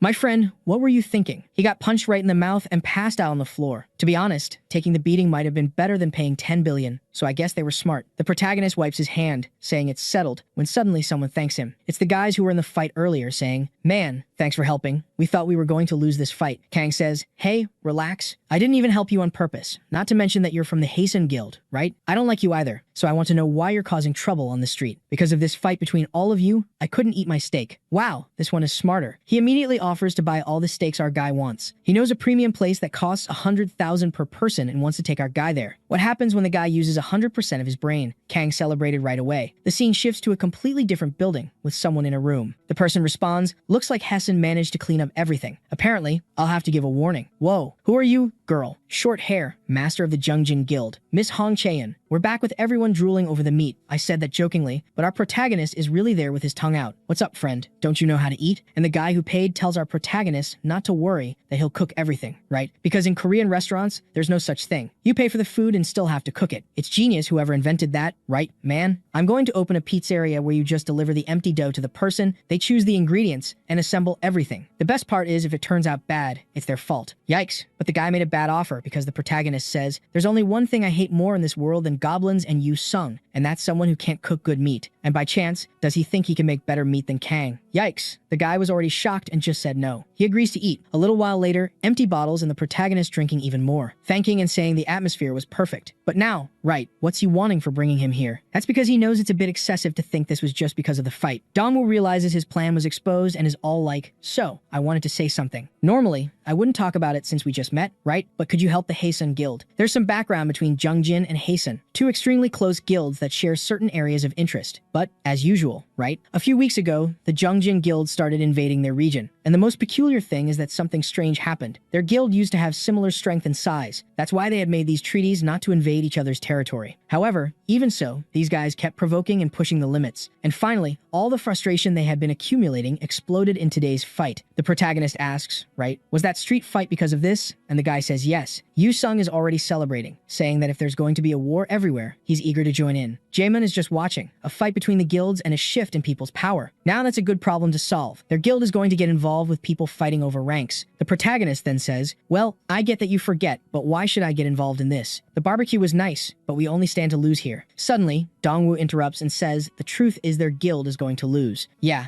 I can imagine. But no one is here to solve your problems. The world is cruel. The guy explains that the balance of power has been disrupted. Strangely, the Jungjin guild is getting stronger at a weird pace. He comes over, to whisper that little rumor. They're talking about a substance circulating in the Jungjin guild. They say whoever consumes it becomes more powerful. The Awakened are all restless about it. The protagonist is a bit confused, right? This was suspicious. He then asks, hey Sung-ha, when is the rank C dungeon? She says it's in 2 days, he realizes. And that's the time he has to sort things out and says he'll help. Actually, no. He said he's busy for now, right? And after the dungeon, he'll help with this. The guy thanks him and says, all right, since that's the case, we'll go out for drinks again later. But there was someone in the corner, taking pictures of everything on an iPhone. Online, it's already spreading that the badass showed up in the neighborhood and beat everyone up. Obviously, everyone is criticizing the clothes, saying they were trash and that they were a disgrace. Moreover, everyone found out that Kang loves meat. Their car was also ridiculous, and everything was over the top. Basically, they were a cringe team. Apparently, someone is showing this to the protagonist, right? Telling him to take a look. It's Sung telling him that their dinner was recorded and posted online. Even though they were being criticized, he and Sung-ha are excited. A bunch of people are promoting their guild and making them even more famous. Taegil, however, tells them to stop talking nonsense and focus on the mission. He clears his throat and says he's going to explain once more. From now on, the mission in the Vanandi forest is going to start. The whole world is watching them, and all they expect is for them to give their best and sacrifice themselves for the good of the world, peace, and the nations. And besides that, to please return safely to receive all the riches they deserve with honor. Wow, and the gang is ready. Look at the whole group of fools. The door starts to open, and with that, everyone is inside. What do you think is going to happen? I hope everyone dies, that it's extremely difficult, and that the protagonist goes hungry because I like suffering, right? I don't want to see it easy. Here we are, everyone inside the beloved Vanandi forest. Dongwoo claps and calls everyone. Hey, pay attention, you docile fool. I'm not the leader here, but I'm going to organize this bunch of fools. Each guild will move separately since that's what we agreed on. However, as you know, the monsters here act strategically. So it's good for you to stay alert because you never know when dangerous situations will arise. So, if you encounter danger, just fire the flare gun. Red means danger. Green means a core has been discovered. Purple means the boss. Besides that, when any signal is sent, those nearby, right, should provide the necessary assistance. Everyone agrees, right, saying, hey, this was already discussed in the meeting. Why say it again? It's because I, Mamoru, hadn't seen it. Thanks for telling me. With that, however, it's finally going to start. This business of separating everyone, right? Horror movie stuff, folks. Man, it's really dumb. You're going to separate against monsters that fight strategically in rank C, where 1,200 Chinese died? I don't know, So, I was just talking about it when Dongwoo showed up and asked, why don't you guys come with us? I know you all are pretty strong, but you never know what might happen in a dungeon, and there are only 3 of you. The protagonist thinks that this guy seems pretty decent. It's a shame he stole his kill, but he owes Carda's one. All right, for today, we'll go together. Holding hands, off we go on our walk. However, Sum wasn't too happy about it and immediately said, hey Kang, didn't we create the guild to be independent? So why are we following these guys from behind? Kang is getting smarter and replies, this is a rank C dungeon. It's the kind of place where unexpected situations can happen. Sung-ha agrees, calling him Lord. Yu-sung, however, isn't too keen. He asks why Kang is so scared today. It was really disappointing. Kang laughs because he knows how to handle the crazy guy, right? He asks, are you looking for trouble? Are you a traitor? Blah, blah, blah. Nobody cares. Meanwhile, the guys up front are wondering if these folks think they're at an amusement park. They really were some rookies with nothing in their heads. But it was better not to talk to these weirdos. According to what's been leaking online, the best thing is to stay away from them. Of course, Yu-sung wants to start a fight right away, but the protagonist tells him to calm down. Then one of them says it's a shame they're comparing this trash to the Union leaders. The protagonist is furious but still has to hold Yu-sung back, saying there's no reason to fight inside a dungeon. He says, I'm calm, I'm cool. But in the panel below, you can see he's holding a weapon in his hand. The protagonist tells him to put it away, and the other guy says it's fine. But,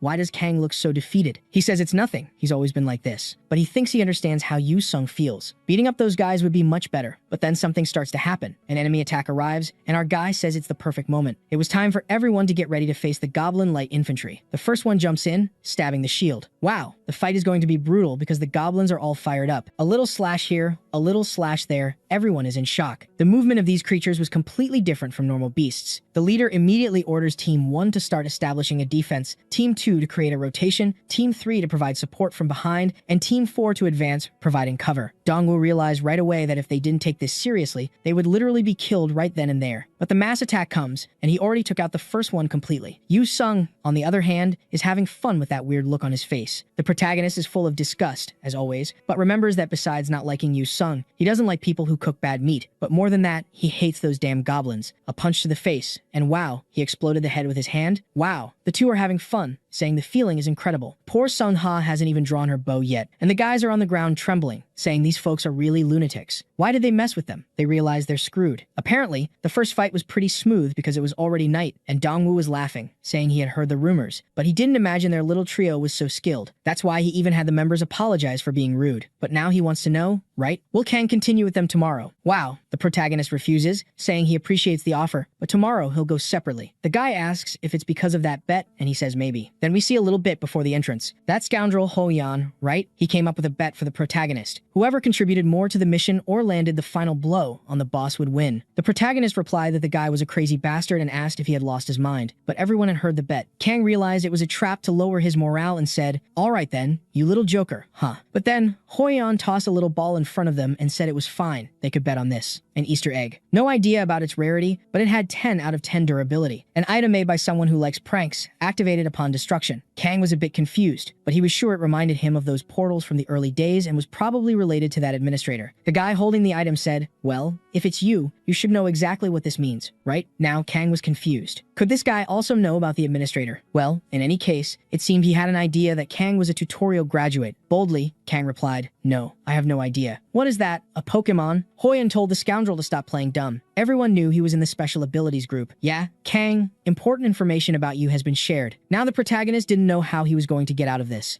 However, since it was like this, he had no choice. He asked, "So what am I going to bet? Do you want me to kneel?" The guy replied that wouldn't be a fair trade. 1 year. Kang would have to work in the guy's guild and follow orders as a member. Wow. And Kang was going to accept this bet. It would be a disgrace to become a member of another guild. But alright, right? He just told the scoundrel not to try any tricks, and the guy said he would never do something like that. He wanted a fair competition. Thinking about it, this wasn't very fair, right? The protagonist was going with 3 people, and the guy was bringing his whole family. But we're back in the dungeon with everyone stretching. Another day about to start. Kang opened his mouth, saying that if anything happened, just send the signal. Wow. But Dongwu told the kid not to rely too much on that signal because it didn't mean much. The members of the top guilds were all quite individualistic. Kang said it was fine, right? And waved goodbye, wishing them good luck. The scene shifted to another part of the dungeon with Hoyeon confused. He asked how the situation was, and the guy said 3 were already injured and 2 had died. Wow, so many people dying already? And the worst part was that it seemed they were getting hit by arrows and couldn't even start fighting the enemies. Venandi wasn't the name of the boss, but a species of forest lizard hunter, and Hoyeon noticed these creatures saw them as prey. He wondered, how am I going to solve this? And one of his friends said, well, we have to find the base and kill everyone. Obviously, he shouted, saying that was more than obvious. The problem was they couldn't even see these creatures properly. Then he had an idea, saying that since these damn things were hiding in the forest, they had no choice. It was all or nothing. They would get rid of the forest by burning it down. The friend said, obviously, hey, guild master, did you forget we're in the forest too? Everyone's going to be in danger here. However, Hoyeon, all crazy, asked if he had any other solution. After all, at this rate, they would die anyway from the arrows. People were suggesting using the flare to alert others, but obviously, he wasn't interested, saying no one would respond. With that, he was already drawing his staff, telling the mages to prepare because the moment the wind blew, they were to start the fire. Meanwhile, those little creatures, the Venendai, were coming face to face with the protagonist and company. Who isn't really caring, right? Just wanting to know what these things are. Why aren't they attacking and just taking deep breaths? What are they doing? Yu Sung interprets. The guy's a genius. He says, they're trying to say, if you get close, we won't just stand still. Kang, however, seems excited, saying it's quite a convenient situation. They're going to count to 3, and the trio moves forward. But then, the creatures jump back, start climbing the tree, and they stand there, a bit confused, looking up. Sung Ha thinks the creatures are fleeing because our protagonist approached with determination. However, judging by their expression, they didn't seem very scared. The protagonist is unsure, should they follow or not. This could be a trap. Yu Sung suggests just moving forward. If these creatures are showing up, it means the core is nearby. Besides, his intuition is telling him that something interesting will happen just by moving forward. And with that, because of what Yu Sung said, they ended up ignoring almost everything, and now the protagonist has an arrow in his shoulder, shouting for the rascal to come down and saying he's starting to lose his mind. The little green ones, however, don't care at all. He aims another arrow while the protagonist thinks this rascal is like a pest. They're always running away and hiding, and when they get close, he shoots an arrow and runs off. Yu Sung comments that clearly they're annoying, but not very strong. Apparently, they're trying to wear them out. No one has a solution, so the protagonist pulls the arrow from his chest, breaks it in half, and says it's okay. They're going to take some hostages, rip out some claws, tear off a piece of skin, until they eventually figure everything out about this forest. In the next chapter, the protagonist is holding someone by the neck and saying, "Hey, if you guys don't stay still, I'll cut the neck." The creatures, however, just stare at each other and everyone has to make a run for it. It's as if the monsters don't care whether their friend lives or dies. The trio runs, while Sung mentions that at least it's entertaining. A while later, they're sitting in the forest, and the protagonist comments that this is madness. They killed their own hostage. How is that possible? Sung Ha agrees, saying these creatures are quite unreasonable. Now they have to come up with a new plan. They can't just sit there thinking they'll solve it like this. Just then, they see one of the flares going up. As we know, red means a dangerous situation. Sung asks, "So, what are we going to do?" The protagonist suggests they should go. There's a goblin playing a trombone, and a bunch of others going crazy, and suddenly, they're facing the army. The guy with the orange hair, Si-won, tells everyone to hold on because reinforcements are coming soon, right? You're lucky it was the protagonist's team that saw this because I doubt the rest of the friends would have come. However, the guy doesn't seem too thrilled seeing the army approaching. He remembers there won't be any reinforcements. He's already wondering, when did everything go so wrong? Maybe when the guild master started acting strange. At that moment, they should have decided to quit. The bad part is that the guild's reputation would be ruined, but in the end, it's his greed that's going to drag all the members to their deaths. He shivers when he feels a stomp nearby that shakes the ground. Not only are there goblins in front, but a bunch of trolls are coming from behind. He's slipping up, they didn't even need to attack, and he's down. The goblin is ready to say goodbye, moving on to the next life, but not quite. A precise arrow from Sung Ha hits him in the neck. The guy is confused, and the protagonist takes a deep breath and lets out a loud shout, calling everyone to charge. He's activating that lion's roar, leaving everyone in shock and wanting to fight him. Wow, he's activating Wayne's secret. I can't even remember what skill that is. The power of the giant wielding the giant hammer, going at it happily. The first smash hits the goblin, a spin to the side. What's this? Did he tear it with a hammer? As always, defying the logic of weapons. Another one is coming from the side, and he gets hit in the face too. Si-won is a bit confused, and another barrage hits everyone's forehead. And here comes the creep, saying this is a mess. I'm already scared of the faces he's going to make. The fool noticed. The badass guild arrived and took down 3 ogres at once. He's in shock, wanting to know if this Kang guy is a regular ability user like them. Clearly not, right? This guy is useless. My god, even with the protagonists and the company helping. He stands up thinking, just because 3 people came to help doesn't mean we're going to survive. It's impossible to cheer him up. But then, another member comes and says, "Hey boss, the Dangun Guild is here. The one with the beautiful thing." Now there's no way you can still be doubtful, even with Han Si-yeon boosting morale. The team charges forward, slicing bellies, arms, heads, all the goblins getting cut down. Everyone celebrates the flash storm. A while later, smoke rises. It seems like we managed to resolve everything. Si-won, the fool, is the most oppressive person in the world. He was saved, and he's disappointed, saying that the Dangun Guild doesn't seem to have lost any members. And to make matters worse, the baddest guild has 3 members and seems to be doing better than them. Meanwhile, his team on the other side, Right, is all dead on the ground. That's the price of greed. You shouldn't have brought your team if you're useless. The protagonist scolds him, shouting, "Hey, why are you standing there with your hands clenched? Trying to hold something in? Aren't you the one responsible for gathering your guild members? Come on, we have a strategy meeting." Yeah, Si-won wants to stay there in his depression, but the protagonist has already called for a meeting. In another part of the forest, the Venendi are finding everything messed up. It's the fools from Hoyeon's team, Right, who set everything on fire. The problem is, obviously, now they're kind of stuck too. People want to know what they're going to do, and the idiot is there, right? Now I don't know. He's telling everyone to retreat, but let's see. Back with the protagonist, he says they need to go straight to the core. Sion, the beautiful one, says they don't even know where it is, so it won't work. Yeah, first, they'll have to split up and find it. Kang, however, points to the side and says, well, the core is in that direction. Besides, it doesn't seem that far, so why split up? Oh, he doesn't want to be far from the young lady, does he? She's there with a confused look, wanting to know. Can you sense the core's energy? He's confused. What? You can't. Based on my experience, I think we'll get there around midnight. So, the best thing now is to just keep moving forward. The fool is there with his mouth open, while the beautiful one says, if that's the case, let's go. But of course, besides being useless, he wants to disrupt the plans. He says, no guys, isn't it too risky to leave now? We just fought. If the Venandi show up, we're all screwed. That's a basic argument. They're smart. The worst thing we can do is give them time to prepare. Moving quickly now is the best option. The guy, however, continues, but everyone's tired. We're going to die, right? But the guy with glasses says, don't worry, we have healers to relieve everyone's fatigue. Yeah, the guy realizes. While you're there with your team all worn out, they're focused. But useless once, useless forever, right? He's trembling there and saying his team is already at the limit. Wow, dude, are you going to cry right in front of him? Kang Ha-young, he already asks. Hey, your name is Han Si-won, right? Why are you so scared, man? First of all, if you don't come with us, what do you think we're going to do? Escort you to the outside? And the guy is already trembling, right? The protagonist warns, hey, man, remember, this is a dungeon. It's a place where the weak perish, and you'll meet the same fate if you keep acting like this. To be honest, The truth is you only survived because of us, and you die because you're incredibly weak. So why do you think your opinion is the best to save the guild members? We're going to work together to find a solution. But if your plan is to just stand there being useless, why did you come to this dungeon? Wow, the protagonist didn't hold back, delivering 7 harsh criticisms in a row. The poor guy opens his mouth to say, but the protagonist gives him a hard stare and stands up, saying that's enough. He's finished eating, and it's time to go. The moon is teasing in the sky, hammering on the head, and another adventure of pulling arrows begins. The group is shouting, wanting to know how long it will take, and he just tells them to keep moving forward, clearing the path. Look at Siwon, he's actually being useful for once. However, there seems to be a strange sound echoing through the forest.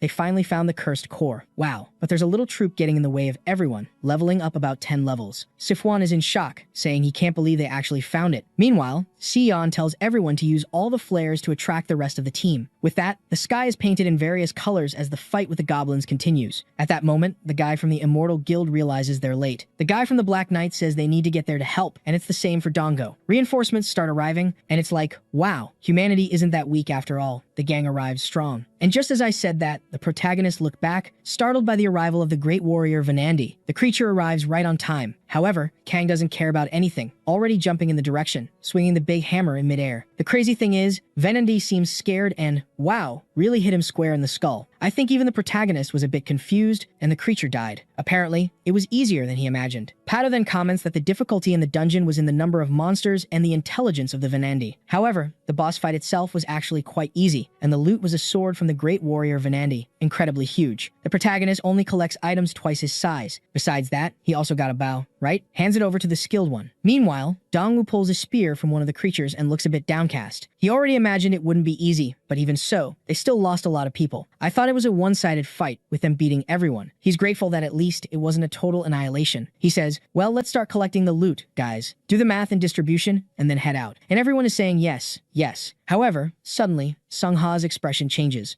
The forest that the crazy guys set on fire. In other words, the way back is completely engulfed in flames. Yikes! Worse still, the crazy Hoyon is coming, bringing all the creatures of the forest with him. Kang, however, is impressed that this bastard is being hunted by everyone. Obviously, everyone is in shock. Someone is trembling in the background. They all come to the conclusion that they need to escape, and in that moment, he's shouting that he's going to destroy the core. Yikes! However, the guy with glasses tells him not to do that because if they destroy the core now, a breach will happen, and all these creatures will end up in the city. He explains that they've already studied this, and monsters that are desperate and scared always pass through the portal. So, if they break it now, it's going to be a disaster for everyone there. However, the kid obviously doesn't care. He rips off his arm and says, so what? Do you want everyone to die here? I'm more concerned about surviving. Wow. Does she have a plan? The amazing Sion tells everyone to wait. A barricade rises in front of the core, and the guy asks if she's going crazy. He responds that the guy must be going crazy to be threatening his allies. She warns him that they are the ones responsible for stopping right here and now. The portal is in the middle of Seoul. No way was she going to let a disaster like this happen. The guy lost his mind, charged at her, saying it's easier said than done. She gave him a look, right? She was about to cut him in half, but then Kang came up from behind and threw him away. I thought he was going to explode on the ground, but no, he just tossed the kid aside. And he even asked, right? Well, is the goal just to protect the core? She was a bit confused. Yeah, for now, yes, because the creatures are running wild. If the portal opens, they'll all escape into the city. The protagonist seemed a bit thoughtful and turned around, saying that it was fine. They were supposed to handle anything that came their way. Wow, she's standing there, not understanding. What do you mean? The tough guy draws his new sword and says he's going to have to sort this out. Dongwu is confused. Hold on, you think you're going to stop this all by yourself against this entire army. Let me at least help you. The protagonist tells him not to come near because anyone who approaches will just get in the way. Man, and he activates the giant's power again. Activates Aine's secret again, activates Antria's skin. After all that, he activates the Berserker and says he's finally going to have a real fight. Sungha is a bit scared there, but Sung tells her not to worry, he's not going to die. He asks her, right, if he's got that usual feeling of his, and he says it's something like that. The people who are fleeing start passing by the protagonist, who hasn't even started fighting and is already feeling the pain. Then, he leaps forward, cutting down about 100 creatures. At least the experience farming is good there. The people from the other guilds are all standing there with their mouths open, confused. Then, 2 or 3 goblins pass by him, just as the people are about to start doing something. Sion tells everyone to charge, and the people advance while the fool Siwon is defending a goblin. Dongwu grabs a spear and throws it at another's head, while Sunga prepares an arrow and hits 2 more in the forehead. The other one falls, and Sung comes from behind and turns its head into jelly from behind. The crazy guy is having fun, saying this feeling is incredible, until he sees someone aiming on the ground, preparing an arrow. Wow. He went to warn Sung-ha, but got hit in the shoulder. Yeah, man. And the protagonist doesn't like that, right? Everyone can die, except her. Damn it. He turns around, startled. But there's already a big mouth. Get out of here. Look at the size of that mouth. Wow. What's that? Man, cut the arm. He's there thinking, oh, damn, I don't have mana, but getting beaten by a goblin is pathetic too. Then the arm regenerates and the goblin is saying, oh man, what the hell is this? Kang celebrates, saying it's been a while since he went through something like this. Another sword strike, blood gushing, but someone else screams.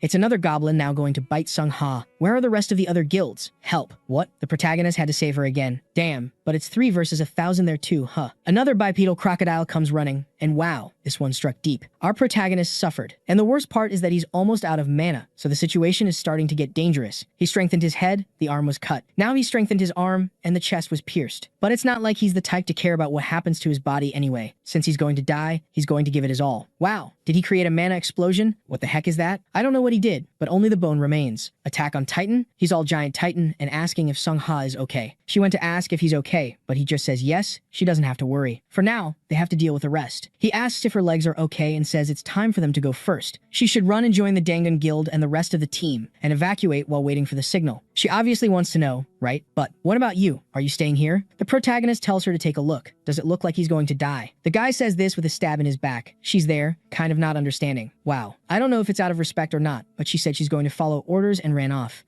I guess so, right? In a war scenario, she's following the lore to the end. The protagonist starts gathering energy in his hand. He moves forward, saying he's going to buy a little more time. Another explosion of mana and the entire forest is wiped out. Smoke below, a bunch of goblins torn on the ground, and the protagonist is there. Can you pull that spear out of your chest, buddy? And he's there staring at the moon and the flames while the group approaches the core. Sion's friends warn that, oh, the fire reached the core. Damn. And she's looking at all that fire, knowing Kang is still around. Then Sung-ha announces she has a message from him. When the signal appears, everyone is to evacuate the first unit. She asks what signal he's talking about. And then, well, the signal, apparently, was the core being destroyed. The portal is going to open, and she's standing there, confused. When she looks at the flame, she sees the confident guy saying, go, go, I'll handle everything. She's there, kind of in disbelief, but says that apparently they can leave. She tells everyone to evacuate while Sung-ha is calling for the protagonist. Yo-sung, however, steps in front and asks where she thinks she's going. She's about to say something, but he tells her to relax, that Kang will be fine. Besides, she can't even stand in this condition, so it won't help. Yeah, she got scolded and realized it's true. I was going to ask, right? Why does Yo-sung trust so much? It's because he has a premonition, a sixth sense, or something. Outside the gate, everyone is standing there, anxious, wondering if Kang will really make it out. And then, a big, bloody foot appears. The spear that's been in his chest forever. Sung-ha smiles. But of course, her expression quickly changes. On the other hand, Yo-sung is happy, saying, you bastard, you really passed outstanding. A playful tap on the forehead. Wow, but why? He fell on the spear and got a little stab. That one celebrates, saying, this bastard Kang is the best. Wow, it seems the protagonist really is stronger than everyone else, right? Speaking of leaders, Myeong-do grabs Ho-yeon by the neck and gives him a slap, saying, hey, are you out of your mind? Everyone almost died because of what you did. The liar is there, saying there was nothing else he could do, and he did what was necessary to survive. Oh, Myeong-do, however, doesn't accept that, saying that as the guild master, saying that is a shame. Man, Kang is getting up. The kid is really immortal. What's this? He's already fully regenerated. You'll have to hit him on the head to see if he dies. Oh, just because I said that, he passed out. Finally,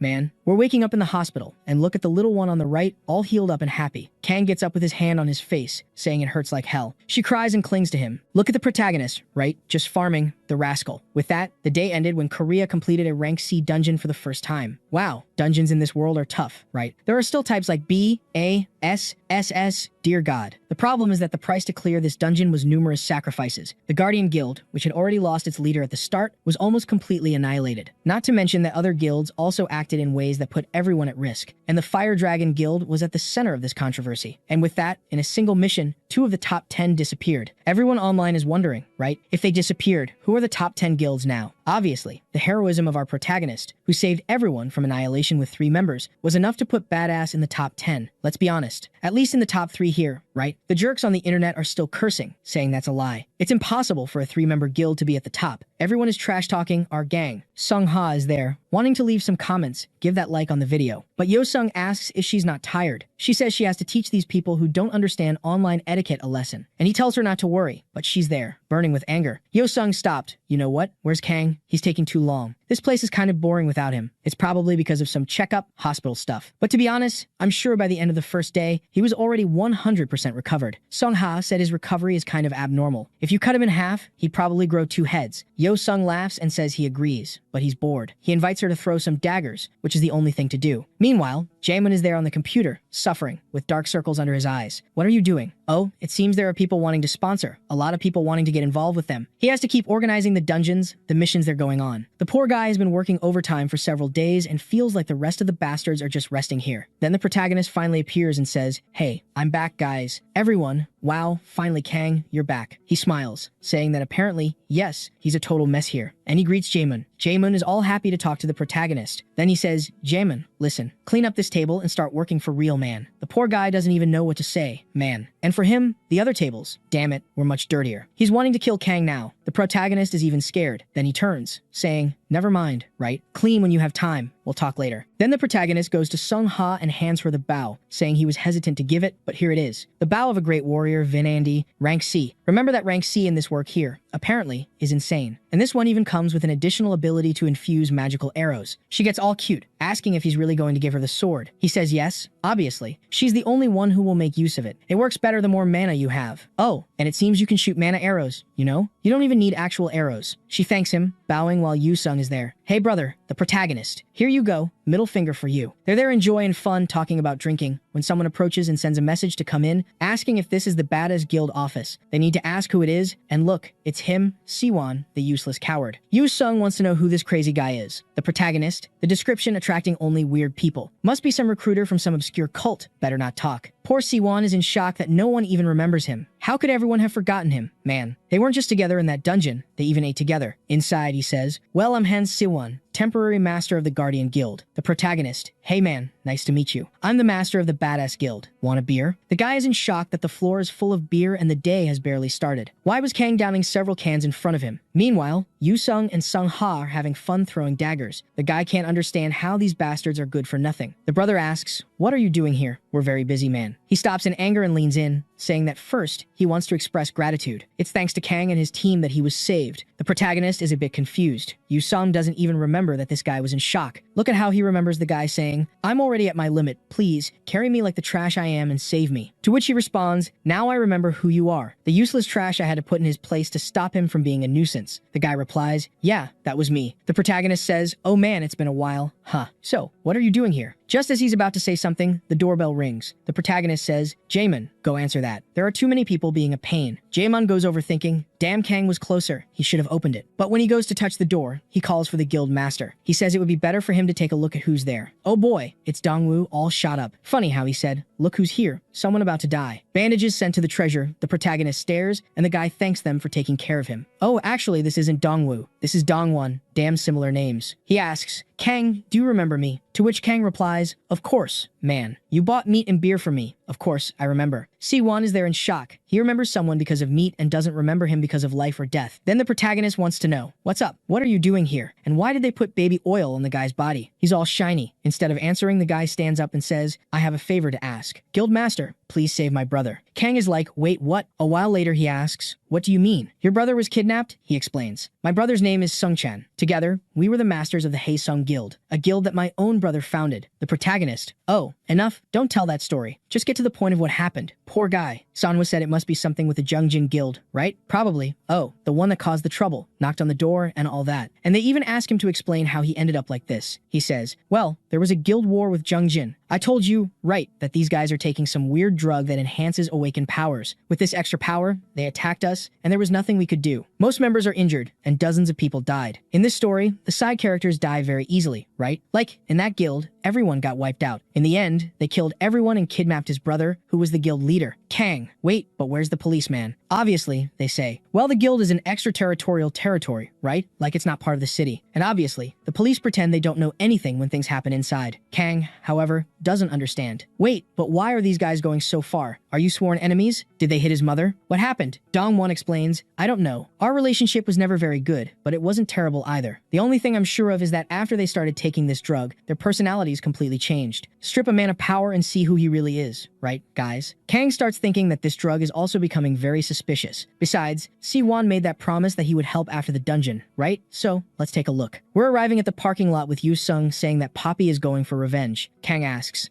who's Poppy? It's the name of the little van that got beaten up, and he has to avenge it. The two are there, laughing when the protagonist looks back and sees Siwon pretending to be clueless. He had even forgotten that this guy was inside before. Out of nowhere, the guy starts. So the objective of the Guardian Guild is to protect humanity. So I have to help you solve this problem. Kang is a bit confused about what this guy is saying, and Chan mentions that he's talking about this drug, you know. It's really dangerous to leave this drug around that makes people stronger and more violent. We need to solve this together. Oh, and he's starting to connect the dots, right? Maybe there's some connection with the master. Kang stops to think, and it really makes sense. Even Siwon seems a bit impressed that he thought of this, now kind of trying to convince Kang, but it really does make sense. The guy doesn't believe his own theory, and now Kang accepts that, you know, guess what? It makes sense. The scene shifts to Chaeyeon's building, with a woman announcing Dongwon got in touch with a badass guild. Chaeyeon asks her to explain, and the woman, but the guy says it seems to have some connection with Kang. That short-haired woman is angry because our protagonist beat up her guild members. Wow, she's a bit crazy. She smashed a glass in her hand, hurt herself for no reason, saying it's the perfect chance. Is she going to take down this trash? Oh, she's going to get beaten up, poor thing. We're already on the street, and C1 is wondering, why am I driving to the guild out of nowhere? Besides, what kind of weird car is this? Kang, however, asks, what's this about? Explain these drugs better. Is it called Monster Power? Dongwoo explains, yeah, it seems so. Apparently, it's in the form of a pill or something like that. Now, tell me, why are we heading straight there with only 5 people? Kang tells him, don't worry, I have my connections. His friend thanks him, right? But surely these connections aren't very reliable. Someone's getting a call from the badass guild. Our honest government worker, Tagil, asks, what's up, Kang? The protagonist then asks, hey, Mr. Tagil, do you know what this monster power is? The guy, a bit confused, asks, is it that energy drink? And the protagonist realizes, apparently, nobody knows. He explains it's a drug that makes the awakened stronger. It seems to have some connection with the Jungjin Guild, and the place has become a villain's nest. Oh, Tagil responds, well, I've heard some rumors, but Kang cuts him off immediately. That's it then, man. Send support because we're going on the attack now. The poor guy tries to argue, but obviously, the protagonist doesn't care about anything. He hangs up in goodbye. He calls Dongwoo, our dear Tan friend, and it seems they talked about something too. Oh, he wanted help, but the guy said that because of the guild alliance, they can't intervene directly. Probably, Kang doesn't care about that. Yu Sung questions, isn't there anyone else? You said you had a lot of connections. To be honest, these guys are being two-faced, right? The protagonist saved everyone, and nobody comes to lend a hand to the guy. But it's Kang, right? And it's not like he won't find a solution. He says he can solve this. The clever guy remembers when he used a mask and already checks out the guilds belonging to Jungjin. Look at the schemer's plan, right? He's going to invade the guy's dungeon, make them go in there, and beat them up inside. And we're already face to face. It's an E-rank dungeon called Village of the Dead. In the past, these undead dungeons weren't very popular because the products they gave weren't very good. But it seems something changed, and now they're giving a lot of precious metal. And that's why Jungjin fights hard for this dungeon and doesn't let anyone in. However, we're already inside a cabin, with the guy scolding everyone, asking if this is all they can manage. Bunch of idiots, you spend all day hunting and bring me just this? It doesn't even cover what you eat. That basic scolding at work, right, folks? But instead of flipping burgers, now you have to fight monsters. But obviously, those who are humiliated aren't very happy. They're over there, all angry, saying, hey dude, what a mess. That guy only got strong and became an administrator because he's using those drugs. But then they notice some strange faces in the smoke. Back at the tent, the guy is lighting a cigarette, saying he has no use for that junk anyway. Even this damn lighter isn't working anymore. Hey guys, does anyone have a lighter? And where is everyone from the base? The guards are gone too. Then he hears a rustling in the bushes and quickly grabs his knife, looking around, confused.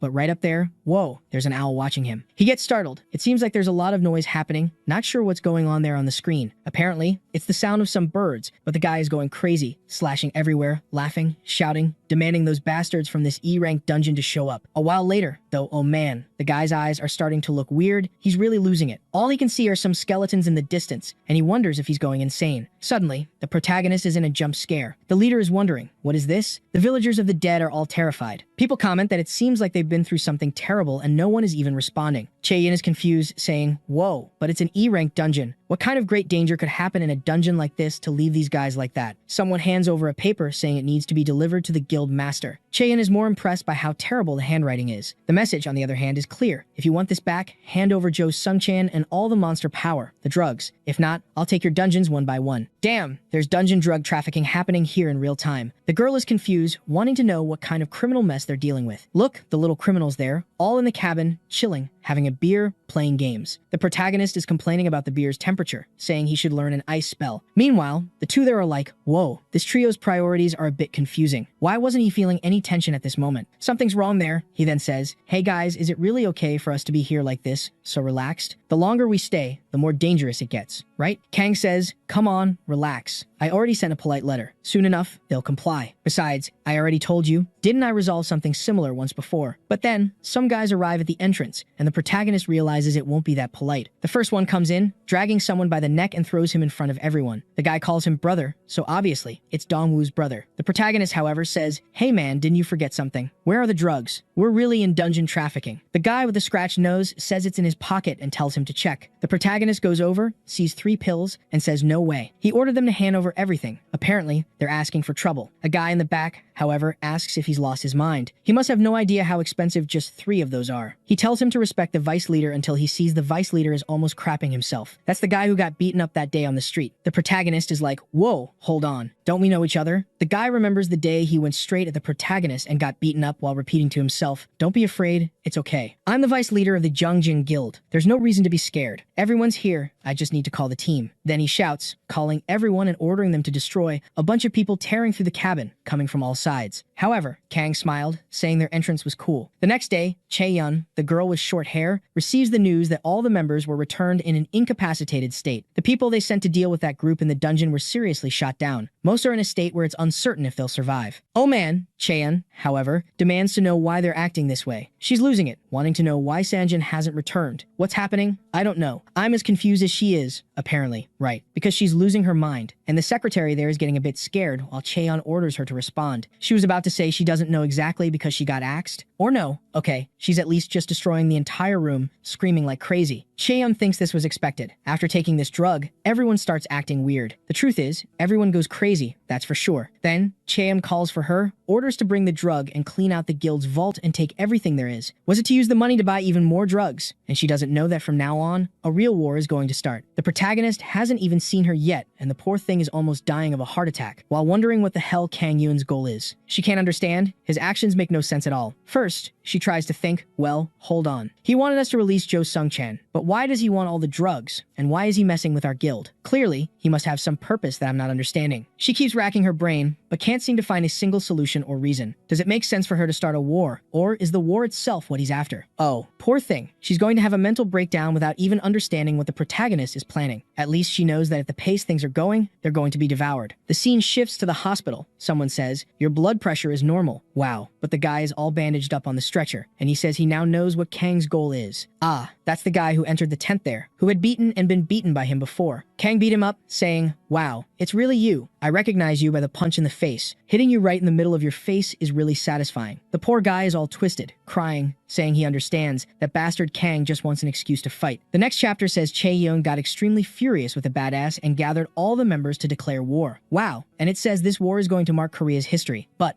the war never happened? Yeah, apparently not. The protagonist is there bored on the couch, looking at the so-called Easter egg, the item that activates with destruction. Kang is sure, this here, I know, is related to that administrator. But will this be useful for anything? He puts it away, and Yu-sung asks, what's up? He says, it's been 2 weeks since we beat up the Jongjin guys, but what's this? No one came to attack us. Man, what disrespect. These guys are on the brink of ruin and do nothing. Yu-sung is a bit confused, right? And then we see Kang talking to Taegil. He arrived all bright. Hey man, what do you want to talk about? Taegil, who should already know part of the story, right? Gave him a look and asked if he got evidence. Kang says, of course, he did. Here it is, the pills and the drugs they were using, the so-called monster power. Wow, Taegil went to grab it, but the protagonist pulled it back and said, in exchange, the government will have to lend a hand. The scene shifts to news reports warning about the capsules that increase the power of the awakened, but at the same time, it drastically increased the chance of the person becoming violent. Mexico exports this too. Besides, it seems an investigation was about to start. Yu Sung, confused, asked, "But didn't the government guys say they were busy with terrorism stuff? Are they going to involve us?" The protagonist says that, well, now that they have evidence and everything, they'd be fools not to resolve this quickly. A really good informant managed to take down most of the enemies and even handed over the evidence, so it became easy, right? Yu Sung agrees. Dude, this feels a bit anticlimactic, doesn't it? Shouldn't we, I don't know, start a little war? Wouldn't that be better? The protagonist, apparently lying, says, "No way, I don't want a war. We got more important things to do." Suddenly, Yu Sung seems to notice something strange and tells Kang they need to get out of there. Suddenly, there's an explosion and a massive fireball appears behind him, hitting the base directly. It's like a 9/11 situation on the building. Get out of there. Debris is falling, taking out all the support, and amidst it all, the protagonist appears, furious. He's looking around, trying to figure out what the hell just happened. Suddenly, Yu Sung comes out of the door while the protagonist wonders why he's unharmed. He says, "I warned you, man. You were supposed to get out." The protagonist looks down, everyone confused, trying to figure out what happened. Even a friend says, "Can you cover yourself up, buddy?" At least it was a relief for them that no one got hurt. I remembered that Jamin thing was around. I knew it, man. The poor guy is stuck under the rocks, furious. Damn, man, he was taken away by ambulance. Almost dying. Poor guy. He's wanting to kill the protagonist and Sung, who forgot about him. Sometime later, Taejil comes in and is in shock. The whole place was wide open, destroyed. And the weirdest thing is the protagonist and the clothes that were left there. Yoon Sung doesn't care. He's all happy that apparently the war is going to break out, and Taejil just wants to know what happened here. Kang says, "I don't know. We were here minding our own business when suddenly a meteor hit." Taejil asks, "You have no idea who it could have been? Someone you might have wronged? Someone who hates you?" The protagonist stops to think, sure that nonsense is coming. Taejil is thoughtful, thinking an incredible name is going to come up, while the protagonist is there trying to imagine who he offended so much to throw a fireball at his base. Or actually, he's trying to remember everyone who might want to kill him, counting on his fingers. But then Yu Sung says, "Take a look over there. There's a helicopter dropping a bunch of leaflets." Everyone is also confused. Kang picks one up and seems to read something that doesn't make him happy. "Hey, translator, is this written in Korean? Do you think I'm Korean? Didn't do us any favors. And we're in the forest with her, the dear one who didn't even see the protagonist's face and already got beaten by him, Cheon. Exhausted, finding, must be that same blonde guy as always, right? It's always that bastard. Man, he's behind everything. Get out of here." It's Choi Min-jun who wants to know what Cheon wants with him at such a critical moment like this. However, the next chapter goes back to the protagonist's building, and now everyone is in new clothes. Taejil wants to know where they're going, and Kang finds it strange that he's asking so many questions. He says, obviously, he's going to this marked spot. He received an invitation and will comply. Taejil is thinking that exactly what he didn't want to happen is going to happen. Damn. But he says if the protagonist needs help, just call. The biggest lie, right? Because the last time he needed help, no one responded. That's exactly what the protagonist says. "Huh, the last time I called you, you said you were busy." Taejil then says, "Wait, didn't you hear? It seems the people developing these drugs are also related to the dungeon terrorists. You know that terrorist you mentioned? We tracked his identity and discovered certain things that couldn't be ignored. Besides, it seems their group has more than 50 members, close to 100. And it's strange that with such a large number, they hide so well." The protagonist is there scratching his nose, not caring about any of this, trying to remember who it is. Then he says, "Oh, it's the Harpy Kid, right? We beat him up and peed on his face." Taejil says, "Yeah, that's Mr. Jung Young-sik. He's helping us get closer to the real leaders, and we can't ignore the drugs involved in this." The protagonist stops to think, wait, the leader? What was the leader's name again? Then he says, "Oh, it's Choi Min-jun. Wow, already knows?" And we're back with him in the conversation with Chae-yeon, who's there sweating and trembling, wondering, how did things end up like this? Why did I do that? Oh, you're the one who threw the bomb, and now you're wondering. But she knows, right? There's no going back now. Everything she had built, she ruined with her own hands. Yeah, you're mentally ill. Congratulations. This isn't why I started this guild. We wanted to subdue the monsters. I just wanted to grow together with everyone because that was the way to help humanity. That's exactly why I wanted more power. I felt sorry for her. Guys, she was manipulated by the drug, and now Choi Min-jun is pulling out a weapon. Oh no, madness. She's going to pull out a weapon to go against him. Wow, she's going to die unknown. Life was cruel to you. Oh, she called her guild to attack Choi Min-jun, who finds himself surrounded and says she's doing something she'll regret. He smiles, saying these bastards, these insects, don't even know their place. Then some red energy comes out of his back, grabs everyone's neck. Another one hits her in the stomach. Poor thing spits blood, is blown into a tree. The guys look to the side, scared, while Choi Min-jun is choking everyone. Oh, it's all Tokyo Ghoul. with those tails coming out of his back. Apparently, he's already choked everyone, and it's raining bodies. He approaches the last poor soul, goes into his pocket, pulls out a bunch of drugs, and throws them at her, saying she won't serve the plan anymore, but will become something glorious. The perfect target for the final experiment he wants to test. At least she would die in a noble way. But the protagonist and the gang, are they heading there? Actually, they arrived at the Jungjin Guild and saw everything destroyed. C1 comments, I think they fled and destroyed all the information that would be left behind. I heard there was an absurd commotion here. Kang humiliated the poor guy, as always, wanting to know what he's doing there. No one called him. He's there with his hand on his hip, saying he's an honorary master of the Guardian Guild and needs to protect humanity. The protagonist, however, just moves forward and sees that the entire place is wrecked. There's no trace of anything until Sungha points to the side and tells them to take a look. The guild master's room was right there. Kang would already give it a look, opens the door, and finds her spitting. Maybe it's her? Wow, it's her transforming. Huh. But how did she end up there? Wasn't she in the middle of the forest? Oh, damn. Next chapter comes with a flashback again. We already know she's going to die to the protagonist. I doubt she'll be saved. Just because I said it now, she's going to be saved, right? I'm sure I jinxed it. She tells that she and her friend decided to become awakeners. Cheon, who was very talented, managed to advance to the 4th stage.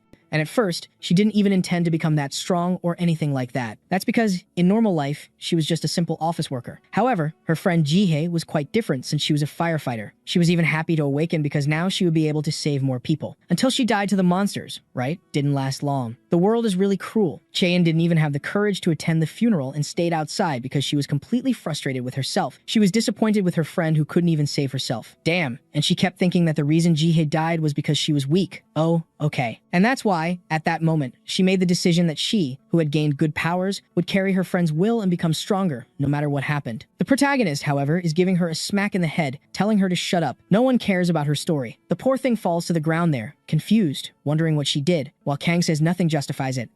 But she's spitting blood, apologizing, saying that unfortunately, it's too late now. Besides, she never had any idea that this drug had this side effect. The protagonist gives her a look and asks, wait, who are you and how do you know me? Wow, now she realized that Kang doesn't even know who she is. He looks there. Oh, you Sung. Do you know this one? He says, I don't know. Is she a member of the Jungjin Guild? Siwon is the only one who knows she's the guild master. And then Chaeyeon starts laughing and says she now understands. And to think she lost to people like this. The truth is, she only lost because they were people like this. She then says, Kang Hyun, there's a story I want to tell you about someone named Choi Min-jun, who's the one behind all this. Oh, apparently the story was long, because it got dark, and she's there talking. Right? That's all I know. Oh, no, it's true. There's one more detail. He's really strong. He's probably as strong as Sion or against Dongwoo. The truth is, I don't even know if those two could beat him. Without a doubt, he's a tutorial graduate. The protagonist is thoughtful. Apparently, there are more graduates like him, right, who finished but preferred to say they only went up to stage 3 to avoid drawing too much attention. In the middle of the family meeting, Cheon feels something in her eye. Her heart is full of veins beating hard. In theory, this would be a sign of health, but in her case, she's almost dying. And then she pulls the classic and asks Kang to kill her, please, before she transforms. And after that, kill Choi Min-jun. Don't ask twice because the protagonist is already drawing his sword. He doesn't even have pity. He says, let's see if it works. Slash. Wow, just a lick on the neck. Damn. The protagonist doesn't forgive, still says, in the next life, see if you come back stronger and kinder, you druggie. She's there thinking, this bastard really isn't right in the head until the end. Rain of items on the ground, and the body hits hard. Shortly after, alone, the protagonist yawning. In the end, all this they had to resolve was much less than he expected. Now, this Choi Min-jun is going to become the new problem of the moment. The guy is saying, hey, you Sung, want to crack open a beer? To which he responds, did you forget our entire base is destroyed? The protagonist says, that's true, but at least it wasn't for nothing. Since she was a guild master, she had some really good items. Damn, a B-rank Kamel ring with the Mad Dog skill, rank B, which gives +8 resistance, and when the Mad Dog bites, it never lets go until it dies. Kang found this skill kind of pathetic. Who wants to be a mad dog? The friends, obviously, say it suits him perfectly. While they're having fun, Siwon is in the background as always, thinking these three are crazy. There's no other adjective that fits this trio, but at the same time, they were really strong, and that's another certainty. Now he realized that what the Guardian Guild needed wasn't conviction or justice. All they needed was power, enough to be frightening and inevitable. But at the same time, he just recently saw 2 people who were already strong die because of their thirst for even more power. No matter how he tries to change his mind, the truth is he's already found the right person. Someone who will lead the Guardian Guild. I doubt he'll want that, but you know, it's there. Mr. Kang, we from the Guardian Guild. We all want to join the Badass Guild. The friends look to the side while the protagonist is looking back, a bit confused.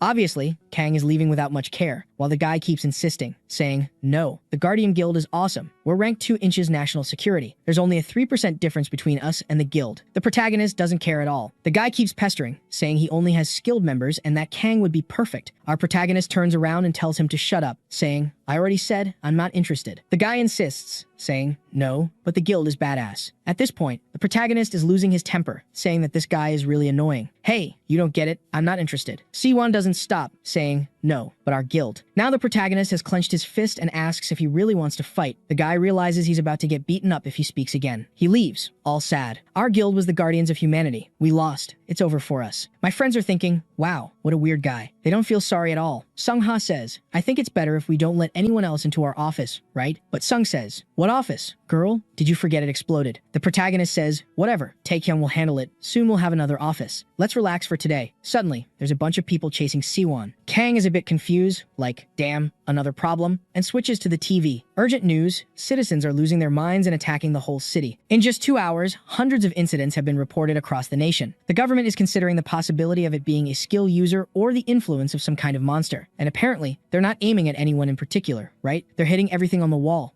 They're kind of trying to scare, right? So they don't kill the guys with a bullet to the head, but the creatures are charging. The army is saying, these people are civilians. Are we really going to shoot them like this? Yeah, man, but they're already jumping to get you. Wow, if you're hesitating, don't worry. Kang will cut off 2 heads. The protagonist turns around. Hey, who's in charge of this mess? And already grabs someone by the neck. Focus. These bastards may have human bodies, but their defense is pathetic. Why aren't you shooting them already? Yeah, but sir, they're civilians. The protagonist responds, so what? Don't you understand the situation? There are hundreds of these things walking around, destroying everyone. If you don't kill them, they'll kill someone. Wow, the protagonist is fed up too. He has to give everyone a moral lesson all the time. Man, there's only useless people in this city. While the army guy is there all clueless, he runs off. And after a whole day of massacre, they finally manage to resolve it. I don't know how this city still has people alive, man. Every day there's a massacre. 2 days later, at the Special Abilities team's base, the protagonist is, as always, resting on the couch, browsing the internet, and everyone's asking, wow, can we go out now? How long are we going to stay home? Is everyone in quarantine? I've seen this before. Man, someone sends a video. Hey, did you see this video of Kang Hyun? Yeah, everyone is against him, saying, are you crazy? He's very cruel. I know they were monsters, but watching this is kind of scary. This guy is obsessive, a weirdo. The protagonist tries to manipulate and responds, anonymous person here, I'm a friend of Kang Hyun, and in real life, he's a really handsome guy. He doesn't care that they're calling him a psychopath. Ju Sung calls, he gets startled, but suddenly, Sung Ha says that he really has a nice house. Apparently, this was going to be their base from now on. He says no, he just borrowed it for now. Taegil says he'll soon find an office for them, so they'll wait a bit. He decides to thank the guy for it, calls him, and Taegil answers, wanting to know, what is it? I'm busy. Kang. Wow. What's with that reaction, man? It's not like I called you just because I'm bored and wanted to waste your time. Taegil says, I'm sure that's it, Kang. But what is it? Speak up. The protagonist responds, oh, no. I just wanted to thank you for the little house you sent us. Man, thanks. Taegil tells him to get to the point, as he has a lot to deal with. This incident seems to be linked to the monster's powers from the drug, and now things are a mess. Kang says, all right, then, I'll keep the conversation short. Can you get us some poison? Taegil is like, what do you mean? The protagonist, no, I want something that can corrode extremely and has no cure. Taegil says that obviously, the explanation is too short now. Then he tells him to relax. I'm not planning to hurt anyone. Besides that, do you know any kind of magic book with poison resistance? Taegil is confused that he knows this exists. And what? Getting poison has to do with this too. The protagonist says yes and tells him to answer quickly if he has it or not. Taegil says, all right, he'll try to look into something about it, but it's good to be prepared, right? Because it's going to require a lot of money. The protagonist says he has a lot of money until the guy says it will cost a few tens of billions, and he hangs up. Then he turns around hearing the guys. Yeah, we need a lot of money. Come on, use your brains and think of an idea for us to make money. Right away, Sung Ha raises her hand and asks, why don't we make guild merchandise, like stuff to sell, related to being badass? I don't know if they accepted, but thunder strikes. Someone types on the internet, how to beat up your boss. It's poor Jamin there. The poor guy is disheartened with this guild, remembering the protagonist, saying, Jamin, you heard, right? You were supposed to plan a bunch of products for the guild to sell, involving these two. You guys together will make beautiful things, make a lot of money. One day should be enough, right? So tomorrow, I want to see the results. While he's telling himself that this boss is a monster, the protagonist is there wanting to know, right, who's coming. Apparently, someone rang the doorbell and Sung Ha thinks it's someone from the government. At the door, though, my god, it's that damn Siwon again. He found them. The protagonist, damn, how did this guy find this place? Don't open that door. He's looking for work. I'm not an employer. Outside, Siwon hears Yu Sung saying, why don't you accept him? Like, our guild will grow a lot. The protagonist responds, these guys are all too straight-laced, man. How are they going to work with us? Yu Sung agrees. It really wouldn't work out. We're we're not normal. The guy keeps ringing the doorbell while the protagonist is losing his temper, saying, go, go. Yu Sung, take him down. He's already like, finally, I can show my talent. That's what I like. Do you want me to hit him first in the head or in the middle of the leg? The protagonist is there scratching his nose when Sung Ha says, oh Lord, this time. Strangely, there are 3 of them out there. Of course, the protagonist ends up letting them in. He pours a beer into a glass and says, well, we don't have anything for you to drink, so have this tea here. The guys are looking. Wait, this is clearly beer. In the middle is someone named Hadson, I think, and on the right is the master of another guild called Sung Chan. The protagonist is there. Oh, but damn. How do you know about this place of mine, man? This is a secret prepared by the government. Sifuan says he heard from Taegil and then told another, who told another. The protagonist, okay, fine, since you're here, just say what you want. Siwan is about to say something. The protagonist, I've already rejected you. Then the other one is there. It's the first time I'm meeting you, Kang. My name is Sung Chan from Hasen. I came here because I wanted to say hi personally, properly, Mr. Kang. Last time, I couldn't say anything because it was a mess, but thank you for saving my brother. Oh, right. One saved the other, right? And they were both there for that. From what my brother said, you took down Jungjin's guild, right? So I'm here to thank you. The protagonist is like, okay, but what are you doing here? I don't care. Obviously, right? Came with the same offer. So, Kang, I know it's kind of sudden, but would you like to take care of the guys from Hazen, the badass guild? I guarantee our team is strong. Not to mention we have some people who can manage guilds well. The protagonist asks, but it can't be that hard to find a job. Why is everyone wanting to be hired? Until the guy pulls out a box of premium steaks. Immediately, the protagonist, all right, deal. Welcome to the badass guild. Siwon is there. He accepted because of the steak box. Then Siwon stands up. All right, then, today, everyone is going out to eat steak. I'll buy the best in town here. You can choose everything, and just as a reward, let us join the guild. The protagonist gives a look, and all right then, deal. He pulls out the papers for all the members there and hands them to Jaemun, who's not doing much. The poor guy is there. How did he break his neck? Oh, right. Wow, there was an explosion. He was crushed. The guy is really working, and that's there. Kang, I have a suggestion. Can't we hire some of them, right, to work in the office? Protagonist, I don't know if I like that idea, you see? You see there? If you want to hire someone, you do it. From now on, Jaemun is promoted to leader of the finance team. Congratulations. Everyone claps. The poor guy is there realizing he's going to have even more work because he gave that idea. That's it, protagonist. Sit down, go. Since you're going to bother me, tell me, what's your level? C1 46, the one next to him, 42, and Sung Chan, 36. Protagonist scoffs. Wow, these guys' levels are really low. And what's yours? You Sung? 53. Why? Protagonist, I'm 58. And you, Sung Ha? I'm embarrassed to say, I'm still at 46. He said, it's okay. She's evolved a lot since joining the guild. Then he says, man, if my members are this weak, imagine yours. They must be all terrible. The guys are there thinking that, actually, they're at a pretty high level. It's just that their trio doesn't make any sense. The protagonist then, I have an idea. Tomorrow, you bring all the members of the guild. The guy, well, the mess, right, has calmed down. So I think we can do that. Why? To sign papers? The protagonist says, relax. Jaemun takes care of all the paperwork. You should already know what happens when a bunch of skill users get together. We're going to the dungeon. Sung-chan, oh, what, how come? Tomorrow already? Wouldn't it be better to coordinate? The protagonist says, no. What's the point? Why coordinate things? If they all almost die several times, only those who are useful will remain. Eventually, everyone will be strong or, everyone will be dead. At that moment, the guys realize that maybe it wasn't a good idea to want to join the badass, but too late to change. The next day, in front of the portal, the protagonist welcomes the badass. The rules are simple, guys. Don't fight unless necessary. Second, if they do good or bad to you, you have to repay in kind. And third, you have to become stronger than anyone else. Got it? Those are the rules. Now, let's start today's orientation. If the protagonist manages to form an entire gang, it would be cool, right? Like, walking around the city with everyone, beating up all the rest and no one understanding anything. Then we see a little before, write him. So, how many do you have in total? Siwon says they have 10 people, but yeah, can't guarantee because some won't agree. At least the 10 still in the guild are the elite of the elite you can trust. The protagonist asks the other 2 there, and they say they're alone, right, since their guild was disbanded, but they can contact their old comrades. Kang scratches his chin, 10 people. Will they die too quickly? Siwon asks what he meant by that.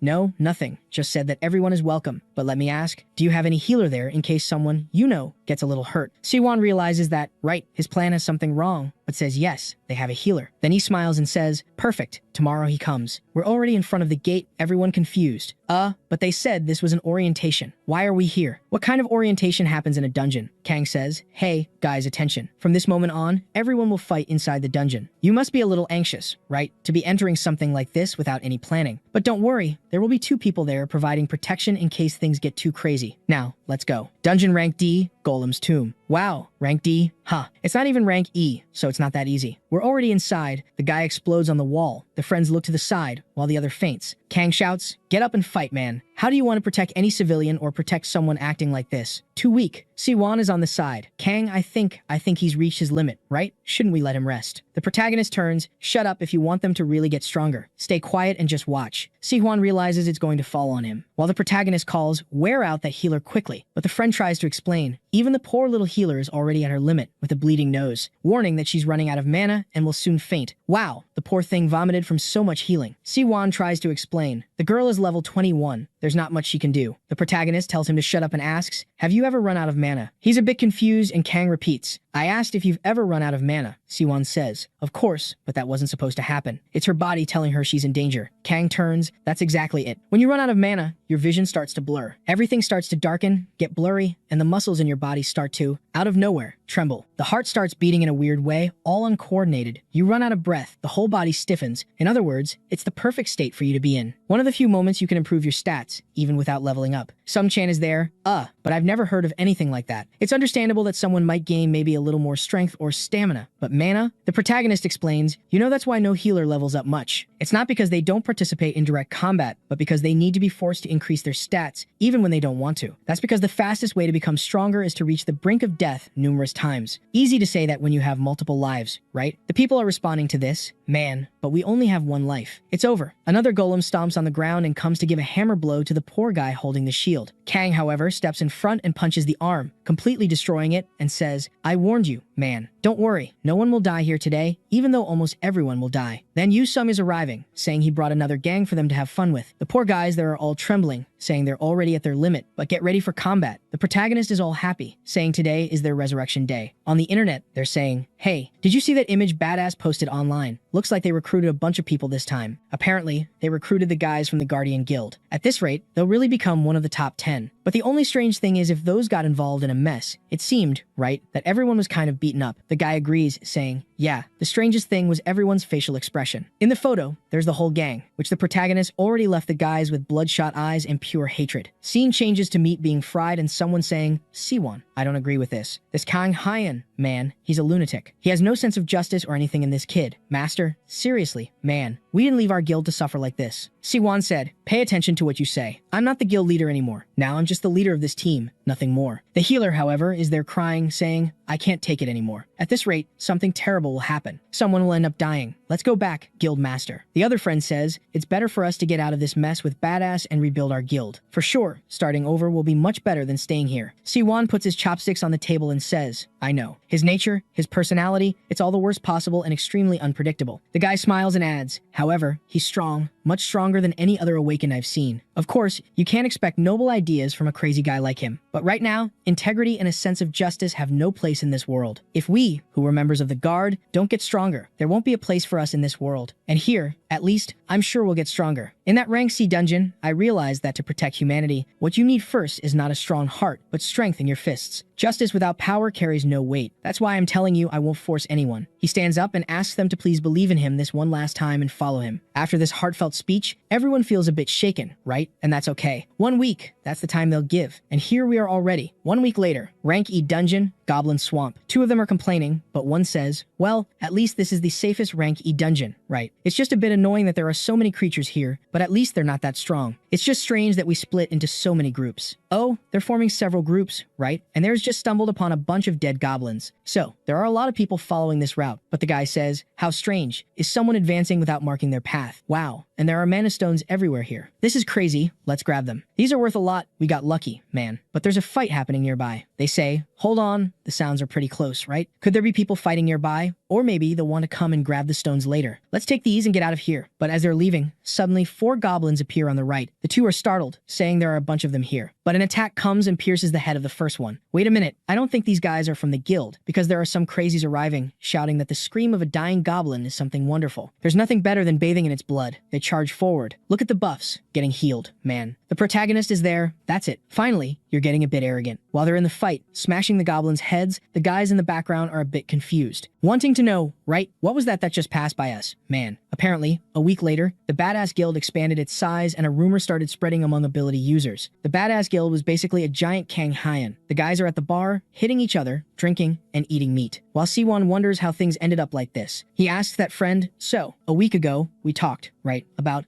whether we should stay here or not, right? The guy says, now that you're mentioning it, enough, right? I'm already learning the way to become stronger. Siwon says, I know, but aren't we maybe changing too much? He replies, no way, man. We're getting strong, drooling and spitting, saying they're finally understanding the goal of badass. Finally, the Guardian Guild will be able to guard something. Now they truly are what they always wanted to be. Siwon realizes it's over. No need to call him leader. He doesn't want to get involved with anyone here. Just take the card, pay the bill. I'm leaving, guys. Outside, the poor guy looks up and wonders what Park Se-hyun is doing up in the sky. Even though he disappeared and the Guardian Guild fell, at least the spirits still live with them. The members seem to be doing well and finally seem to be believing in themselves more than ever. But at the same time, he had the feeling that this wasn't a good idea. Yeah, for sure. An entire guild thinking like Kang will end up causing problems. Everyone's all shiny, looking nice with their outfits and jackets, excited that now they have a huge building. Their entire headquarters is gigantic. Sung-ha says, wow, I came here yesterday, but in the morning it's so much nicer. Yu-sung agrees, saying it looks quite cozy. That's it, all set. From now on, this is our base, okay? Don't break anything, don't set anything on fire, and don't destroy anything. The guys completely ignore it and all run off to see who gets in first. The friends are like, huh, this list of precautions is kind of strange for a workplace. Wow. When everyone enters, they're faced with a banquet there. The guys even have a maid, coffee, gym. Wow. Commercial fridge, beer at will. The protagonist says that finally, it feels like a real guild. Yu-sung already wants to go for some cocktails, but then Kang says, oh, hold on. Yu-sung, wait a minute, aren't you underage? He replies, huh, you're asking me out of nowhere? I am, but why? The protagonist says, I've seen you drinking beer, haven't I? He says, yeah, man, but that was non-alcoholic. The protagonist says, no, but what about at that dinner? He starts to remember that Yu-sung was drinking Coke. Then, hey, hold on. I never noticed that Yu-sung never drank anything with alcohol. He has this look like, for sure, he could drink a lot and not have a problem. Then he says, you bastard, stop pretending you're enjoying life. Yu-sung is really not understanding anything. A while later, Taegil is receiving a call, right? Hey Kang, did you take a look at the construction at your new headquarters? What did you think? The protagonist says, I stopped by last night and took a better look at the appearance. Taegil, confused, asks, what did you do in such a short time? The protagonist says he has his ways. Then Taegil says it's okay. He wants to know, right? Was the merchandising idea his? The protagonist says, no, it wasn't really my idea, but I want to know if it's ready. Taegil says, yeah, it's ready and it seems to be really successful, especially that figure. The protagonist says, huh, figure? What do you mean? The friends are pretending they don't know anything. He then says, hold on, Taegil, I'll call you back in a bit. Then guys, what is he talking about? Yu-sung says, I have no idea. What could it be? Do you know Sung-ah? She says, never heard of it. It's kind of strange, right? What's this figure thing? The protagonist notices something strange and goes online to check the badass merchandising. The poor protagonist's expression, they made him all bodybuilder, there, shirtless, all oiled up. Wow, it's 1/6 his size, right? The thing must be huge. It even comes with an extra face, where you can swap the head for a random expression. Online, the poor protagonist is being mocked. Everyone's saying it's disgusting, weird, what is this? The sword hits the ground. He goes and explains. Explain now what this is doing for sale. Yu-sung says, yeah, I took a look at other guilds and they only sell keychains. Silly stuff. We wanted something cooler. And since you're the face of this guild and everyone is a Kang here, right? Like a symbol. Yu-sung looks and smiles. And then the protagonist comes and cuts in saying he knew he was a bastard. He dodges. Phew, finally, we're on the same page. I love it when you make my heart race like this. Kang. The protagonist, poor guy, the more he argues with Yu-sung, the more he likes it. Man, first day and the whole place is already being destroyed by the leader. That night, they went on a mission that Taegil requested. It was to pretend they were buyers of the monster pills there and make contact with the sellers. Since that incident where a bunch of people went crazy, it seems the government guys are finally acting more actively. The two are talking there, but the protagonist apparently says, can't you take that figure off the internet? Yu-sung says, but why? Why would we take it down? We've already sold about 500 units, all pre-orders. Oh, sold 600 of Yu-sung's. The protagonist sold 6,000. Then, however, he receives a message in his earpiece that a vehicle was approaching. The protagonist immediately starts to sense 1, 2, 3, 4, 10 people with mana in total. From the warehouse, someone appears and approaches. Then Yu-sung says, did I ever tell you that my ability is the sixth sense? Kang responds, yeah, you never said it directly. And the friend replies, well, take a look at that woman's face. It's pretty clear who she is, isn't it? Remember when I fought at the academy, when we did the first test, that was the girl I beat up. Wow, really? Do you remember? Wow, that was a long time ago. The protagonist says, wait a minute, that woman became a monster drug dealer. To which Yu Sung responds that he should have trusted his sixth sense even more back then. Wow, man, the sixth sense was really strong. Huh, he should have really broken her head instead of his hand. Then the protagonist takes a step forward. Where's the good stuff? She, however, says, no, show me the money first. He raises his hand and Yu Sung opens the suitcase full of bills. They hit a tracker, though, in that suitcase, to reveal where the base of the bastards is. He's just impressed that the government donated so much money. Really, the guys are bold. The woman asks, are you sure the right amount is there? He says they can count if they want. Now, right, show me what I want. The guy next to her hands over a suitcase. When she opens it, there are some crystals. Wow, there was an explosion in front of them. Then she says that since a certain skeleton appeared, a bunch of strange things happened along with it. At least they managed to get rid of those special ability team trash. Obviously, they would have sensed something so suspicious. She turns around, saying there's a tracker in the suitcase, and it would be better for them to leave. However, someone tells Miss Yuri to take a look. Wow, the protagonist turned into a Titan from Attack on Titan. Wow, he's wrecked. But he says it's a shame he's already been discovered. Now, he'll have to charge even more from Taejil. At that moment, the woman recognizes it's Kang, wanting to know what he's doing there. The protagonist says it's funny. Everyone recognizes him. He's getting too famous. Yuri shouts, warning everyone to be careful, that the enemy was nothing ordinary. He's a crazy psychopath who sells his figure naked. The protagonist is there, disheartened by the fame he's gaining. However, Yuri immediately remembers. If Kang Hin is there, the other guy is Yu Sung, who already greets Yuri and says they're old friends. She immediately remembers him crazily smiling, beating her up. Then Yu Sung clings to the protagonist, saying, I told you, my intuition is good, man. I had the idea that something was going to come flying out of that suitcase, and that's why I hid behind something more resistant. The protagonist says whatever. The good thing is that now they have someone to fight against, and both are excited. And Yuri gives the order for everyone to attack, and the troop comes. But poor guy, right, man. The guy comes to give him a cut. The protagonist grabs the sword in his hand and gives him a kick. Wow, broke the sword just by squeezing it. The fool explodes against the wall while Yu Sung advances towards three more, dodges the weapons, gives a hammer blow to the last one's face in the middle of the brain. Then Kang shouted, oh, Yu Sung, did you forget we have to capture everyone alive, man? He says, oh, but man, I only killed one. One is fine, isn't it? But then, in the background, someone stretches out a big staff and sends an icy storm. The protagonist, for a second, thinks it's just a bit chilly until the woman activates the freezing and he turns into a popsicle. This magic stone was a trump card she had saved. She already knew Kang's strength, and that's why it would be foolish to hold back even for a second. She thinks she won, but Yu Sung is behind her, saying she knows that won't kill him, right? In a second, he also moves away from her and is already heading towards Kang, while she's wondering how he defeated the rest so quickly. He stretches the club and hits the right, breaking the protagonist's arm. Wow, but it shattered. All the fingers fell off. He, however, doesn't care, already manages to free himself, saying it's amazing that this ice managed to trap him. He wants her in the guild, man, to put her in the fridge division to always have good beer. Yuri orders everyone to take the new drug. Yikes, but the guys are saying something about the side effect being madness. She, however, says they have no choice unless they all want to die there. The fools obey. With that, the muscles start to tear, blood coming out of the teeth. One of them advances towards the two, the whole group forward. Kang realizes it's going to be another madness, but Yu Sung tells him not to get involved. The protagonist asks, oh, why? The rascal says it's because they get stronger after transforming, which makes it much more fun. Then, the two go forward anyway, and Kang comes to give the first a sword strike. Explosion in the middle of the entire warehouse, everything flying everywhere. The protagonist seems to have hit it squarely. Wow, but the guy held his sword.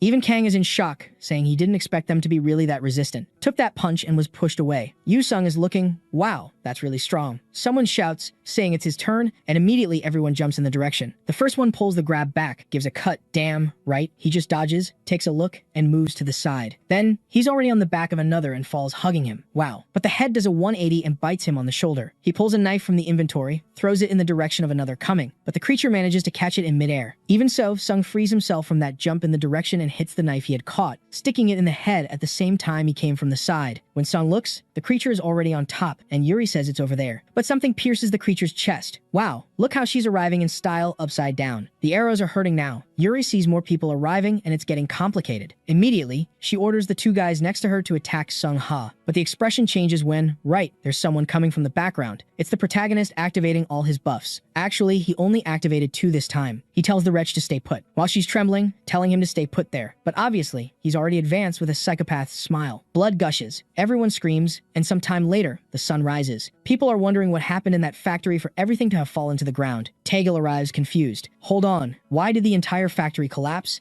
Kang honestly says that, right, the guys were a little stronger than we expected. And Sung said it's just a shame that eventually they lost the will to resist. Taegil says he doesn't understand, but the important thing is that they need a hostage to get information, right? Who's the survivor? The protagonist says there's one there that seems to be alive, but is buried. Then they find Yuri's head there on the ground, and the protagonist says that one I think is the boss, man. Apparently, she was the one in charge of everyone. In theory, she should be alive, right? That's what Kang says. Taegil gives up and says, leave it alone anyway. Good job there and thanks. The scene changes and we're in the office with her being interrogated in a room. Miss Seon Yuri, 26 years old, resident of the Mapo region. Is that right? She doesn't respond. Okay, then, right? You have the right to remain silent. Well, let's go. Choi Min-jun, do you know this name? Already went straight to the wound. He's the leader of this organization, isn't he? From dungeons to terrorism, drugs, and everything else. Why are you doing all this? Is it for money? By any chance? She's giving a little crazy laugh there, while Taegil is confused. Why don't you answer, my dear? Come on, we're wasting my and your time. Oh, then she asks, will you understand, even if I tell you? A government dog like you will never comprehend. The woman with a wild imagination is claiming that only one person can save the world. Taegil is confused and tells her to hold on. Is she talking about Choi Min-jun? Are they forming some kind of religious cult? What's going on? She doesn't answer, so he decides to stand up. Wow, he's going for the baton. Did he just put a cloth in her mouth? What's this? Pulling out a finger remover. Is Taegil really that hardcore? I'm not sure. Now I'm in doubt. Could that seemingly nice guy be a psychopath? Because he's already there, saying they're going to take the first one. Wow, and they actually did it. Screaming outside, blood on the floor, and she's suffering, drooling. Taegil, sorry about that. I didn't know you were in those leagues, man. Okay, my respect for him just went up, while she's there with a purple head and he's staring, demanding she reveal the objective. Now, I don't even know who the villain is anymore. The scene shifts to Choi Min-jun receiving information that everyone was killed. And even worse, everyone died despite having taken the new drug. Additionally, Seon Yuri was captured, and they can't even track her. Min-jun is thinking, if it were just anyone, I wouldn't care. But Yuri was really useful. He wants to know what happened. Did someone from the administration send something to Seon? Was it Dongwoo who took her down? Here comes the woman again. It was Kang Hyun. Immediately, Choi Min-jun is in shock, while the woman says, yeah, it's him again, the guy from the Badass Guild. The guy is starting to lose his mind. Every time Kang does something, he remembers the history. That bastard. He stopped the dungeon invasion, then beat up Jung Young-sik and captured the drugs. Really, the bastard is a nuisance. He smashes the glass. Wait, why do they always smash the glass? Is it something cool in South Korea to smash a glass with your hand? To me, it just seems kind of crazy. But he warned, let's deal with Kang Hyun first. That's the goal. The woman is just nodding along until he orders them to leave the base. The lady knows the location, and soon they'll be discovered. Next time, you better show up here with good news. Damn, you just walk around with your hand in your pocket. Do something. He's there, angry at Kang, saying that this bastard alone is strong and his group is quite formidable. What is he going to do? Oh, he stops and gives a little smile, saying he's going to use that person. It's easy, right, you bastard, to use that person. Have you thought about using this person? In this case, yourself. Do something. Blondie. Meanwhile, we're back at Badass. Our protagonist is drinking a green beer. Get out of here. That's spoiled. He's having fun, enjoying it. At the same time, he's dying there, blood coming out of his face. Yu Sung says it's amazing how he stays alive with blood coming out of 7 different orifices. But he wants to know, right? What are you doing? Kang, did you put poison in your own drink? What's going on? Did you lose money on the tiger and now want to kill yourself? Kang says, I'm testing something Taegil told me to prepare for. Basically, building resistance. And Sue wants to know the result. He says he's getting pretty solid. He even recently acquired poison resistance, and now even strong poison is being neutralized before taking full effect. The only downside is that this beer is still causing some damage. And Yu Sung says, well, expected, right? The stuff comes from a rank D boss. For most people, doing that would be instant death. Sung Ha says it's strange they're using this poison because it's quite expensive, right? They're really spending a lot of money on him. The protagonist said the fools sent him on a suicide mission without warning, and because of that mistake, they're going to take everything they can. With that, the poison resistance goes up another level and is already at rank E. This story is really slow, right? Like, the cool thing here is the rank E of skill. In other stories, the protagonist touches the stone on the day of awakening and receives SSS. The only one suffering there, though, is Jaemun in the corner, angry. They got a new giant base with an area just for drinking, and the bastard stays by his side all day. And the protagonist is there saying there's nothing better than drinking a beer, listening to Jaemun clicking on the keyboard in the background. And Jaemun is angry, saying that after hiring so many people, his work doubled. There are some to help, but in the end, he's working even more. But it's okay. He just has to endure a year here, and he'll leave. Meanwhile, the protagonist receives a call from someone named Seo Yonho, introducing himself as a person from the Ability Users Alliance. The protagonist asks, wait, are you one of the guys from Dongwoo? And the guy confirms. Then Kang remembers the guy who handed him a card, right? Says, oh, who are you? The guy with the card. Why did you call? The guy says he needs some time to talk about alliances, but the protagonist says he's kind of busy today, until the guy says he'll pay for a barbecue, and he immediately gets up. With that, we're already on the street, with the guy giving a shout out and the protagonist eager to go to the barbecue. Wow, but Kang already notices something wrong. He says, "Seo Yeonho, at our last meeting, you seem to have an important position in the guild, so why didn't you participate in the raid?" The guy is a bit embarrassed and says it's kind of shameful, but he doesn't like killing or fighting. The truth is, he's level 3. Man, you better start killing because I don't know if you know, right? The world is ending. Let's fight for humans, shall we? Then he's there arguing that fighting isn't everything, that some people have to take care of the administrative part, right? And with that, he invites the protagonist to have a conversation and barbecue on the grill.